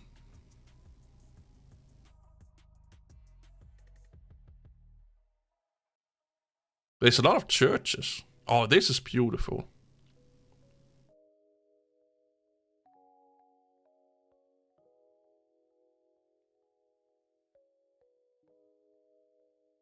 Like Bornholm is kind of like a little bit like the like Danish's equivalent to the southern part of France. You know, like it's where, or at least this is what I think. You know, it's a little bit expensive, and the rich and famous goes there, and they have great nature.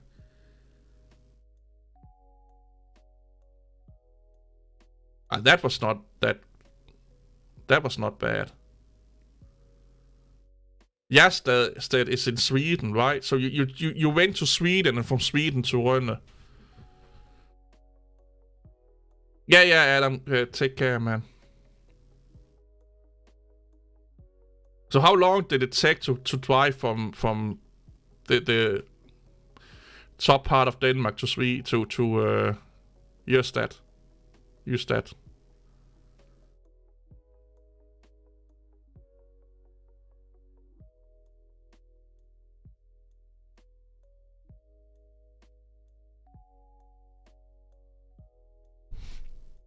No, they have not altered anything on this one here. It's probably low-res pictures. This is from 2018. This is from 2022. 2022.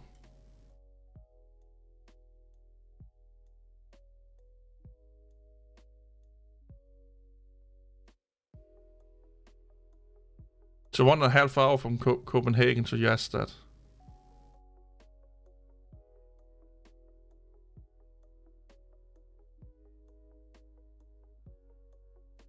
And 4 hours to Copenhagen, yeah. So that would be what it will take me on train then.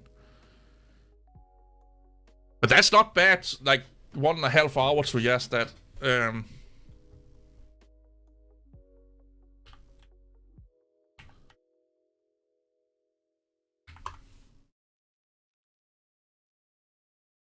Sweden do look good also. Maps. So it's this town down here.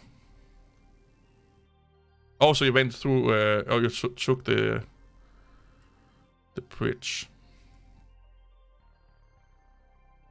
So Ystad is bigger than my town then, or about the same size.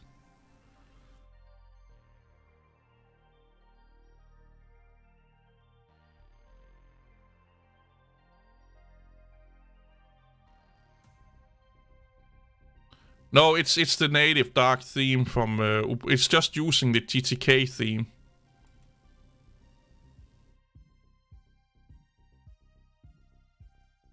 I love these old buildings.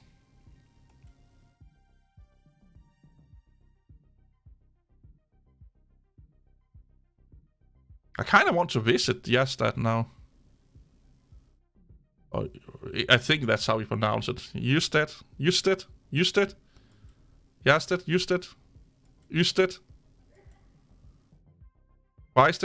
I have no fucking idea. Yeah, dark themes can be a little bit of an issue.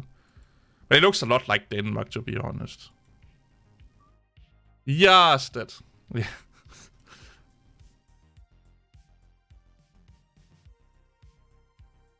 What is that?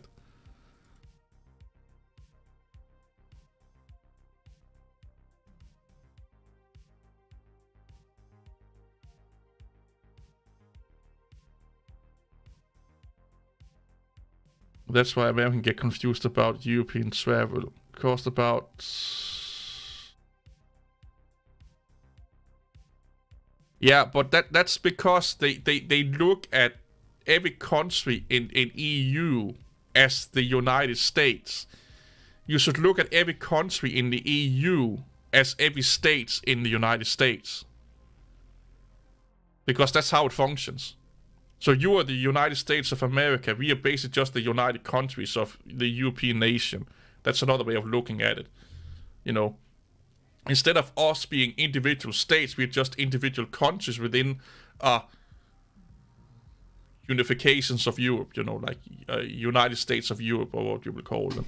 We are just a little bit more self-governed to some degree, even though it gets less and less with EU taking more and more liberties and influencement into our local governments, but we are still more locally governed than states are in the United States.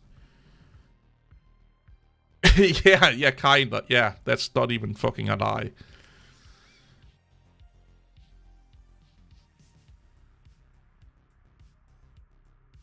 And I don't think this would be in too distant future.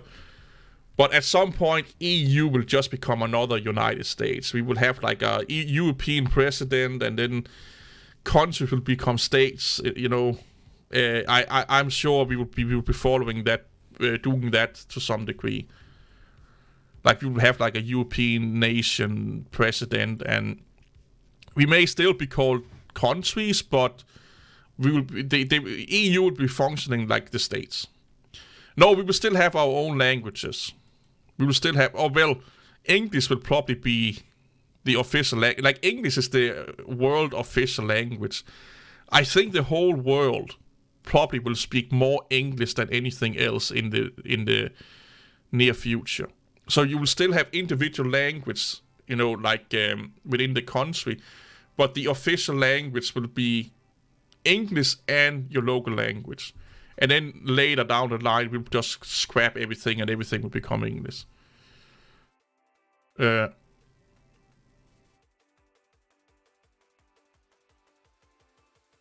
It's complicated. So that conquest is kind of like your conquest, but not with the same amount of power as your conquests have. It's instead of it having a lot of power, it's where representatives from countries go in and debate things and agree to things and stuff like that. And when they then come to an agreement, some of it is being used in some of the countries and some of it is not, and it's a really big mess. So it's kind of like the Congress in the States, but not with that much power as the Congress in the States have. The United Nations is something different than the EU. I think the United Nations is only military.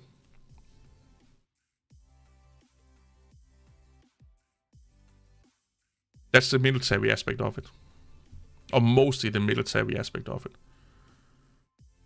No, it's totally different.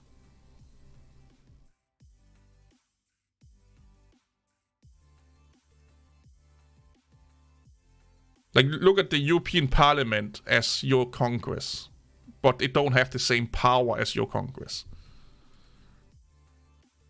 But it functions kind of the same way.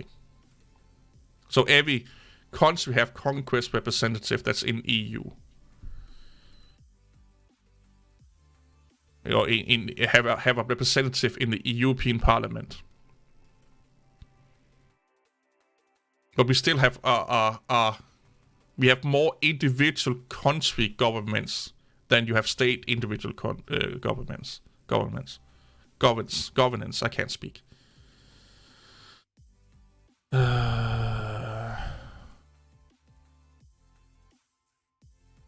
Oh, that's nice. It's like a house in the hills here.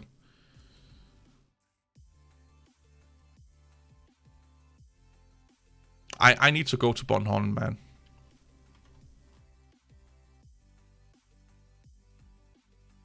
Oh, the southern part of Bornholm is more southern than where I live. Or about the same. So they must have quite nice climate. And it's shielded from all of this fucking shit here. It's a little bit bigger than the island I live on. Might look like a crooked fucking fetus or something like that. Then we have Finland up here. Where Linux was made. The birthplace of the worst operating system ever. Well, I'll just egg with the rest of the Linux users still here.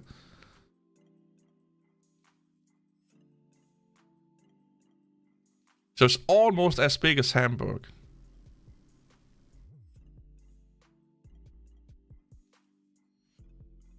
Oh, Poland. I like Poland for some fucking reason. I don't know why.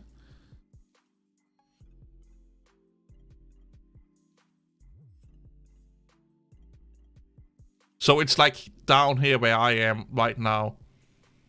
We also are the hottest in July, August, and sometimes in September.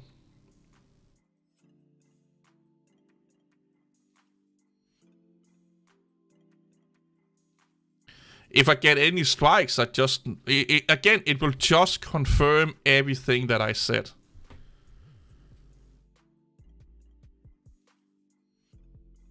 You know, everything they do in a negative way just confirm everything I said about the toxicity within the Linux community.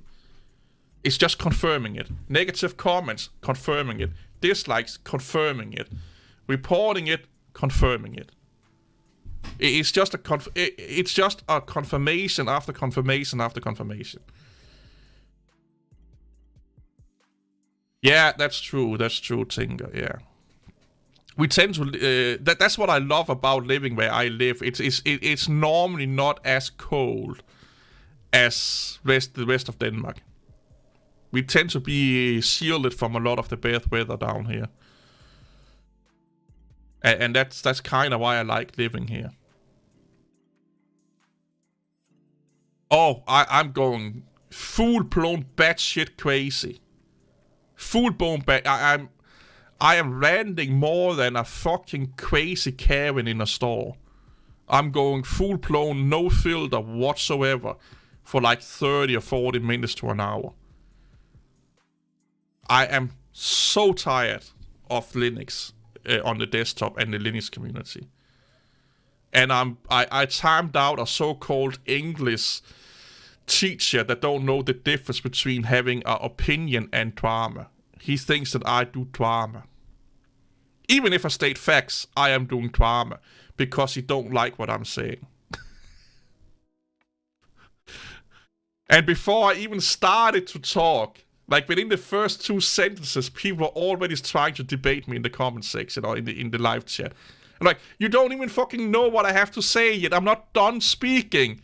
And you're trying to tell me what I mean and debate me. I'm so tired of stupid smart people. I can't. It's for fuck's sake. I take a shit that's more intelligent than a lot of Linux users. At least Laura was fucking making sense and didn't disagree with me, but everyone else, or not everyone else, but some other people going totally mental. Yeah, there's so many stupid smart people. It's people that are really stupid but think they are smart.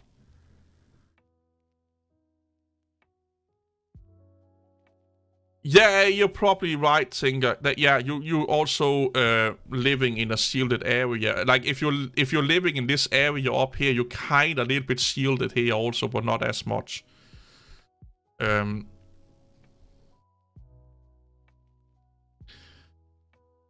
but yeah, I'm tired, man. I'm tired trying to satisfy and pamper a community of lunatics that care more about our ideology than the truth. that care more about a kid with a fucking VTuber face that says things they like to hear than someone that has actually used the system for longer than they've been alive and know what they are saying. A really good example, look at DJ Ware versus like DistroTube and Chris Tiles Tech and see who's getting the views and who's getting more subscribers. They are primarily just spewing out, or at least DistroTube is spewing out propaganda and is out competing someone that knows what the fuck they're talking about. That just tells you that the Linux community apparently don't like to be told the truth. The Linux community is not interested in learning and bettering themselves as a technical user. They don't want to learn. What they do want is getting fed propaganda and lies and hot air and, you know, being told that what they have done is the right thing and you're on the right side of history and everyone else is bad people and stuff like that. You know, if you're going to say to me that Linux users care about education and learning, that's a lie. Because then DJ Ware should be the most subscribed YouTuber on YouTube when it comes to Linux. Because he educates like nobody ever have fucking educated everyone's ass. And he's not even close to getting the numbers that someone that is running around in his shorts in the backyards getting a nerd boner so high that he's hitting his own fucking chin over NVIDIA releasing open source drivers and calling everyone bad people for not supporting Linux and we have won and blah blah blah, or making videos about Linux, Windows being as popular as heart disease and all of that crazy shit.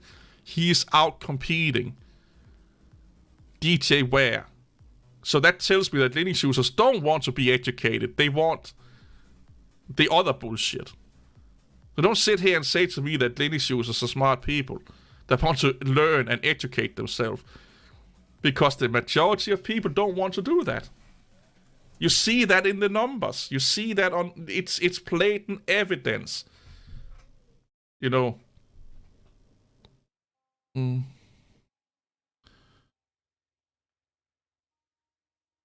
Yeah, that's true. They just want to be validated. They just want to be validated. But they, and I am one, like, if that's what they were saying, if that was they were saying,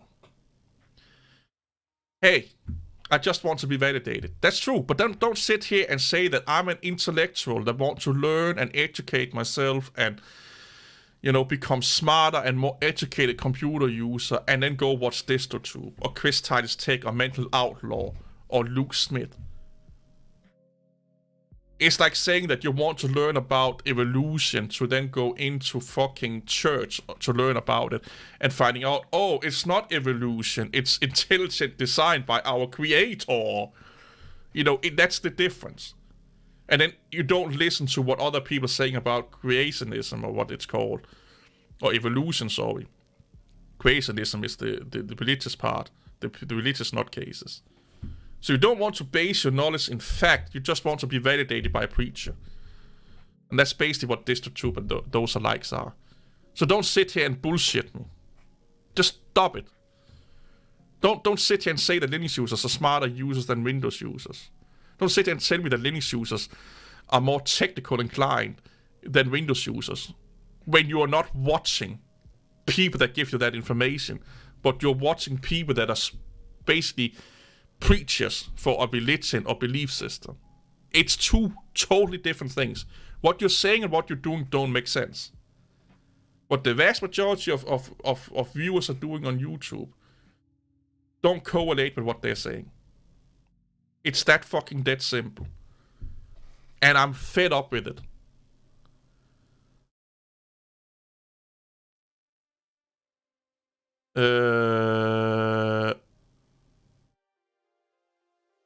Yeah,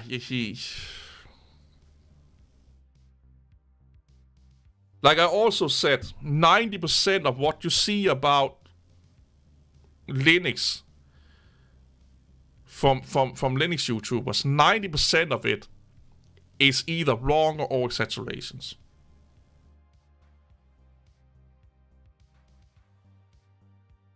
Exactly, the red says. Yeah. And I'm just tired of this bullshit. I'm tired of this disingenuous bullshit that Linux users are coming with.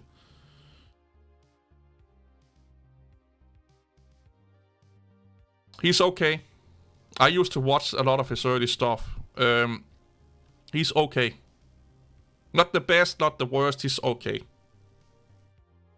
Like, I would not, like, he has some good...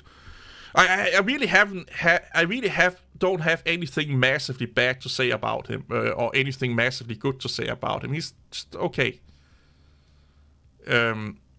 He can go a little bit out in the woods a little bit about the philosophies and political aspect of it, but hey, we all do that sometimes, you know. He's just, to me, it's just okay. But but I haven't watched a lot of his newer stuff because he went over to do more radio technology stuff and vinyls and stuff like that, and I was just like, no, that I don't want to. That's not for me. Just fuck off. Like, I don't watch any Linux YouTuber anymore. I watch DJ Ware when he's talking about something that piques my interest. He's the only Linux YouTuber I watch. Because everyone else is not teaching me anything other than low-keying, spewing me false information or exaggerations, or trying to jab politically at me for not thinking like they are doing, or not agreeing with stuff like they are doing. Basically, it's a propaganda spiel. Linux is being run like a cult. I call it political party, call it what you will. I'm sorry, but Linux is being run like a cult. The Linux content creators, most of them are treating it like a cult. They are preachers instead of educators. I like Switch to Linux. He has made some good videos and he's made some videos. But I don't think Switch to Linux is as well. I don't think he's a bad person. Like, I think he's a little bit misguided maybe, and he's bought into a little bit too much into the Linux ideas and philosophies and bullshit basically. But the conversation I've had with him, he seems like a rational guy to some degree. Well, we all are a little bit crazy, you know, but he seemed like a rational guy that has his head put together. He just are buying a little bit too much into Linux, in my opinion. And I honestly believe that he don't do much Linux content as he used to do anymore. And I think the longer he is in this area, I think he will slowly start to become more grounded in Linux.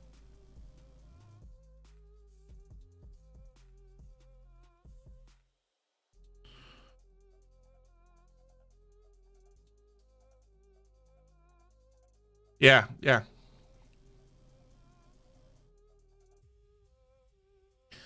The Linux experiment, I will not agree with that statement. He is a fanboy, but he can... I support him on Patreon. Well, I think I do. I used to anyway. There was some issue with Patreon not accepting my new bank card or something like that. But I think I'm still paying him on Patreon. He is a massive fanboy, but at least he can be a little bit self-aware and critical thinking, but not... He's still one of the bad ones, but he's not as bad as DistroTube and the other ones. But he's like, I will say that Switch to Linux is better than the Linux experiment. Yeah, the data bullshit. Everyone that don't understand Microsoft or don't understand Windows hate on that. That's not It just shows you how blatantly ignorant they are towards Windows and Microsoft. Like, if you sit here and bitch and moan about what Microsoft is doing with Windows, and you're blatantly supporting Google, which Microsoft's whole business model is trying to replicate, There is something massively fucking wrong with your decision making. Because if Microsoft is trying to emulate Google, that means that Google are doing way better and way fucking faster and more intrusive than Microsoft is. Because they are not doing it as good as Google is. So everything that you hate about Microsoft is directly because of Google. They are trying to do what Google is doing. The same with Valve and Steam. They are also trying to do what Google is doing. Well, they're trying to do what Netflix and Google are doing. Well, not Netflix, they're not streaming, but having a store. You get what I'm saying here.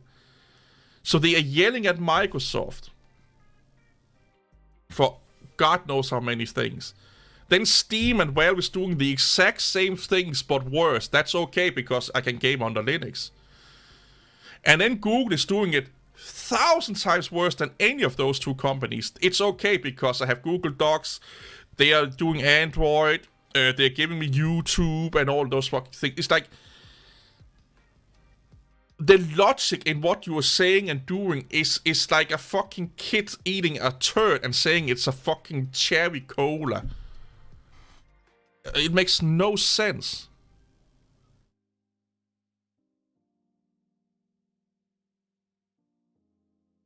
Oh, if Yahoo bought Google, it would have gone under. It would have gone under. Yahoo could not run a business. But I love that they are bitching and moaning about data this and telemetry that, and then you do know that Microsoft is trying to be Google. I think they did some BSD cloud thingies, yeah. Yeah, but anyway, I need some food. I'm done. I'm really done. I'm going to run Linux in my live streams once in a while, and that's about it. If I'm going to talk about Linux, it's either as a reaction video or talking about Linux in the corporate setting, like in the professional environments. Anything desktop related about Linux is only going to be either reaction or on a live stream. I cannot support a close-minded, bigoted, I hate that word, but it fits really well with Linux users for the most part, cult like that care more about pushing a political ideology or agenda versus the truth and caring about his users. Linux users don't care about other Linux users. They only care about spreading the word and the political meaning of it and ethos of it and whatnot, aka woke culture. Linux users are woke culture within IT, where the message and the culture itself is more important than anything else. The user's right, the user's options, the user's usability, the user's wants and needs is less important than the culture. And that is what Linux users have in common with social justice warriors and woke people. I can say that now because not a lot of people are going to watch it this far. So I can be a little bit more open about it. But yeah, Linux users are so much like woke, the woke culture and social justice warriors. They're doing so many of the same things, not even close to it. No, I have frozen egg rolls. I have frozen egg rolls. I just have to heat up on a pan, and then that's it.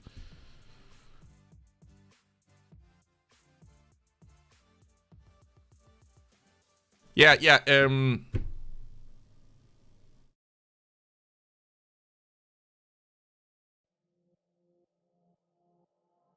That is not going to matter whatsoever for Microsoft. If China and Russia switch to Linux, Microsoft will still be the dominant operating system in the world. Microsoft will still have the majority of software running for it. Adobe is not coming to Linux because of Russia and China, because they don't want their products sold over there. It's not going to do anything. Russia have run Linux for over a decade. Okay? China has run Linux for over a decade. They also just happen to have run Windows. Now they're just going exclusively Linux. Microsoft is not... They're probably missing a few $1,000s here or there. But losing Russia and China, where the majority of Windows releases are hacked and illegal anyway, is not going to fucking matter to them. Financially. Or at least not as much as you think it is. And it's not making more companies going to support Linux. What they will do is they will probably make their own Photoshops and whatnot that will compete with Photoshop maybe. But yeah, and another thing you have to remember here is that, do you want to run a Linux distribution made in China or Russia? Do you really want to run? Do you trust those organizations more than Microsoft? Do you trust Russia and China more than Microsoft? Think about that for a second. Like, we all know how Red Star OS is being looked at in the world. That would be the equivalent that China and Russia will be making. They will be making their version of Red Star OS. So good luck with that. Then don't come and bitch and moan to me about Microsoft doing telemetry and what have you not.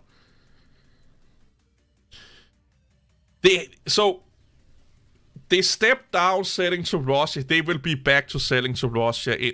This whole we are not going to do business in Russia thing, it's going back again. When Russia steps down their naughtiness and things gets a little bit more normal again at some point, Microsoft will go back into Russia. When China pretend to be more nice people, I don't think Microsoft have moved out from China yet. But they still have a little bit of... China and Microsoft are still good friends as far as I understand. So it's only like Russia that's the issue here. And when Russia starts to either really lose heavily or get more sane in the membrane, Microsoft is going to go back in and stuff like that. And it's more or less back to normal. Linux users love to find a straw and hold on to it and say this straw is going to change everything. In my 26 years, I've seen that happen so many times I can't even count. You know how many times things have changed? Because no matter who does Linux, they can't deliver. Yes, Russia and China is probably the ones having the biggest chance of making a massive impact on Linux. But it will probably not be in the Western world. It will be in China and in Russia. And those systems are going to be heavily guarded, heavily monitored, heavily looked at, heavily probed, heavily surveilled by those two governments. AKA, they will be worse than Microsoft Windows. So all of you bitching and moaning about privacy matters and telemetry matters and stuff like that, apparently that don't matter if you're going to run one of those distributions. Again, what Linux users say and what they do is two different things. I will not be surprised if China came out with basically Red Star OS just with a China flag on it, or Russia flag on it. A lot of fucking Linux people will be using it because, yay, now Linux is more popular and stuff like that, and they're getting probed way more than they are under Windows.